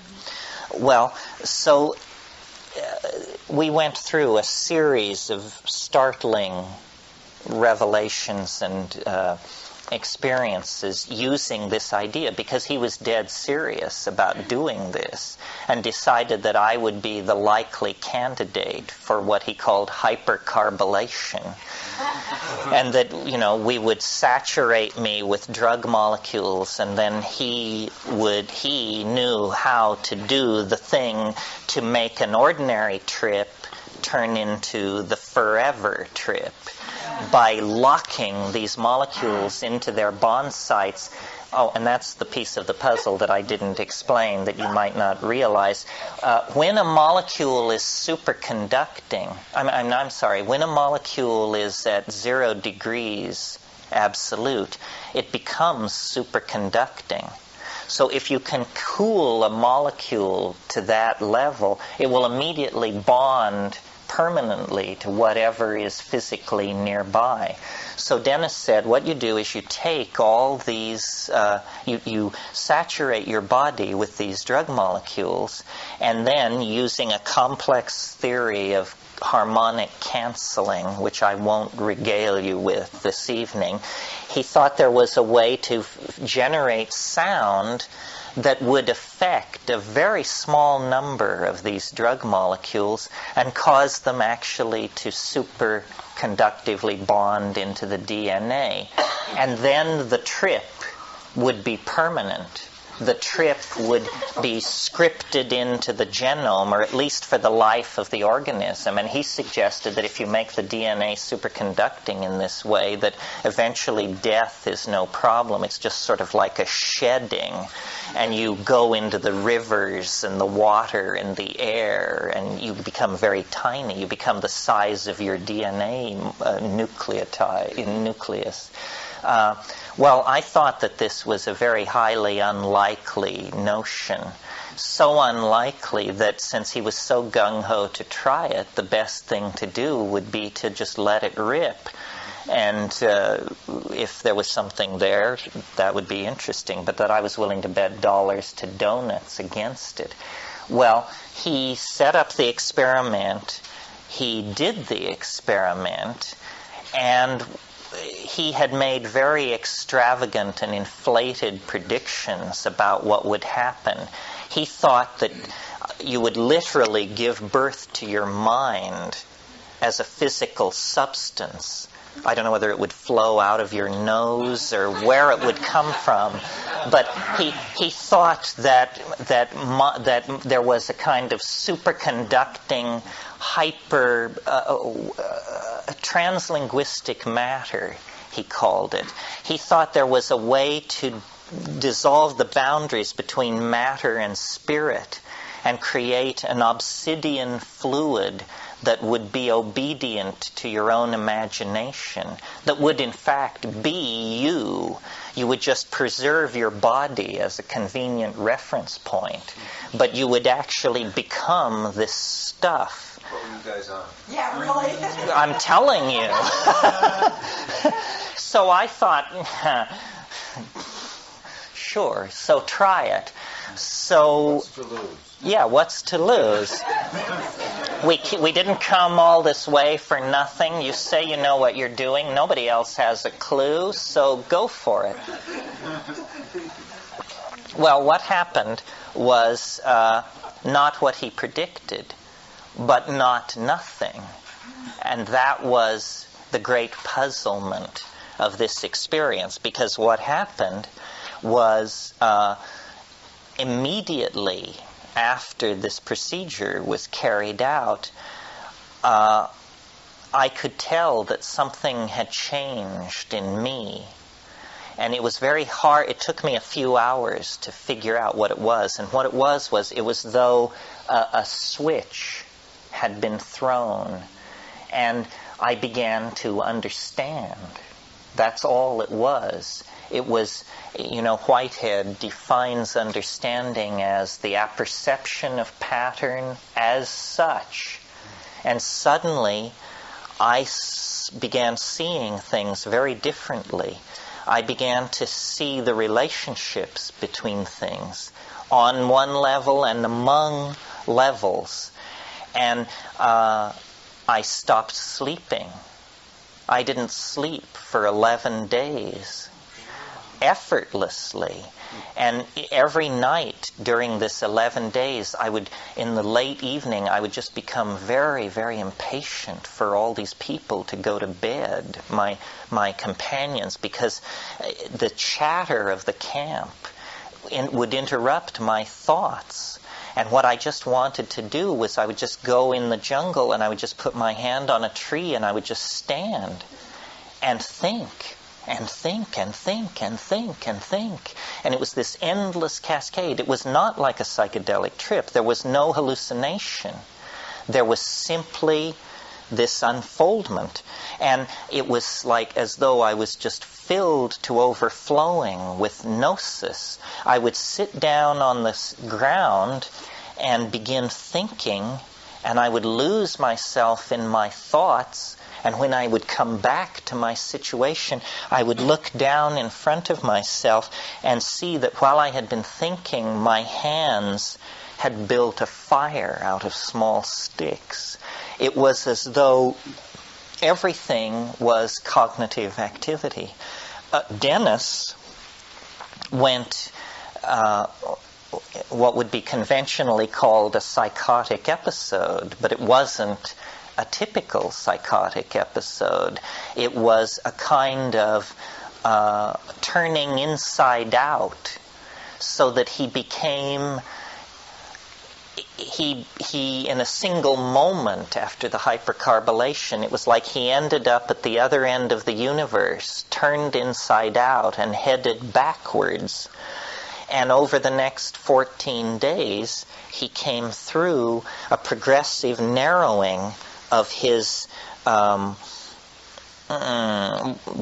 he was identifying with, So that first it was the whole universe, then it was the galaxy, then the solar system, then each of the planets moving in, then all life on Earth, then all mammals, then all human beings, then all Irish, then finally all the McKennas there ever were, and then finally the question was he him or me? And then he got that sorted out finally, and then he was fine. Shaken, but fine. We've now reached the 22nd of March, 1971, and I was just, I couldn't talk to anybody. I was in a very, very, very, very strange place. I mean, things went on. Well, just as an example, because there wasn't much of this 3D stuff that you could wrap your mind around, but everything was teaching me. Everything had a message for me. And I would go out into the jungle, and I would raise my arms above my head, and I would call the butterflies into me out of the jungle, and they would come, first by dozens and then by hundreds. And I would stand there, and here's how the thought progression would go. I would call the butterflies in, and then it would move me to tears. And so there I am, standing, covered with butterflies, tears of joy streaming down my face, and streaming down my face, and streaming down my face. And finally I begin thinking, so now what? And then I think, the people back at the camp who doubt me, those bastards, wait till they see this. So then I would go to the camp, and I would, smiling, the tiny smile that only Buddhas can manage, and I would invite them into the jungle to see something unannounced. And so they would say, well, I don't know, you're just, all right, we'll go. So then we would go into the jungle, and I would raise my hands above my head, and I would call the butterflies in, and none would come. And these people would just say, oh, God, it's getting worse and worse and worse. Your brother is nuts. You have delusions of grandeur. This is pathetic. I mean, this is a mind in wreckage. This is the green hell. This is the thing we feared the most, you know? And so eventually, and any of you who are self-diagnosed as schizophrenic will agree with me on this, I'm sure. The key to surviving schizophrenia in one piece and avoiding massive intervention by the mental health care authorities is shut up. Shut up about it. Do not talk about it. Of course you can raise the dead and heal the sick and divine distant event, but just shut up about it, or you're not going to make it through. Well, eventually everybody else sort of renegotiated themselves back to some kind of reality. My brother flew back to the States, and I was, in a sense, left in the Amazon to mull all this. So is there unfinished business from last night? Yeah. Was the voice that was directing you on the time wave stuff, is this something that's under the influence you hear this voice, or it's just your natural, you just hear this voice whenever? Or were you... Well, it's sort of, we talked last night about Dennis had this notion that he could bond these molecules in permanently. And everybody you only get to be one person, so it's very hard to know what it's like to stand in someone else's shoes. But going into that experience in the Amazon, I was a fairly disorganized I don't think I had a very bright future, actually. And I spent my last dime to get in there.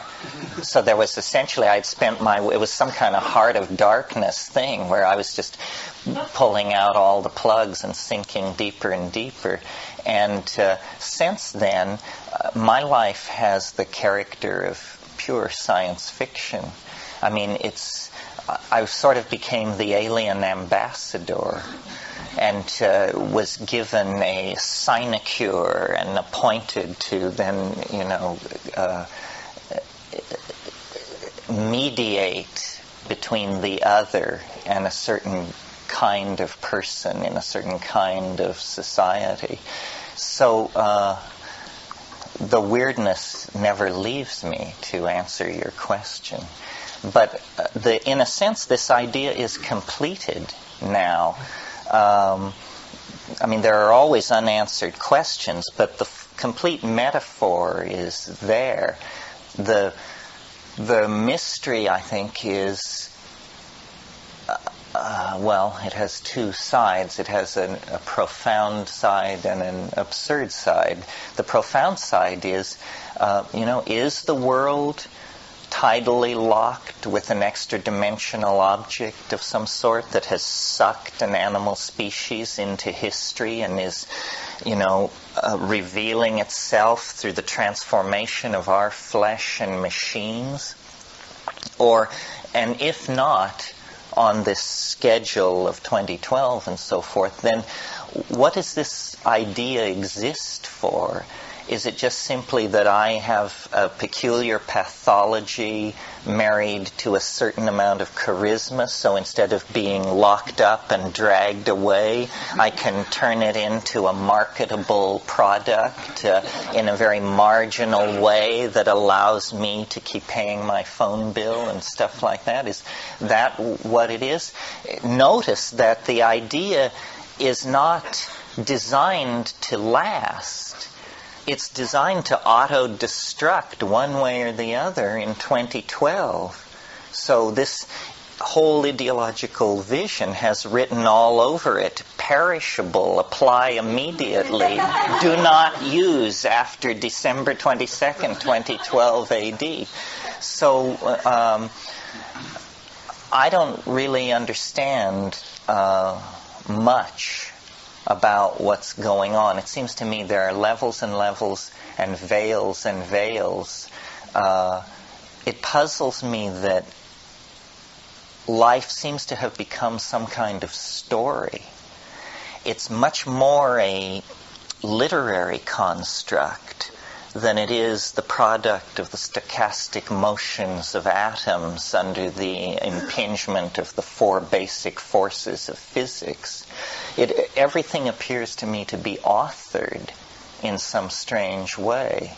And I wonder if this is not, the spreading assumption of the psychedelic illusion, delusion, revelation, that life is in fact art in some very profound way. And then, being somehow fated to literature and the spoken and written word, I wonder, if this is a novel, if this is a construct of artifice, well then it behooves each one of us to ask the question, who am I in the plot? Who am I in the context of the story? I mean, maybe it's your story, the Shlomo Ekbach story, or maybe you exist to draw the bath for Milady on page 220 and then bow your way out of the room, never to be heard of again in the story. That wonderful line in Prufrock, I am not Prince Hamlet, nor was meant to be, am an attendant lord, will do to start a scene, swell a procession, advise the prince. Careful, obtuse, meticulous, at times a bit ridiculous. Anyway, Are you that person, or are you Prince Hamlet? And then the question becomes, if you, the character in this literary construct, are slowly becoming aware that it's a literary construct, then is that part of the plot? Is this a story about a sort of Pirandello-esque exposition of the levels of personality as we rise into awareness that we are caged by artifice? Or are you getting out from under the control of the author? I sort of think that, one thing that I've sort of discovered as my career has gone through its circuitous and glacial advancement is that as you make your way into what are called the corridors of power, you discover they're remarkably uncrowded and there are no waiting lines at the water fountains. There doesn't seem to be anybody really running the show above the level which just makes sure that UPS delivers on time. Above there, where you would think there would be, in the captain's tower, there's a kind of eerie emptiness. And I think that means that one can aspire upward in this matter of taking a little bit more control of the plot. And that the goal is not so much to advance your character, act out your character, and by brilliant marriages or daring military campaigns or feats of investment genius to somehow begin to take over the stage. This isn't the way to move the evolution of the personality. The way to move the evolution of the personality is toward empathy and eventual assimilation of the viewpoint of the author. The author is the one who is in charge of the pattern and has some kind of a vision, which, if the author knows what she or he is doing, this is all being woven toward a hierophany, a catharsis that illuminates, educates, leaves us in a better place. And I think the payoff on this is if you become the author is sort of in the position of a programmer. The author can save or destroy any character. So if you become the author, you can write an ending that will save your character from the destruction that was inevitably built into it for you to get into this mess in the first place. You see? So it's now, what lies behind such raving as this? Can this coffee really be that strong? Terence, when you were in the jungle and Dennis had his 14-day psychotic episode or whatever it was, did he take the same drug that you did? Did you both do the same thing? Well, very shortly after we got into it, he didn't do any drugs. Because it was perfectly clear that he had no need of them. The way it worked was we had a series of mushroom trips. Well, we had walked all this way through the jungle, and later I had occasion to walk that trail again, 110 clicks, and it was so difficult the second time that I had to face the fact that the first time we had actually had like wings on our feet or something. We accomplished an impossible physical feat without even noticing that we were doing it. And then when we got there, we had a series of mushroom trips, and on the third mushroom trip, we were talking in the hut. It was in the middle of the night. and he was saying how he regretted that he hadn't been able to reach our father by telephone before he left for Colombia, because he hadn't been able to really say goodbye properly, and he was, this kind of unsettled trip, and we were all sitting in hammocks in darkness, and you could hear a Witoto walking on the trail because his transistor radio was on. You always know when an Amazon Indian is nearby because they're tuned to anyway. So not El Paso, but so we could hear this Indian with his transistor radio winding up the trail toward us. I remember it was an ad for Costeña, la cerveza más mejor de Colombia. And then as it came and faded, then Dennis made this very strange noise, which was like a metallic, a very strange noise. And it was like that was really for him the moment. It came in a moment. And then we talked, and he was agitated all night long, and he kept wanting to go down the hill to where these other people were sleeping, and by morning he was saying, you know what we could do with this? And then he just laid out this whole theory of molecular canceling and molecular intercalation. But drugs had a surprisingly little amount to do with it once he caught the wave. So you never used the kuhe?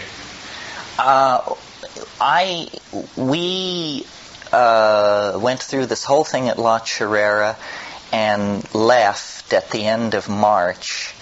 And the woman I was with and I stayed in Colombia another month. Everybody else went back. And we wrestled with it another month. And I was quite out of it, I think. I believed that she would give birth to the word itself. And I believed that it would be a little glass fiance bead that I had lost in Laos 5 years earlier. And when she began to develop a round sore on the top of her mouth that was exactly the size of this thing, then I realized that this little object would drop down onto her tongue someday soon, and she would deliver it to me, and that it would be the Word made flesh. It would be the... Now are you alarmed? Now do you begin to get the drift that we've attempted to suppress so long?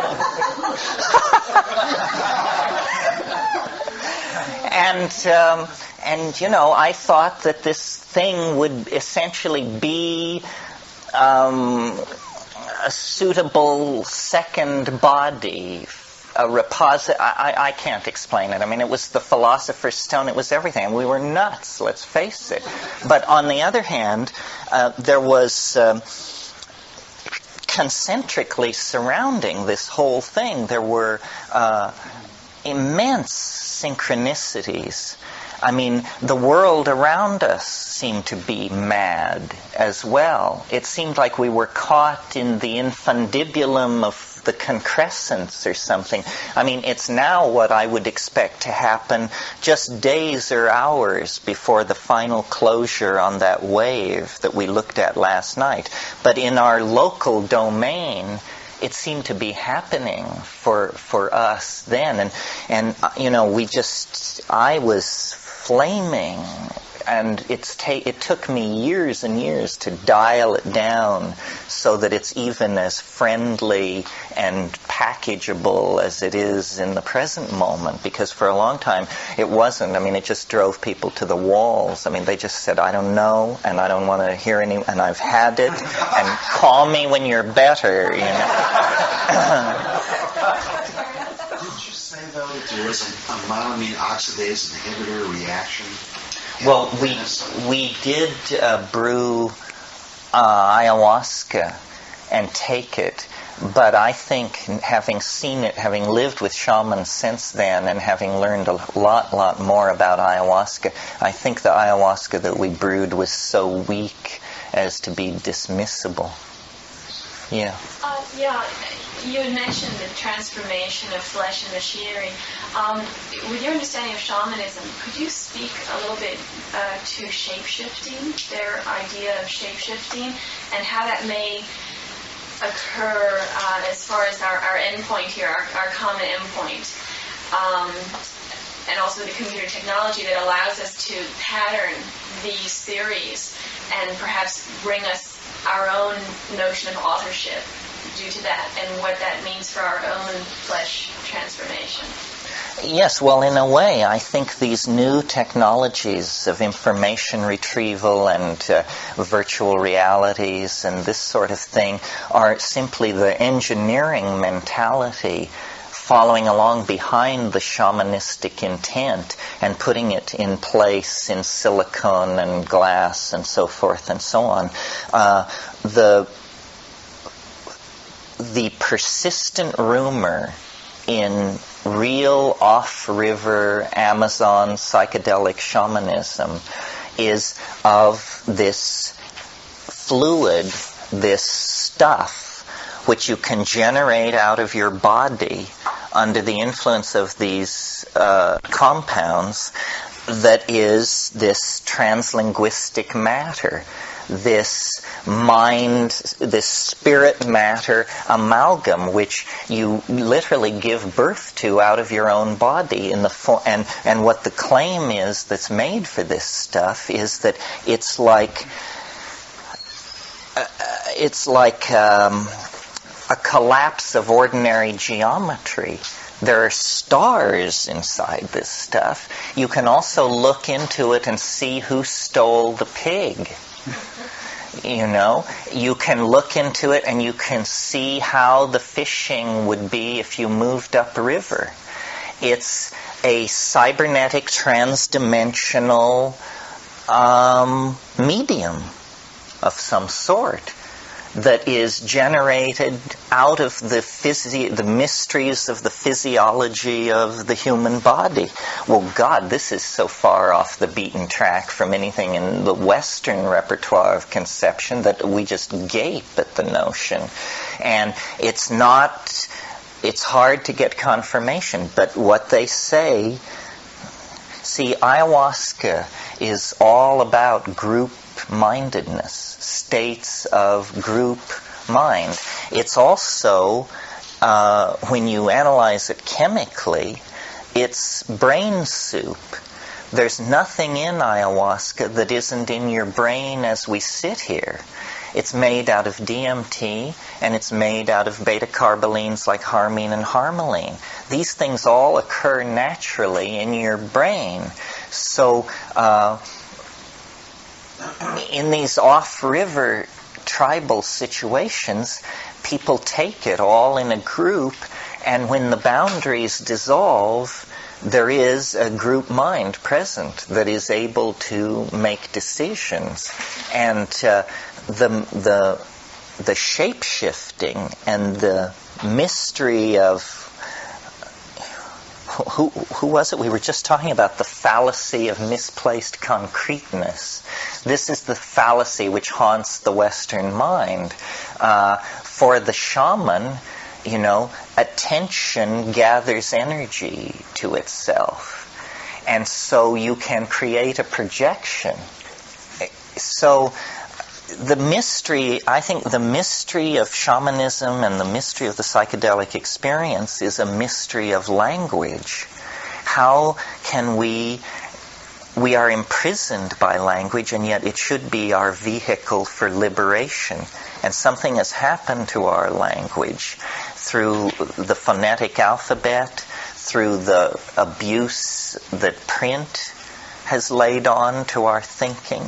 You all probably know the ideas of Marshall McLuhan, who felt that the linear quality of print created such notions as the citizen, the industrial assembly line, the theory of interchangeable parts, a whole bunch of conceptions which we take totally for granted are in fact adumbrations of the shift of sensory ratios caused by an unexamined acceptance of the printed word. One thing probably worth talking about this morning is how do you get, is there hope in all of this? And some people find my rap very ambiguous because this meltdown point in 2012, which we slapdashedly sometimes refer to as the end of the world or so forth, seems number one, irrational, number two, despairing. Well, I don't think we can do too much about its irrationality, but I think living in the light of the expectation of something like that orders your priorities. And in case you didn't notice, we all have our own mini-apocalypse built right in.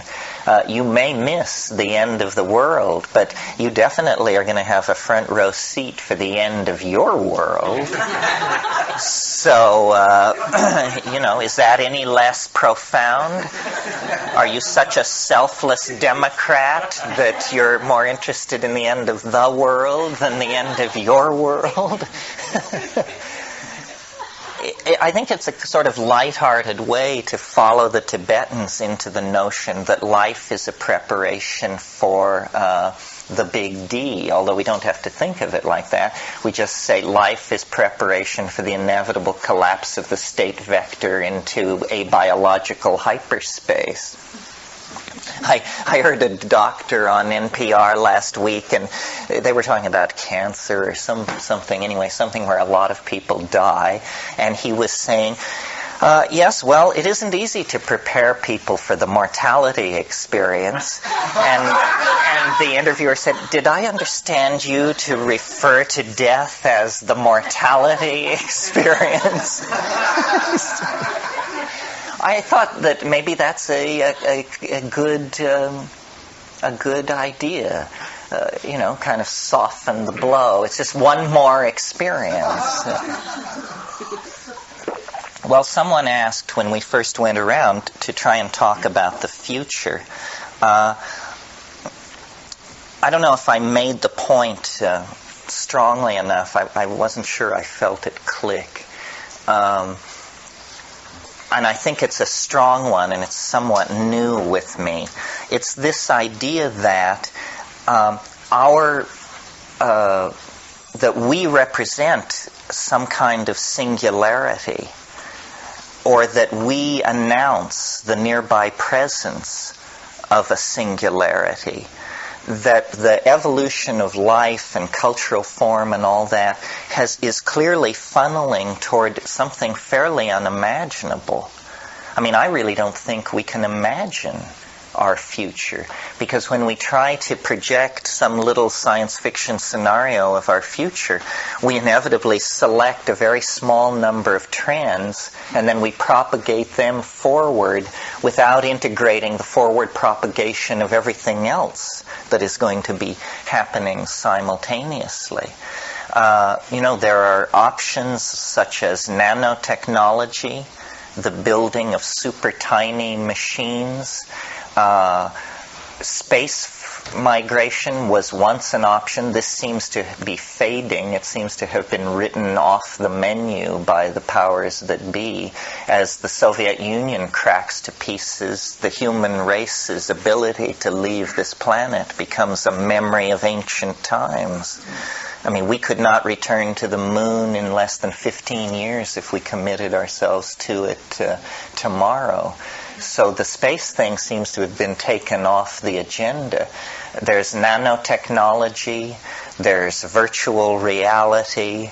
The present solution seems to be this enforced larval neoteny on the consuming blue-collar masses in the high-tech societies, and triage through epidemic disease and mismanagement in the third world. it's a huge mix, this problem of saving the world or halting the forward thrust into catastrophe. People say, well, why do you worry about saving the world? You just said it's going to end in 2012. I don't see that rap as any sort of permission for political irresponsibility or a lack of attention to world problems. If it's true, great, we're golden. If it's not true, and what a long shot it is, then we should still keep our eye on the ball with all of this stuff. Somebody asked me once, they said, well, why you're always talking about saving the world. Why don't you ask the mushrooms how to save the world? And I had never actually done that. And I did it recently. And the results were very interesting. I don't often get messages from the mushroom that I quake to bring into the public arena, fearing an avalanche of political criticism. But when I asked the mushroom how we could save the world, it hesitated approximately a third of a second, and then it said, every woman should bear only one natural child. An idea which had never occurred to me, actually, which I now have looked into. I'm the father of 2 children, by the way.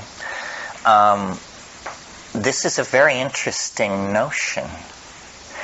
The population of the earth would drop by 50% in 40 years without war, pogrom, displacement of populations, so forth and so on.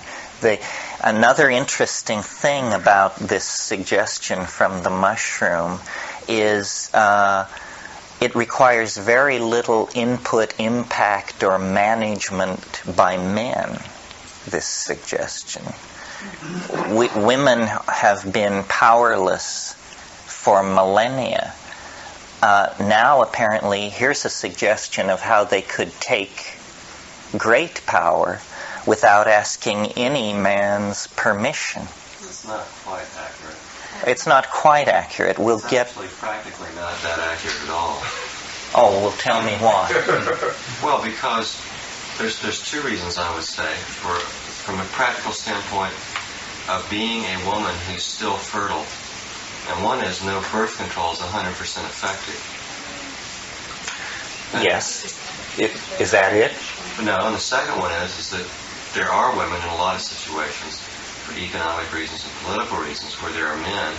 It's just like there's men all over the country sort of bombing abortion clinics.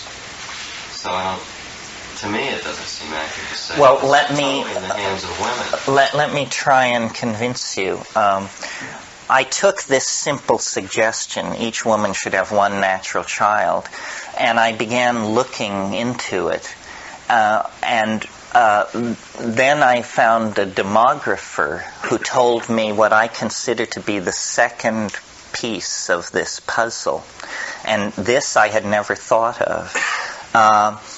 A woman who has a child on the Upper East Side of Manhattan or Malibu or Berkeley, that child will have 800 to 1,000 times the negative impact on the carrying capacity and resources of the earth of a child born to a woman in Bangladesh because of the difference in material culture, you see.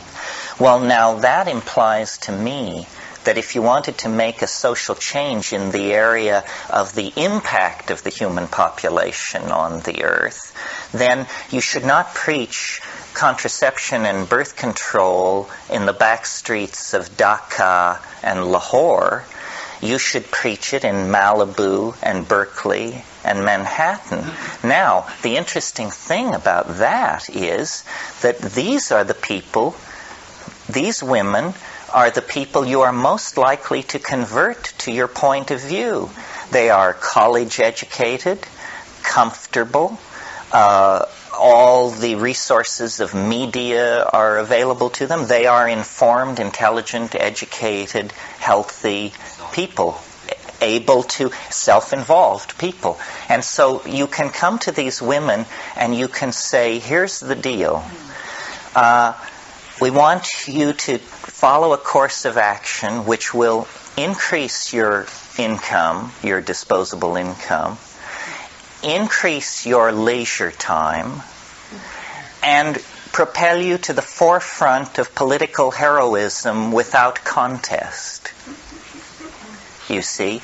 Now, the use of resource by these populations, these women and their children, is so intense, the pyramid is so steep, that your objections about birth control isn't effective and so forth, I'll bet you that if you could get 15% of the women in that population to commit themselves to this one natural child thing, that within 10 years there would be a measurable margin of relief on the extraction of world resources. So that here is a way to back away from the abyss without nightmarish reorganization of society, engineered diseases, third world triage, all this other stuff. And in the first 40 years, the population would fall by half. Then the next 40 years, it would fall by half again. The amount of wealth that would be accruing to those still alive, everybody would see their standard of living rise quite naturally as a consequence of the falling pressure on resources. Now, why is this, if it's such a great idea, not being done? Here's why, as far as I can figure out. It's because nobody can figure out how you make a buck in that situation. All the men have vasectomies after they fathered one child. Well, yes, the method, how you achieve it, is debatable. I think men should cooperate with the effort, but the point is this one natural child per mother. Now, you see, the first argument you hear is that this is bad for children, but the average American family is under 3 children. Most people have 2 children. Now, what's the history of having 2 children? Having 2 children has nothing to do with traditional family patterns or human child rearing. 2 children is a compromise between the natural family of 6 to 8 and the demands of the Industrial Revolution and the guilt of Christian civilization. 2 children is a horrible number of children to have. Mostly when you have 2 children, they fight like cats and dogs. And it's just a horrible compromise between the way people used to have huge extended families and the Industrial Revolution's preference for you're having actually as few children as possible to make you a more efficient worker. Well, this is a peculiarly nuts and bolts suggestion. It's not airy-fairy at all, and yet it would work.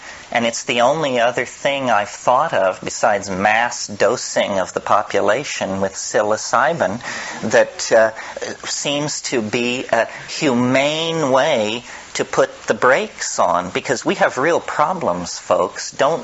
We are very insulated, but if you saw the data on the ozone hole last week, they've been wailing about the ozone hole for 5 or 6 years, saying that it's disappearing at a rate of 4% a year. Well, then last week they announced that 40% of it disappeared in the last 6 months. This should have been, a special meeting of the United Nations with all heads of state attending, a complete emergency. Instead, who Bill Clinton is screwing pushed it off the front page. This is the kind of shit-for-brains society that we're living in. So, we have real problems, and I have never heard a plan for pulling back from the abyss that had less coercion and less ideological freight to it than this one woman, one child thing. You see, it doesn't address politics. It addresses biology. It is overpopulation is what's driving us crazy. All other problems, toxic waste disposal, epidemic disease, resource extraction, degradation of the environment, collapse of the atmosphere, inability to satisfy third world aspirations, all of these problems are population problems. And capitalism doesn't want to talk about it because capitalism is not a human being. Capitalism is a Moloch, a god, a god of bloody sacrifice that sees human beings as ants. And the more ants there are, the more offerings there can be to Moloch. But this is not a good situation for us ants. And capitalism is a gun pointed at the head of global civilization. If you read the theoreticians of capitalism, Adam Smith and so forth, capitalism assumes an unlimited exploitable frontier. There is no such creature. So it has turned pathological. The only frontier now left to exploit is not a frontier in space, but a frontier in time. We steal the future from our children by plunging massively deeper and deeper into debt.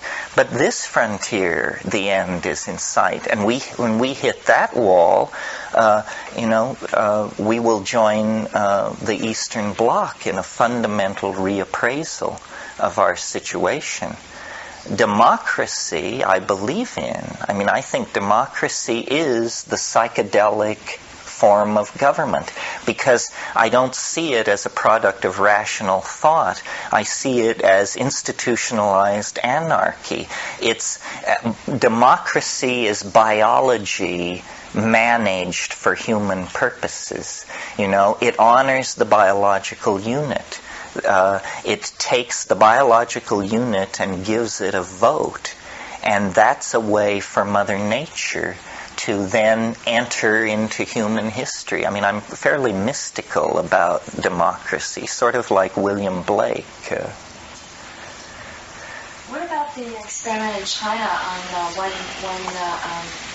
child, one woman? Well, I think it was very coercive, and I think it shows that it's silly to preach it to poor women in rural populations. You want to preach it to educated urban women who can evaluate it from many different points of view. You don't want it to be coercive. I think if you tried to do it from the top down, meaning through these college-educated wealthy women first, that the visible benefit of it would make it the very chic thing to do throughout the world. The reason people have large families in the third world is because they fear for their security in their old age. You must provide an alternative to that anxiety that is believable, or they're not going to go for it, Here as well, not just in the... Here as well, but to a somewhat lesser degree. But yes, you're right. How are you preparing for 2012 yourself personally? Well, by going way out on a limb, I guess. People ask me, what'll you do if nothing happens in 2012? Well, by God-sent coincidence, my 65th birthday occurs a month before the date, so then I think I'll just steal away in disgrace and find myself a girl on an island who runs fish traps and disappear forever. As to what I do in the meantime, I should make it clear, I don't believe this stuff. I find believing in these high-flown, complicated synthetic systems to come off sort of like pathology. So I entertain ideas, but I don't give belief over. I'm very amazed by the time wave. It continuously surprises and delights me, and I don't know, very few people are obviously as into it as I am, but it's proof enough as far as I'm concerned. I mean, it's all I ever would have asked for. It's a gem from the other. It's Aladdin's lamp. It's what I wanted, and I got it. At one point in La Chorrera, naturally this question arose in our group: why us? Why us? Why are the aliens revealing the unified field theory of space and time to us? And the mushroom just replied without hesitation, because you don't believe in anything. And that apparently is what's required. Do you all know that Van Morrison song about no guru, no method, no teacher, just you and me and nature in the garden? In the garden? I think that's actually where it's at.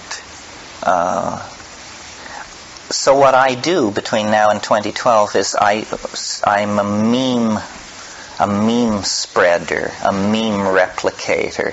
A meme is a terrible thing to waste. A meme is a terrible thing to waste. And the purpose of these teaching things is to turn you into fellow replicators of the meme. I mean, I see it all in the metaphors of molecular biology. I have a new sequence of codons here, and I want to insert it into each one of you without error in copying, and then you should go forth and tell other people and copy it into their head, and this meme will spread, because we cannot evolve faster than our language.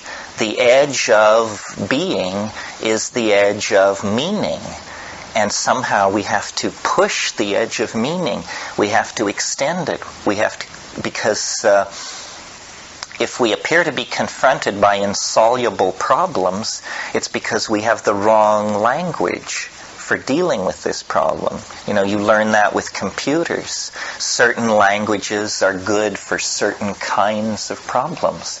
And we have to constantly evolve language and push it forward. And the way I think of the psychedelics is they are catalysts to the imagination. I mean, that's what they were back 100,000 years ago. The imagination, which was just this glimmering, this iridescence on the surface of ape cognition, was under the influence of the reciprocal feedback of self-reflection, that is created by watching your own mind, because it has suddenly become interesting, because it has suddenly been flooded by a psychoactive amine.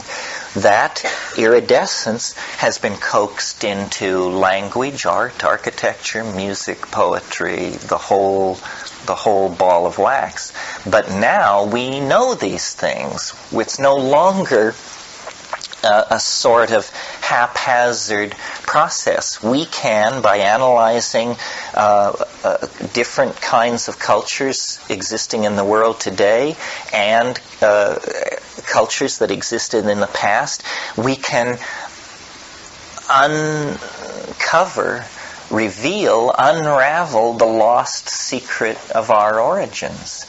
And I think, I haven't talked too much this weekend, but I'm very keen for the notion of what I call the archaic revival. And the archaic revival is this overarching metaphor that is the way for us to go to save our necks at this point. When a culture gets into trouble, instinctively what it does is it goes back through its own past until it finds a moment where things seem to make sense. And then it brings that moment forward into the present. The perfect example is when medieval Christianity no longer made sense to a major proportion or percentage of the people of Western Europe because of the rise of new kinds of classes, new forms of wealth, new information about the world outside Europe. When the medieval vision lost its power, the intellectuals of that time instinctively reached backwards into the past, looking for a stable model. And finally they reached the golden age of Periclean Athens. And there they found Plato, Aristotle, the dramatists, so forth, and they created classicism. Now notice that we're talking here about the 1400s. Classicism was brought to birth in the 1400s, 2,000 years after the death of Plato. And we are still, to a tremendous degree, we are the children of this classical revival, which we call the Renaissance. Our theories of law, our theories of government, our notion of justice, our notions of city planning, of architecture, of military planning, and so forth and so on, are all drawn from classical Greek and Roman models that were brought back from the dead 500 years ago by a bunch of Italian investment bankers who thought this was a good model to build on, to hang their civilization on. And now this has run out. The contradictions are too extreme. This classicism, I don't want to say it's failed, but it has just taken us as far as it can go. So now we confront great existential confusion. We confront cultural values completely different from our own, such as rainforest aborigines and so forth. We confront the toxic legacy of modern science, the retreating species counts of the earth, the decaying atmosphere, all these things. So we must now reach far back into time for a new cultural model. Our crisis is so great that we have to reach back to the High Paleolithic, to the moment immediately before the invention of agriculture and the creation of the dominator ego. And I see, people talk about the new age and the new paradigm and this and that. Well, it's larger than that. It's been going on throughout the 20th century. The discovery of the purification of mescaline in Berlin in 1897. Freud begins to publish around the turn of the century. Jung, they are discovering the primitive unconscious. They are revealing to Edvardian and Viennese ladies and gentlemen of great culture and breeding that they have inside them, brawling, incestuous, violent, lust-driven animal natures. In other words, they are reintroducing an awareness of the primitive into this tremendously constipated, male-dominated, late 19th century, post-Victorian cultural milieu. And then, following hard upon them, the Impressionists in the 1880s giving way to analytical cubism, and all the cubism arose as a result of the fascination of a few artists with primitive African masks. Picasso and his circle, and when they brought this stuff back to Paris in 1905 through 15, nobody had ever seen this kind of thing. And these guys began trying to deconstruct the pictorial space of people like Degas and those people into the pictorial space of the primitive mentality. Meanwhile, anthropologists were bringing in, and Fraser published The Golden Bough, which laid before the European intellectual community this vast repository of integrated mythology. National Socialism, surrealism, all of these things, some negative, some positive, are all aspects of this, the 20th century fascination and revivification of the primitive. Rock and roll, the rise of sexual permissiveness, the rise of styles of dancing which were not this, the minuet and so forth. All of this signals this fascination with the primitive, but at the center of it stand two phenomena, or two integrated phenomena. The personality of the shaman and the fact of the psychedelic experience. And we've come late to that. The 1960s is when this theme was first announced for any large number of people.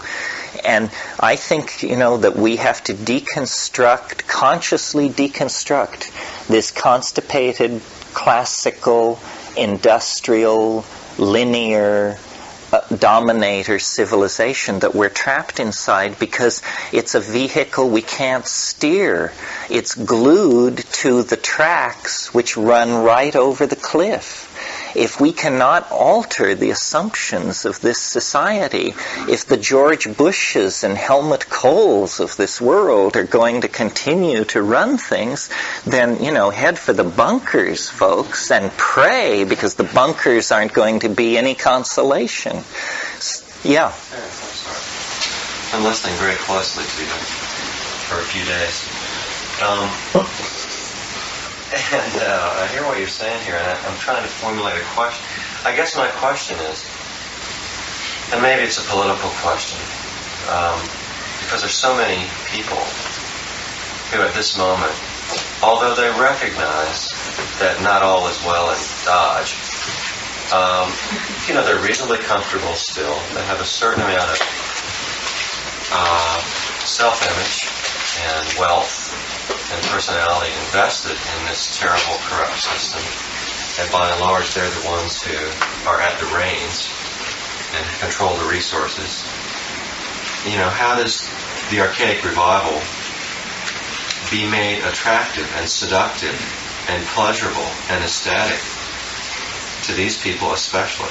Not to mention, the influx of sort of Latino economic refugees into the country who just want a television set, man.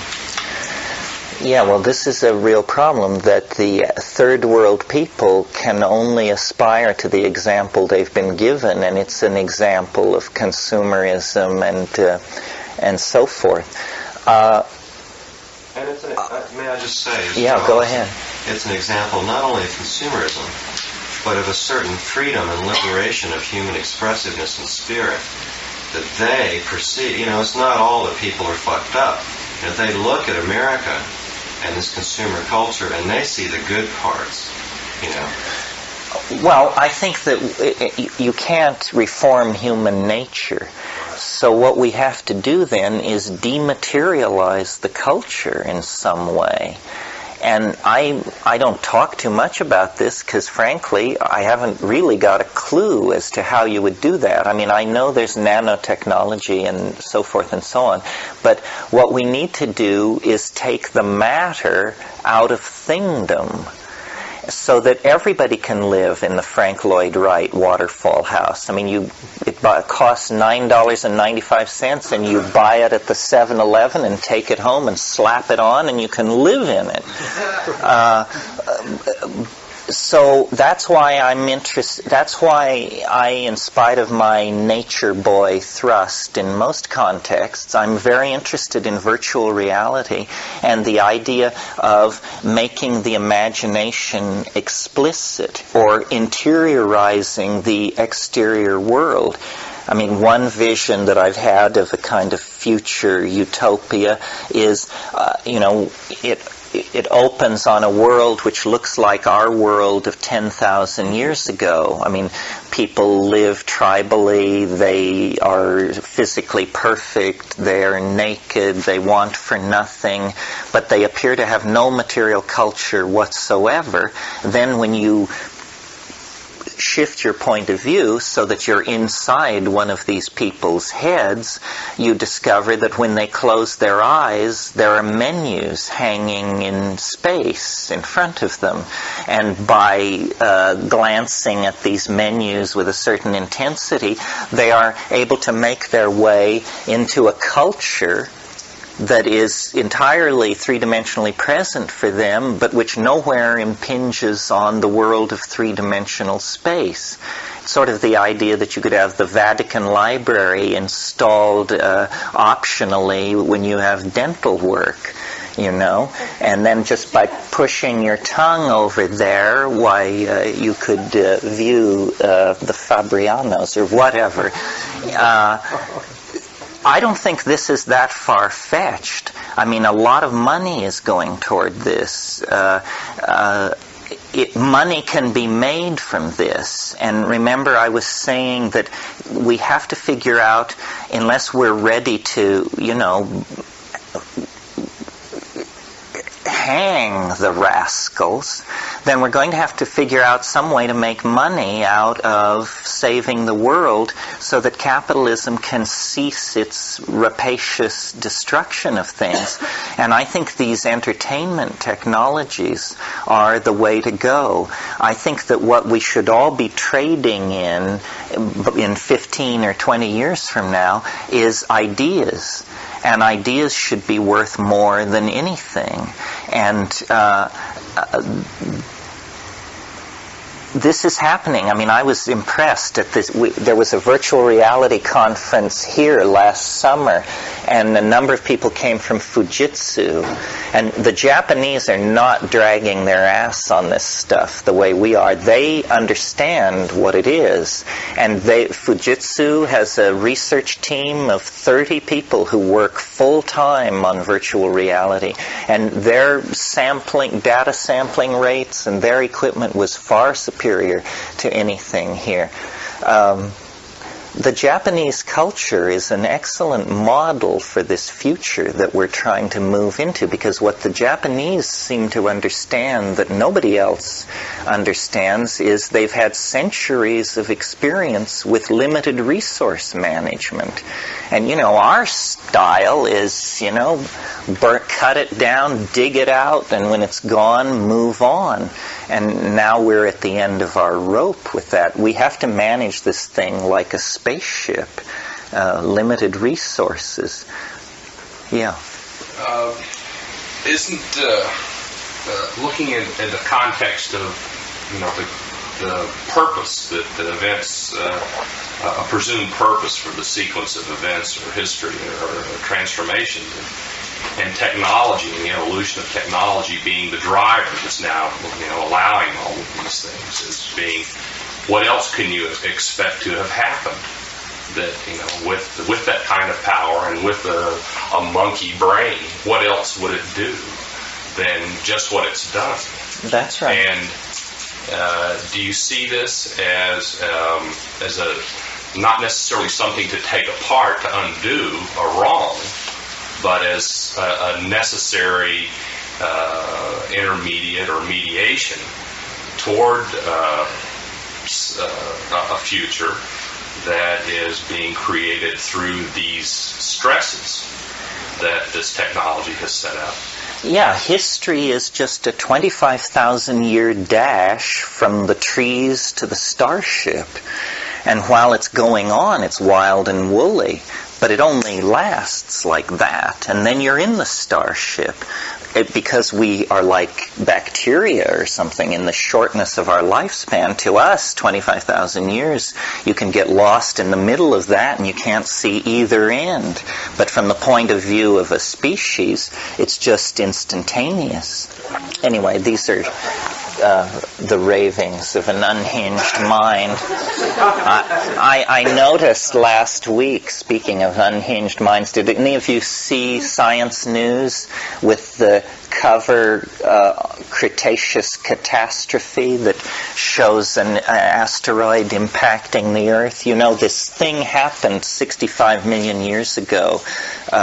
It's now pretty well confirmed that a very large object collided with the Earth and laid down a layer of iridium isotope that you can find in sedimentary material all over the world at a certain stratigraphic level. It's called the KT boundary, the Cretaceous Tertiary boundary. 65 million years ago, everything on this planet larger than a chicken died. And some people think in a single moment, in a single cataclysmic impact. But what was interesting about this Science News article was they were saying there is puzzling data on the KT boundary, because it does appear that there was this immense impact and catastrophe, but what's peculiar is there appears to have been a major dieback of species underway before the impact. That in the million years preceding the impact, there was some kind of echo crisis on the planet. And then this asteroid struck. And I thought, it had never occurred to me before, I thought, well, two possibilities occurred to me. Is it possible, you know, the dinosaurs that we find are the lumbering, enormous ones, but it's always agreed that there were a vast number of small-boned, gray-seal dinosaurs that were much smaller. Is it possible that there was a breakout of intelligence in the Saurian line, and that as we were able to emerge in just under 3 million years, is it possible that there was an intelligent species of a reptilian sort that was actually evolving a technical civilization, which then caused this dieback of species? I mean, this had never occurred to me before, and then it was wiped out by this impact. Although whenever you have intelligent life in the presence of large explosions, a safe bet is that the intelligent life is responsible for the large explosions. So it may be that there was war in heaven 60 million years ago. The other possibility, which occurred to me second, was one scenario for solving our problem is a mass migration into the past.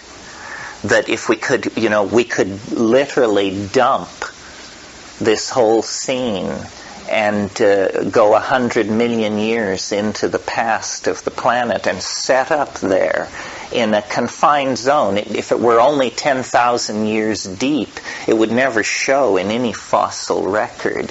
It would just be, you know, this, if we held ourselves to a 10,000 year wide window, that's such a brief period of time and so long ago that we would basically just appear to have disappeared. Anyway, I'm constantly churning through this stuff, trying to understand. I think this is a haunted planet, and we are a haunted species. This business of these asteroidal impacts, you see, as an aficionado of novelty, somebody who can project 500 million years on a computer screen, and at 500 million years, the only kind of novelty you're tracking is biological novelty, the sudden punctuated forward surges of evolution and so forth. Well, every solid body in the solar system is heavily cratered some of these craters are planet smashers. There is considerable and ever-increasing evidence that the cosmic neighborhood is fairly unstable.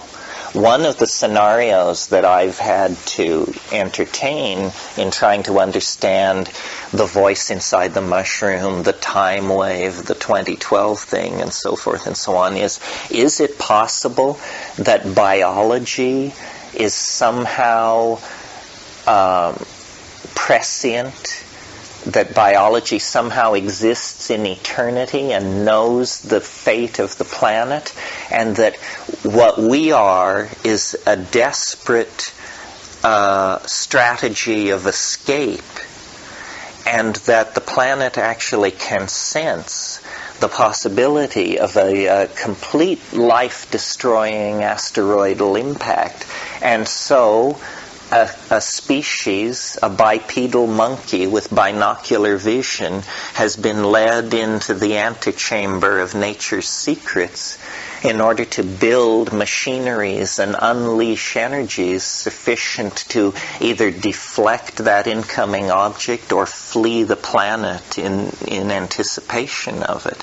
I think life is tremendously tenacious and has an immense capacity to organize itself to meet any crisis, provided it knows it's coming. And, there are scars on this planet, enormous scars. There's a scar 1.5 billion years old on the Canadian shield that is twice the size of the lunar crater Copernicus. This thing that came down 50,000 years ago out near Flagstaff, Arizona, that was a tiny object. It was something like 30 meters across. It was moving 9 times the speed of a rifle bullet. It was 6 miles into the Earth in the first second of impact. Everything within 800 miles died instantly. And this was a nothing burger, this thing. An object 500 meters across the planet would ring like a gong for 10,000 years. And, the thing at the KT boundary, the thing which killed the dinosaurs, they now believe they have the impact point. Oh, in fact, this is interesting, and it reflects on our psychedelic mix. They've searched the planet for the impact point of the KT killer, whatever it was, and now they've located it, and ground zero is at a little town called Progreso on the northern coast of Yucatan. At the time of the impact, the entire area was a shallow ocean. But what I find eerie about the location of this impact point is 65 million years afterwards, on this exact spot, a civilization will arise obsessed with the end of time and determined to give a date to it. I mean, it's within 110 miles of Chichen Itza. It's near Zebel Chaltun. It's right in the heart of classic Maya country. So it's almost as though, the question that I would like to have you leave here with is, a new appreciation of how hard it is to figure out what is going on. I mean, what is going on? It's very easy to smooth it all out and say, that the Pentagon runs it all and so forth and so on. But once you start digging, I mean, the world is a labyrinth, a sponge of interconnected labyrinthine interstices, the weirdest connections. Who knew who and what they were doing about it. And then, these reports that come in, and some are false and some are true, but the sum total of it all is to paint a picture of excruciating weirdness. And people are just not pushing the right buttons. I mean, I guarantee you take 5 dried grams of psilocybin in silent darkness in your own living room on a Saturday night, and, Ferdinand Magellan, move over. You will see things no one has ever seen before, and no one will ever see again. I mean, and these things are real. They have existential validity. They have the power to move hearts and change lives if we can but bring them back into the domain of the group mind, of the tribal campfire. We are surrounded by oceans of alien beauty, alien intent, bizarre ideas. I mean, I'm convinced that these things which the tykes offer in the DMT holding pen are idea systems. Ultimately, the time wave, which took me 4 years to create and requires computer assistance and all this stuff, it was just one of those things. I mean, they have closets full of this stuff, and they just pull it out and show it to you and take it away. Oh, you like that? Try this. How about this? Each one of these things, stretches the monkey mind to its limits. I am a rationalist, and yet if you press into these weird zones, you can overcome what I call the trailer court syndrome, which is, that nobody ever gets kidnapped by a flying saucer except people who live in trailer courts. You can overcome that.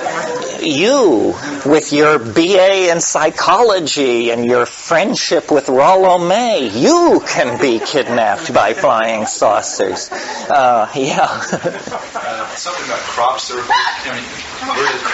No, I know. I just wanted. You mentioned that earlier, and I know these guys said that they made the crop circles. Well, the crop circles are such fun. First of all, it is a wonderful example of my contention that the world is made of language. Because whatever the crop circles are, what they are is they are glyphs of some sort. I mean, they are designed to be seen. It would be absurd to maintain that someone was trying not to be seen. So these crop circles are to be looked at, and then radiating out from the act of looking at them, reality ripples like air above a desert highway. The UFO people who were just on the brink of seeking honest work, suddenly, this tremendous shot in the arm, everybody declares themselves a Syriologist and moves to... nobody seems to think it's... Well, I don't know how much time to spend on this. No one seems to think it's weird that all of these Earth Mysteries people in England, John Michel and so forth, that this tremendous mystery just happens to be within a 3-hour drive of their front door. I mean, why isn't it happening in the steppes of Central Asia? Obviously, it seems to me, it is to be seen by the very people who would then offer an explanation of it. Rupert and I have spent a fair bit of time trying to understand the psychology behind the crop circles, and here we have come up with 2 ideas which I'll try out on you. The first thing to notice about the crop circles is that southern England is peppered with military bases, of high security military bases where nuclear weapons, cruise missiles, so forth and so on, it's all there. So now we're asked to believe that the airspace of England is being nightly violated by an agency or agencies unseen and undetectable in the very area where these nuclear weapons are stored, and we're asked to believe that the Ministry of Defense is not concerned about this. That either means that the Ministry of Defense is falling down on their job, or they must know what's going on. Well, now Jacques Vallée is the person who pioneered in the study of flying saucers. He said the way to understand flying saucers is don't ask who's inside or where do they come from. Ask what effect are they having. If you assume they are succeeding in what they want to do, then watch what they do and you will see what their purpose is. Okay, so what effect are the crop circles having? Well, what they have done is they are a magnet for the fringe establishment of the British Isles to come out of the woodwork and proclaim the imminence of some great event. And they have come more and more out on this limb. And what I speculated to Rupert was that MI5, which is British intelligence, it's possible that they could actually view the New Age as a resurgence of paganism that threatens the Christian establishment of Anglican England. And so what they have done is they've created a disinformation program. They will lure all these people out onto this limb where they are all saying, couldn't be done by human beings, absolutely beyond the power of science to explain. And then they will reveal a team of MI5 folks who say, watch, we'll do it for world TV. You people are all flakes. You should never have gained the power in this society that you have, and now you do have to go find honest work. There were those two guys who... Those two, yeah, they seemed like that. Well, so then we came up with a yet more elaborate theory, which I somewhat prefer. The only country that has really taken an interest in these crop circles, other than the English themselves, are the Japanese. And this has gotten immense coverage in Japan, in the popular press. And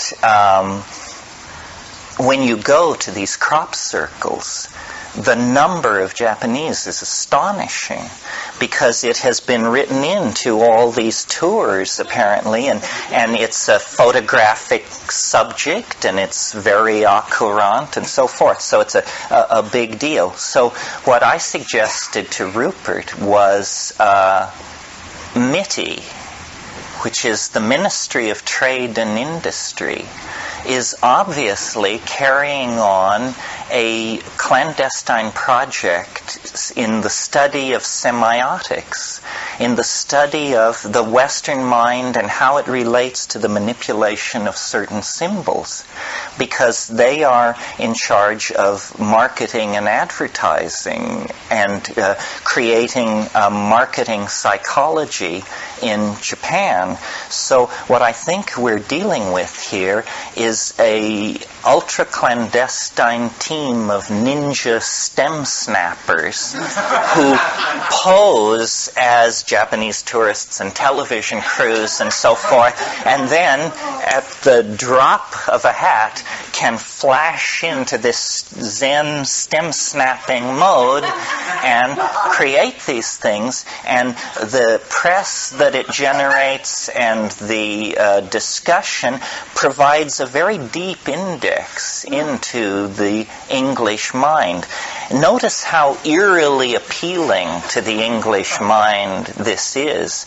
And it's possible that you can extend this to the cattle mutilations of a few years ago in the Midwest, because the relationship of cattle mutilations in the lonely western prairie under a crescent moon, the relationship of that image to the American mystique of the lonesome cowboy and the gunfight at the OK Corral and all that is eerily similar to the relationship of the English mind to its earth mysteries out there on the Salisbury Plain. So I think it's a human agency, and that therefore it's some kind of a disinformation project. It's very interesting that these two guys came forward because it completely shifted the argument from this no human being could possibly do it to they couldn't have possibly done all of them. It was like a deep defensive mood, and I was amazed at the vehemence of people in England because I thought it was good fun and that you could talk to anybody about it and talk about the Ministry of Trade and Industry and MI5 and people were like, they were shocked at my lack of sensitivity to the emerging messages from the telluric depths of the suffering earth. Hey, maybe it's happening, but I was raised in the tradition of Occam's razor, which says hypotheses should not be multiplied without necessity, and I saw no necessity of reaching out to that. You're listening to the Psychedelic Salon, where people are changing their lives one thought at a time. Until near the end, when Terence got into his rap about the ninja stem snappers, well, I was thinking that he was going to leave us on a real downer with all of his talk about asteroid impacts and things like that, which, of course, is probably even more topical today than it was back in 1992 when this recording was made. But his tongue-in-cheek crop circle theories got him back to where, early on in this talk, he said, I should make it clear, I don't believe this stuff.